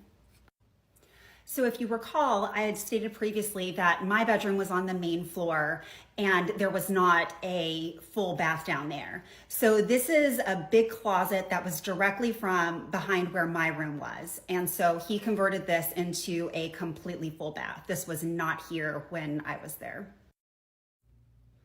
Here's a closer look at the shower in this bathroom and the opposite view. And so that side door would be going into the room that I used to stay in. Okay, so moving now to the basement. When I was there, there was no flooring in the basement. The basement, other than this room was made along with a storage unit that's right next to it. Those were the only two rooms down there. Again, no flooring though. So let's go to the rest of this and see what the basement now looks like. So this is a view kind of walking out from that music room, looking out into this room. And this is a really big room. It doesn't look that big in this picture, but it's a big room. There was no ceiling. That was all done. It wasn't painted. It wasn't floored. All of this is redone. Here's another view of this room. That left door is the storage area, and then the right door is to the music room. So this is on the other side of the stairs down in the basement. Right into the door straight ahead was supposed to be like a craft room. I don't know if it was being built as a storage room. I don't know at this point. But yeah, again, this was completely unfinished when I was there. Here is another view of the last room looking outwards, and that wall right there is the stairs going up. He also added an entire whole bath down there. So yeah, lots of expense. So as you can see, all of this was just so much work that has been done, and there's absolutely no way that this was being done on $100 a month to redo all of this stuff. I want to put out a warning label on this one. This is the animal episode, so if you're sensitive about animals, this might not be the one for you. So we'll start kind of from the chronological order of time and how these animals came in and out of the picture.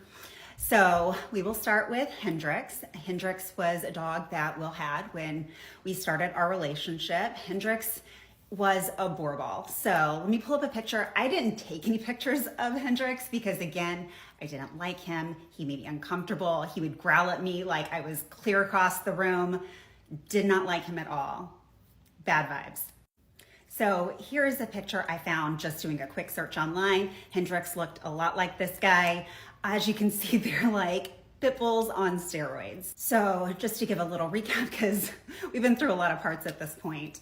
At 4th of July in 2014, we were all, I think it was even the very first night that we were there, like it was unreal. The very first night, everybody's, having fun and whatnot. And this girl, she had gotten her back against a wall and kind of slid down the wall to like a seated position, and Hendrix was right there, and he bit her face, and she had to have emergency plastic surgery, and she ended up allegedly getting an $800,000 lawsuit from Will. Apparently this was just a warning bite, and that was what was pretty scary. Soon after that, I can't remember if it was somebody who had trained Hendrik or if it was like the person he bought him from. I can't remember, but he had picked him up to do some work on Hendrix to see if he could potentially come back. And so that same 4th of July weekend, it might have even been the very next day, this handler came and picked up Hendrix and took him back, I think, to Colorado. It's been a while, but I think he went back to Colorado. While Hendrix was there at that facility, he ended up attacking and severely injuring another dog while there. And so at that point, he had to be put down. So the next two dogs were Hexie, who Will had had for years and years and years. Hexie was a German Shepherd. Apparently she had like all kinds of specialty training and knew all kinds of like German commands and stuff. She was like a high security German Shepherd. This is a picture I took of Hexie. Hexie was actually an excellent dog. She was a great girl. So after Hendrix was put down, Will got an English Mastiff named Mojo. Let me get a picture. They're cute.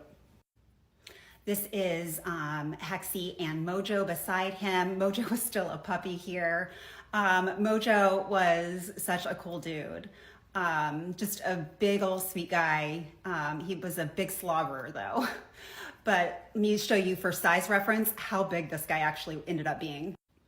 Here is Liam next to Mojo. I mean, dude was just absolutely huge. Then we had Yoshi the Labradoodle. He came with Coda the little pit mix on Mother's Day of 2016. And here's little Coda. She was really cute. And then them together. They were a really, really precious pair. So if you recall, all 4 of these dogs were taken out to the farm. I can't even remember exactly when, but it was sometime before we started doing all of our showings. So I'm guessing it was sometime around December of 2016, January of 2017. They were all taken out to the farm. This is hard. So Yoshi was the first one to pass away out at the farm. And he was over at Will's dad's house. There was a pen there. And I think it was like a St. Bernard pen. And because he had several dogs out there. There was a pen with 1 or 2 St. Bernards. And then there was a pen with 2 Great Danes, not the ones that we had, but 2 Great Danes that were out there as well. And I cannot remember any of their names because they lived out the farm the whole time that Will and I were together. So anyhow, Yoshi was in the pen with the either 1 or 2 St. Bernards, I can't remember, and he got bit by a snake. And he had his collar on, and unfortunately, he had a reaction. He probably would have been fine if he didn't have his collar on, but unfortunately, he got very swollen, and I don't even know if I can say it, but you guys can probably guess what happened. But yeah, he was unfortunately the first one to pass away. The next 2 to pass were Mojo and Coda. They actually passed at the same time. I don't know what on earth was happening, but apparently they weren't being properly supervised, and the 2 of them apparently, I guess, out at the farm became little mischievous buddies, and they had gone off property. It was earlier in the morning. There were a bunch of kids at their bus stop waiting for the bus to come, and these are rural kids, and so they had their little 4-H projects, and that was like little sheep in a pen that was right by the bus stop. And for whatever reason, Mojo and Coda decided to go play with the sheep, and unfortunately ended up killing some of the sheep. And the owner of that house, that property, came out and shot both dogs. It was like so tragic. Hexie, God love her, her hips ended up going out.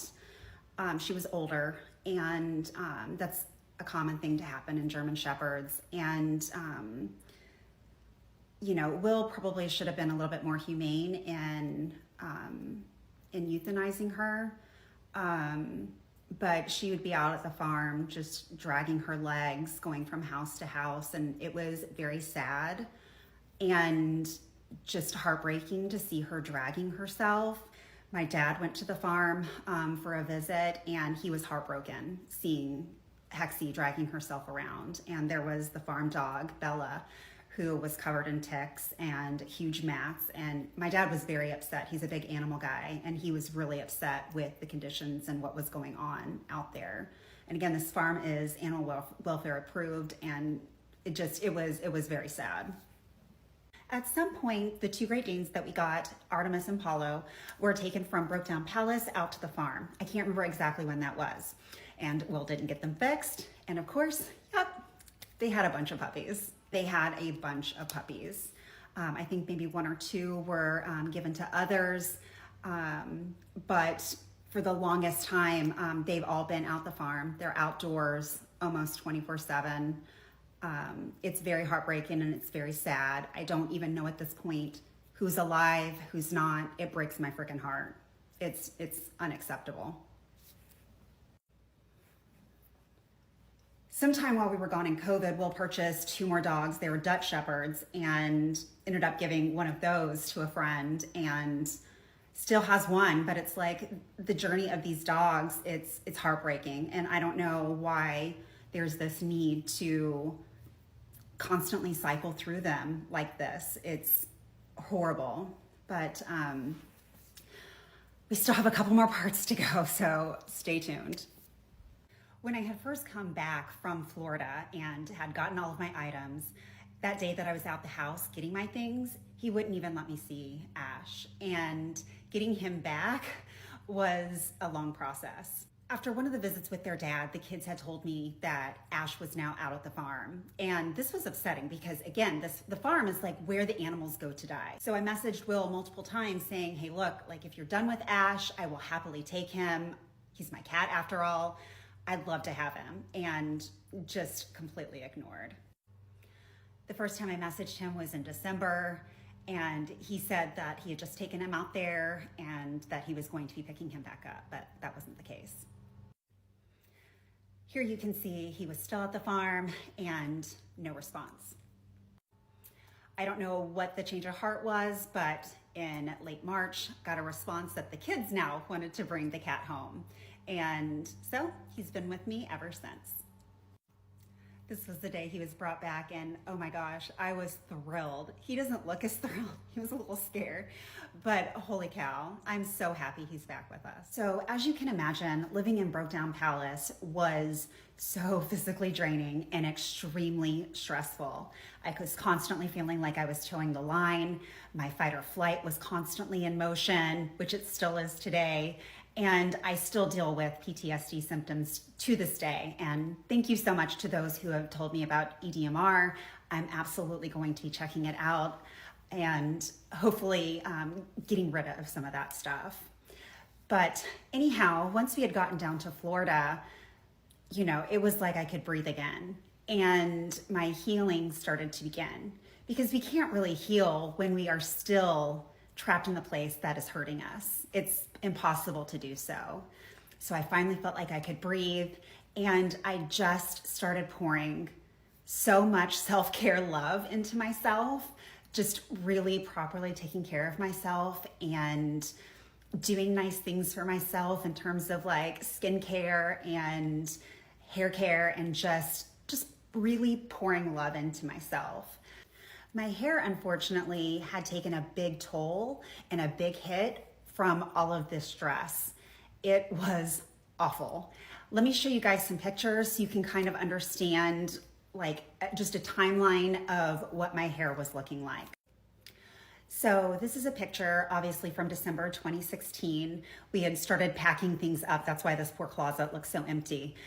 But anyhow, this is me postpartum from Liam. Probably like 9 months at this point, 10 months, something like that. But you can see that my hair is looking, you know, pretty healthy here. It's looking, you know, pretty normal in terms of its thickness and whatnot. And yeah, this is not a great picture of me, but this is March 1st of 2020. And you can see my hair, how thin it had gotten by this point. Like if I had taken all of my hair and done that now, like to one side, like it was awful. Like it was literally about half of my hair, if not more. It was horrific. It was traumatizing and deeply upsetting. Here you can see this is now November 10th of 2021. And this was when we were in our temporary living situation, and we were moving in like 15 days. But anyhow, you can see all of the new growth coming in and then how thin it was at the bottom. And here's another picture. And another one where you can see how crazy thin it had gotten. By that point, I had gotten it cut soon after that to where it had cut off all of that thin part. And I ended up making a video. If you scroll down, it's on there, but it was just how healing it was to be getting my hair back and how amazing that felt. It was like my hair was coming back to life with me, as silly as that sounds. But I mean, my hair was absolutely showing, like on the outside, everything that I was on the inside at that time, you know, just worn so thin. And later on, I don't want to include it in this series, but I do want to share with you guys all of the self-care stuff that I ended up doing during this time, because again, it was such a lifeline, and to feel worthy and just pouring good stuff into myself was a huge part of how I helped heal myself. And again, it's a process, but you know, just being kind to yourself and gentle, and just telling yourself by, you know, loving on yourself that you're worth it, and it's all going to get better. And I don't mean to make this into an ad, and please don't take it that way. I've got the link down there. I use this stuff using vitamins. I've used this for several years now, but I absolutely think that is something that has helped me kind of re-nourish my body and really help with the hair growth. And again, you can get it literally anywhere. Please don't feel like you guys need to buy it. For whatever reason, it is like usually $20 cheaper on TikTok Shop. It's usually how I buy it. It'll pop up randomly and I'll be like, oh, I'm almost out, and I'll purchase it. But again, you can buy it anywhere. It's usually at Target and Walmart. It's even on Amazon. But you know, if you are in this situation, just throw yourself some kindness, do some special treats for yourself. And if you're just out, just love on yourself and be good to yourself, and healing will come. In this part, I have a bunch of clips from one particular evening. It was the night that I was trapped in my room, and it had started like around 9, and it didn't end until close to 1 o'clock in the morning. As you can see, I've got the timestamps up above, but circular conversations are very nonsensical. They're rehashing. They just keep going around and around. And this is not the whole conversation. There are so many more parts to this. I filmed such a huge portion of this, but I just wanted to give you guys all a great idea of how insane these conversations are. I do everything out of the kindness of my goddamn heart every day. So should I sit here and say, because, you know, just like you've said multiple times, that you handle all your shit? Fine. You pay for half the fucking groceries. You pay for half the fucking light bill. You pay for half the goddamn gas that goes in the van. Because, yeah, I'll give you credit for the kids of mine that you have to run around. Because 99.997% of the time, you're taking your kids somewhere, not mine. Correct? So you're really... No, I'm telling you what you have not contributed to. Because that's what you promised under I court. never promised that. It's in the court documents. You go pull it up.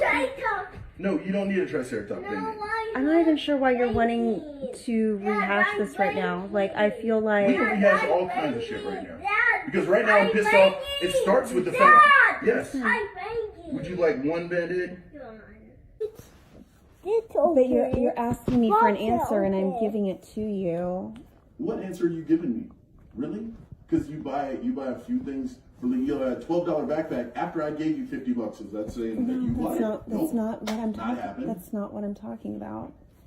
But you have me go and get stuff for you and your kids on a fairly regular basis. It doesn't matter what I say. Then what? You're just gonna be negative to me. This conversation is not productive. That's what you don't understand. Oh, it's very productive. Not. It's not productive, Will. It's not. We're good. You can just stand there and talk at me if you'd like, because Because if you're not willing to answer, you know you're in the wrong. I'm still waiting. It's not that well. We've rehashed. Okay, let's start with something very simple. No. Send me the text. Go through and because you spend time going through text. Send me the text where I'm going to replace your tires and battery and everything else. I'll find it, but Find it now. We got time. No, Will. No, we got time because I know it doesn't exist.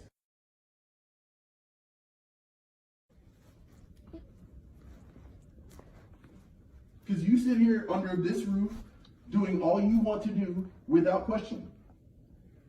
Name 15 fucking things you've purchased that are equivalent to additions inside. I'm not purchased. I put in plenty of nanometers. How many have I put in? Well, but this isn't my house. No. I got this as our house, and you even agreed on that part. So don't give me this shit that it's just my house now, because, you've told me multiple times you're leaving, so I don't know what the fuck to think. But yeah, okay, it's my fucking house. No. Because, when Dad buys Mom gifts, she always gives him shit because she says, well, did you do this for somebody else? Or is this because you don't care about me? And I can't care. And then you go, oh, I'm so sad that you got me this, but I'm such a bitch. Will, just stop. That's what you did to me on that damn day. What on earth? Name something on earth. Oh my God, just stop, Will. You are yelling and screaming in front of the I don't kids. give This a is fuck right ridiculous. now. You're doing it in front of You're them. right. But at least he knows I give a damn about what the fuck is really going on. Stop. I care about what the fuck is really happening. I know, honey. I'm sorry. Because I'm sorry that you're going to sit here and tell me that my son has got to be the right way when you're not even willing to hold up your end of the goddamn bargain on shit. Oh my gosh, just stop. You're being too much. No, I'm not being too much. I'm being too real. That's the problem. No, you it's have. not, Will. Yeah, it is. Because I'm too fucking real for you to handle on that. Yeah, I've done my fucked up shit, but guess what? Unlike you, I don't go back and sit on it and go, I should just make every situation lean back the wrong fucking way.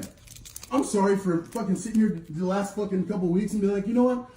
Maybe it'd be better if instead of me just sitting and locking away in the room or in the basement, I spend some time and act like I fucking give a shit. Because if you're gonna be here, since you haven't got your shit figured out, because you sit here and tell me, you yourself, ask me not to go into fucking shit, because I'll take the fucking battery out and everything else if that's what you want me to really act like a hard ass.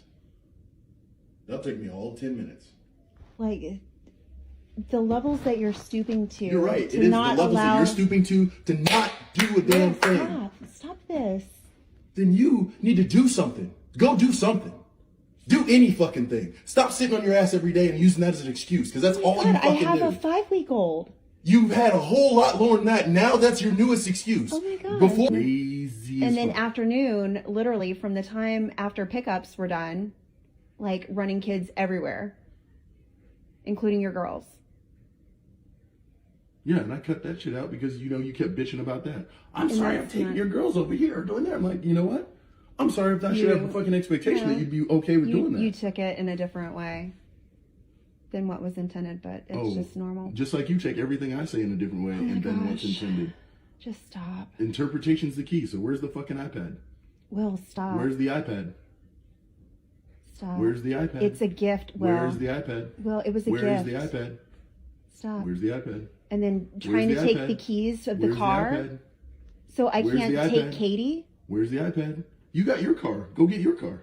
Yeah, and how am I supposed to get it with no vehicle, Will? And not just that, but it needs tires. It needs a lot of work. It's not Hey. even going to run. Hey, that ain't my problem at this point.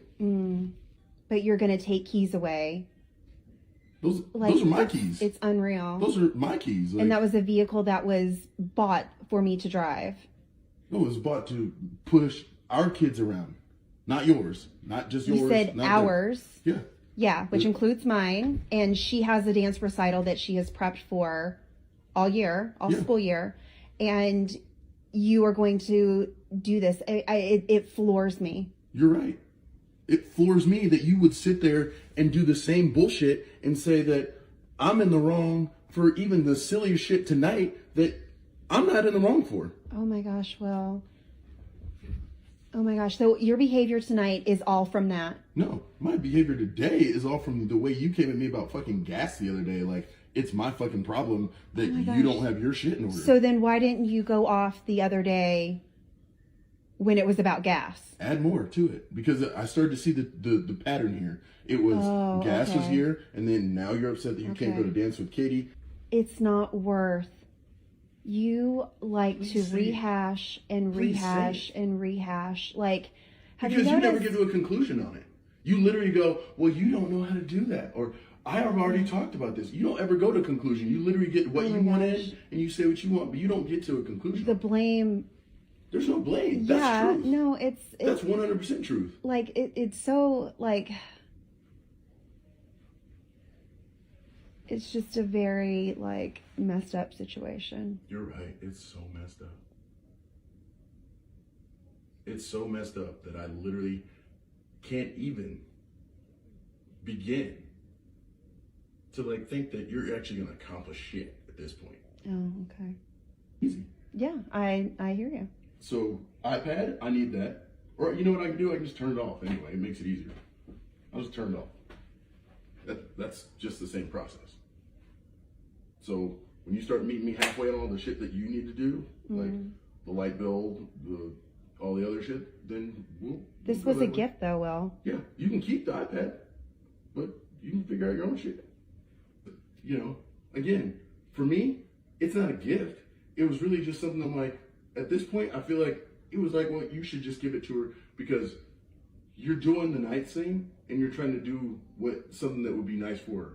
And I got That's a ridiculed. gift. No. Okay, how many times Well, did I sit there? when I ask you a question about somebody, you screenshot it and send it to that person. You've done it to me literally multiple times. You did it to Brandy. Vanilla. You did it, you did it to multiple people, okay? Same problem. But you have a random child out there. I have 2 random children right now, technically. Yeah, she was the basically- biggest mistake ever. That's what you told me. Yeah. The biggest mistake ever was inside of me at the time, being pregnant. This is where I get my problem.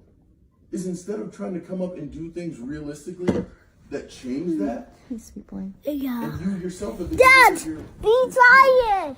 I will, Baby amen. sister, night. I know, baby sister, night. Try to. Okay, I'll do it quieter. But if I put you in Trying to gather myself so I can get through the rest of this. So many people think that these kinds of stories should not be told. And my opinion on that is very different. The more that we keep these kinds of stories hidden in the shadows or shame or just quiet, it only helps abusers. The more that we can arm and help others, we can protect future victims, we can help victims who aren't quite realizing that they're in these situations, or we can help protect those who are in these situations deep in the trenches, help give them hope that we can get out, we can survive and have so much better of a life. And I'm also so thankful for those who had questions and who weren't getting it and maybe still aren't getting it, but I'm hoping in these conversations back and forth that there was just some understanding gained and that people aren't so quick to be like, well, why can't you leave? And, you know, how could you do this? Why were you making those decisions? I'm just hopeful that there is more understanding to those who have watched the series on how we get into these situations and why it is so hard to leave. I knew making this that I'd have to blow up my own life a little bit. And it's one of the reasons why I have taken several years to tell this, because I don't know if I could have been strong enough to do it back then. But I've always known that it's an important story to tell. And my ultimate goal is to bring awareness. I've had several people ask what I'm doing in terms of a job. And when I was in the situation with Will, I had started to resell things. And this became such a huge lifeline for me. And I turned it into a business for myself. And with Will, I need a lot of flexibility. And so having my own business and being able to make my own schedule has been super important. And so, yeah, it's been such a lifeline for me. And I actually have really big hopes and dreams for others. Sorry, I'm gonna get emotional again. Other people who I've spoken with about this have known for the last several years. I have talked about wanting to open my own nonprofit.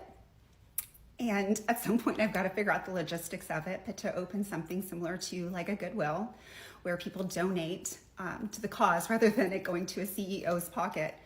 But those items would then be distributed to women in these situations to where they could have a means to be able to get themselves out of it and be taught the tools and the knowledge to help themselves. And that's something that I am really, really determined to do.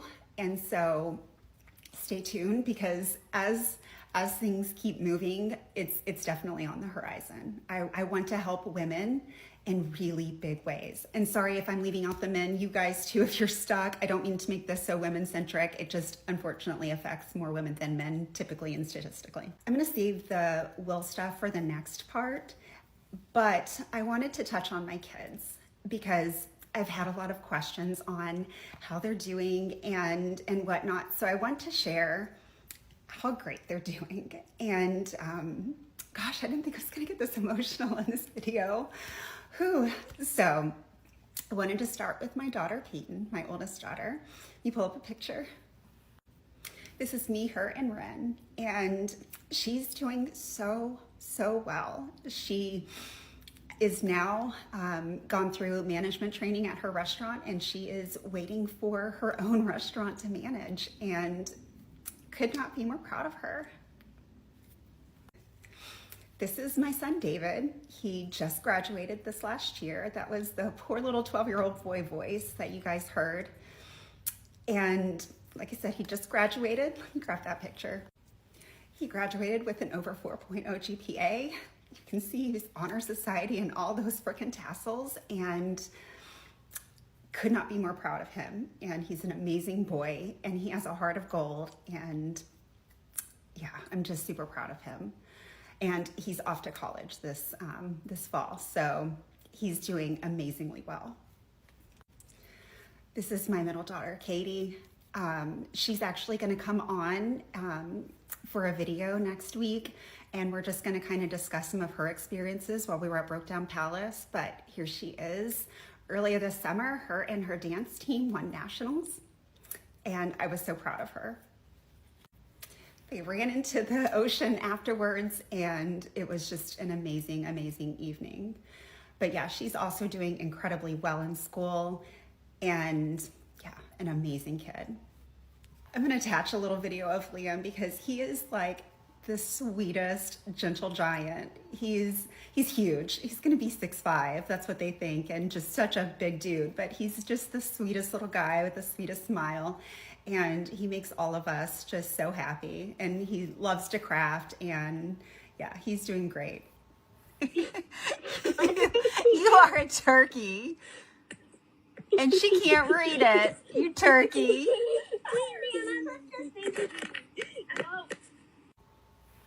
And here's Ren, my sweet baby girl, who was unfortunately with me for all of that trauma. She is the spunkiest, sweetest, most sassy little girl. She is a light in everybody's lives. And she does dance and is actually gonna be in competitive gymnastics this next year. So she's just a great girl too. I'm just so lucky to be their mom. And I want to give people who, you know, have carried that guilt of their kids having to endure stuff like this, that they can still thrive and they can still be great and they can have happy, fulfilled lives. So just hang in there. So in our very last video, I wanted to give you guys an update of how things have been going in terms of Will at this point since we've been back, and to answer some of the other burning questions that you guys have had throughout this whole series. Anyone who has to co-parent with someone like this knows that it's incredibly hard to actually co-parent. It ends up being a little bit more like parallel parenting. And it's been rough for sure.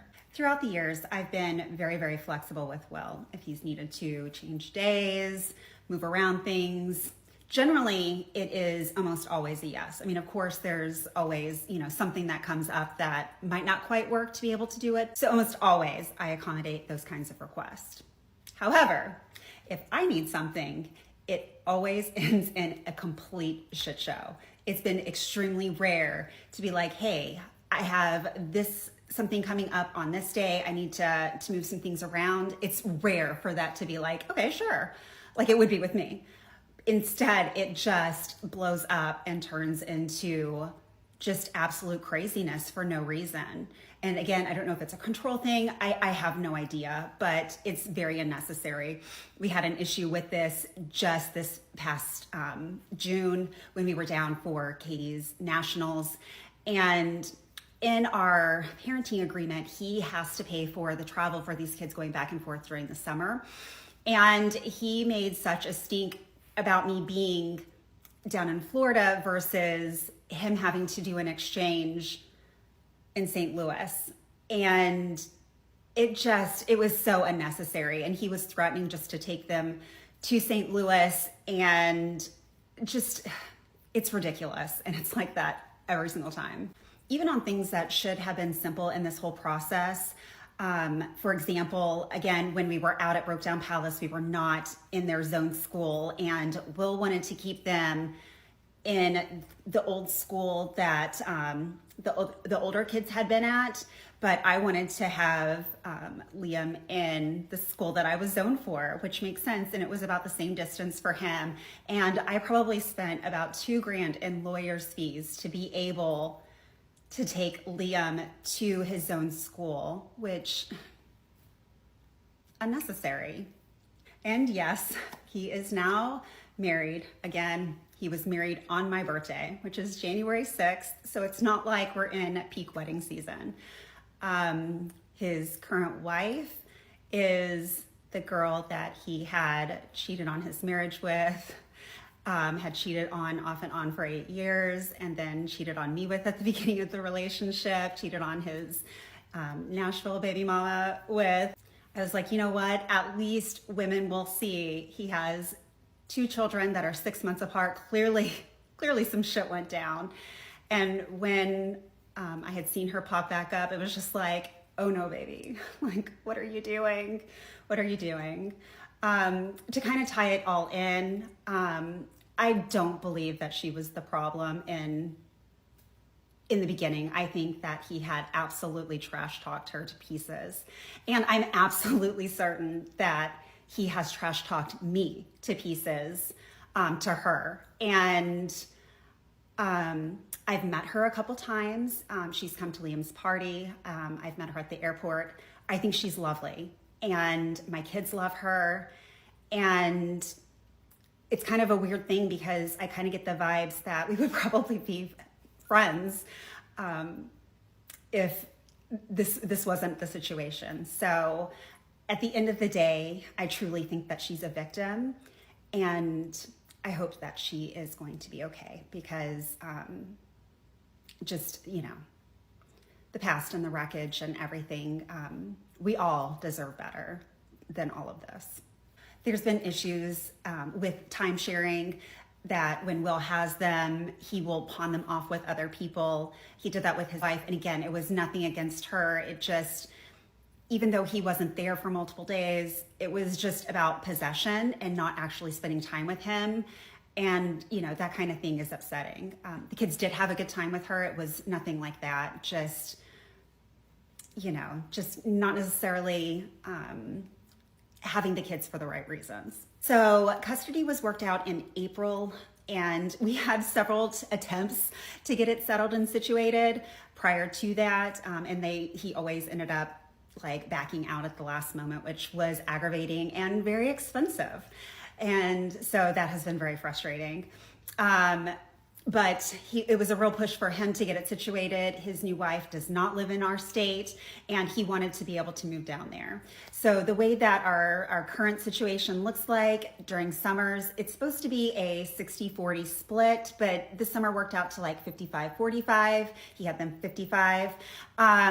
And it basically is like a week on, week off with him getting some 10-day spans in there. Just to allow for that little bit of extra time. And then during the school year, I have them all the time except 2 weekends a month.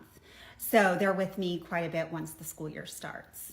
And yeah, so we haven't been doing it that long, but we'll see how it works out as things kind of evolve and progress. Unfortunately, the court system does not handle these kinds of situations well, and especially not when personality disorders are in play. A lot of times the thought is, well, they were abusing mom, that doesn't mean that they're going to be abusive to the kids. And, you know, I'm sorry, but when kids are being subjected to hearing their mom being severely verbally abused in front of them, or, you know, the other parent is causing so much undue stress on the mom, which is going to affect the kids, you know, that's absolutely abusive. So that kind of logic is just, it's heartbreaking. And unfortunately, you know, for people to lose serious custody, there has to be something truly severe going on. And even then they give people too many chances. And it's a shame because then something tragic happens and people are like, why did people not step in and do more in terms of like the courts? And it happens way too much. And I wish that more things were done to keep people safe in these situations, because at the end of the day, it's the kids who pay, and they just really need to do better. We still also have just issues that come up, and he'll blow them off. There was an issue of the dogs at his new wife's house getting into a horrific fight and one of them losing a tooth, and it was all done right next to Ren. And I had messaged him and asking what kind of safety precautions are being put in place. And let me pull these up because it's just wild. So since May, we've been using one of those court-approved messaging things. And so let me get out the way. This was the message that I had sent to him. And then the response. And this is so disheartening as a mom, just not even an issue. He does know about these videos. I got a very threatening letter wanting me to take them down. Obviously, I did not. I'm standing firm in my truth and that my story is the truth. And yeah, my hope for him is to get some help. He needs some serious help. He needs to be a better person. He needs to be a better father for my kids and just be a better all-around person. So I'm hoping that that step will be made. Again, thank you guys so much for listening to me. It's been just the biggest honor ever. Thank you for sharing. Thank you for listening. And just thank you.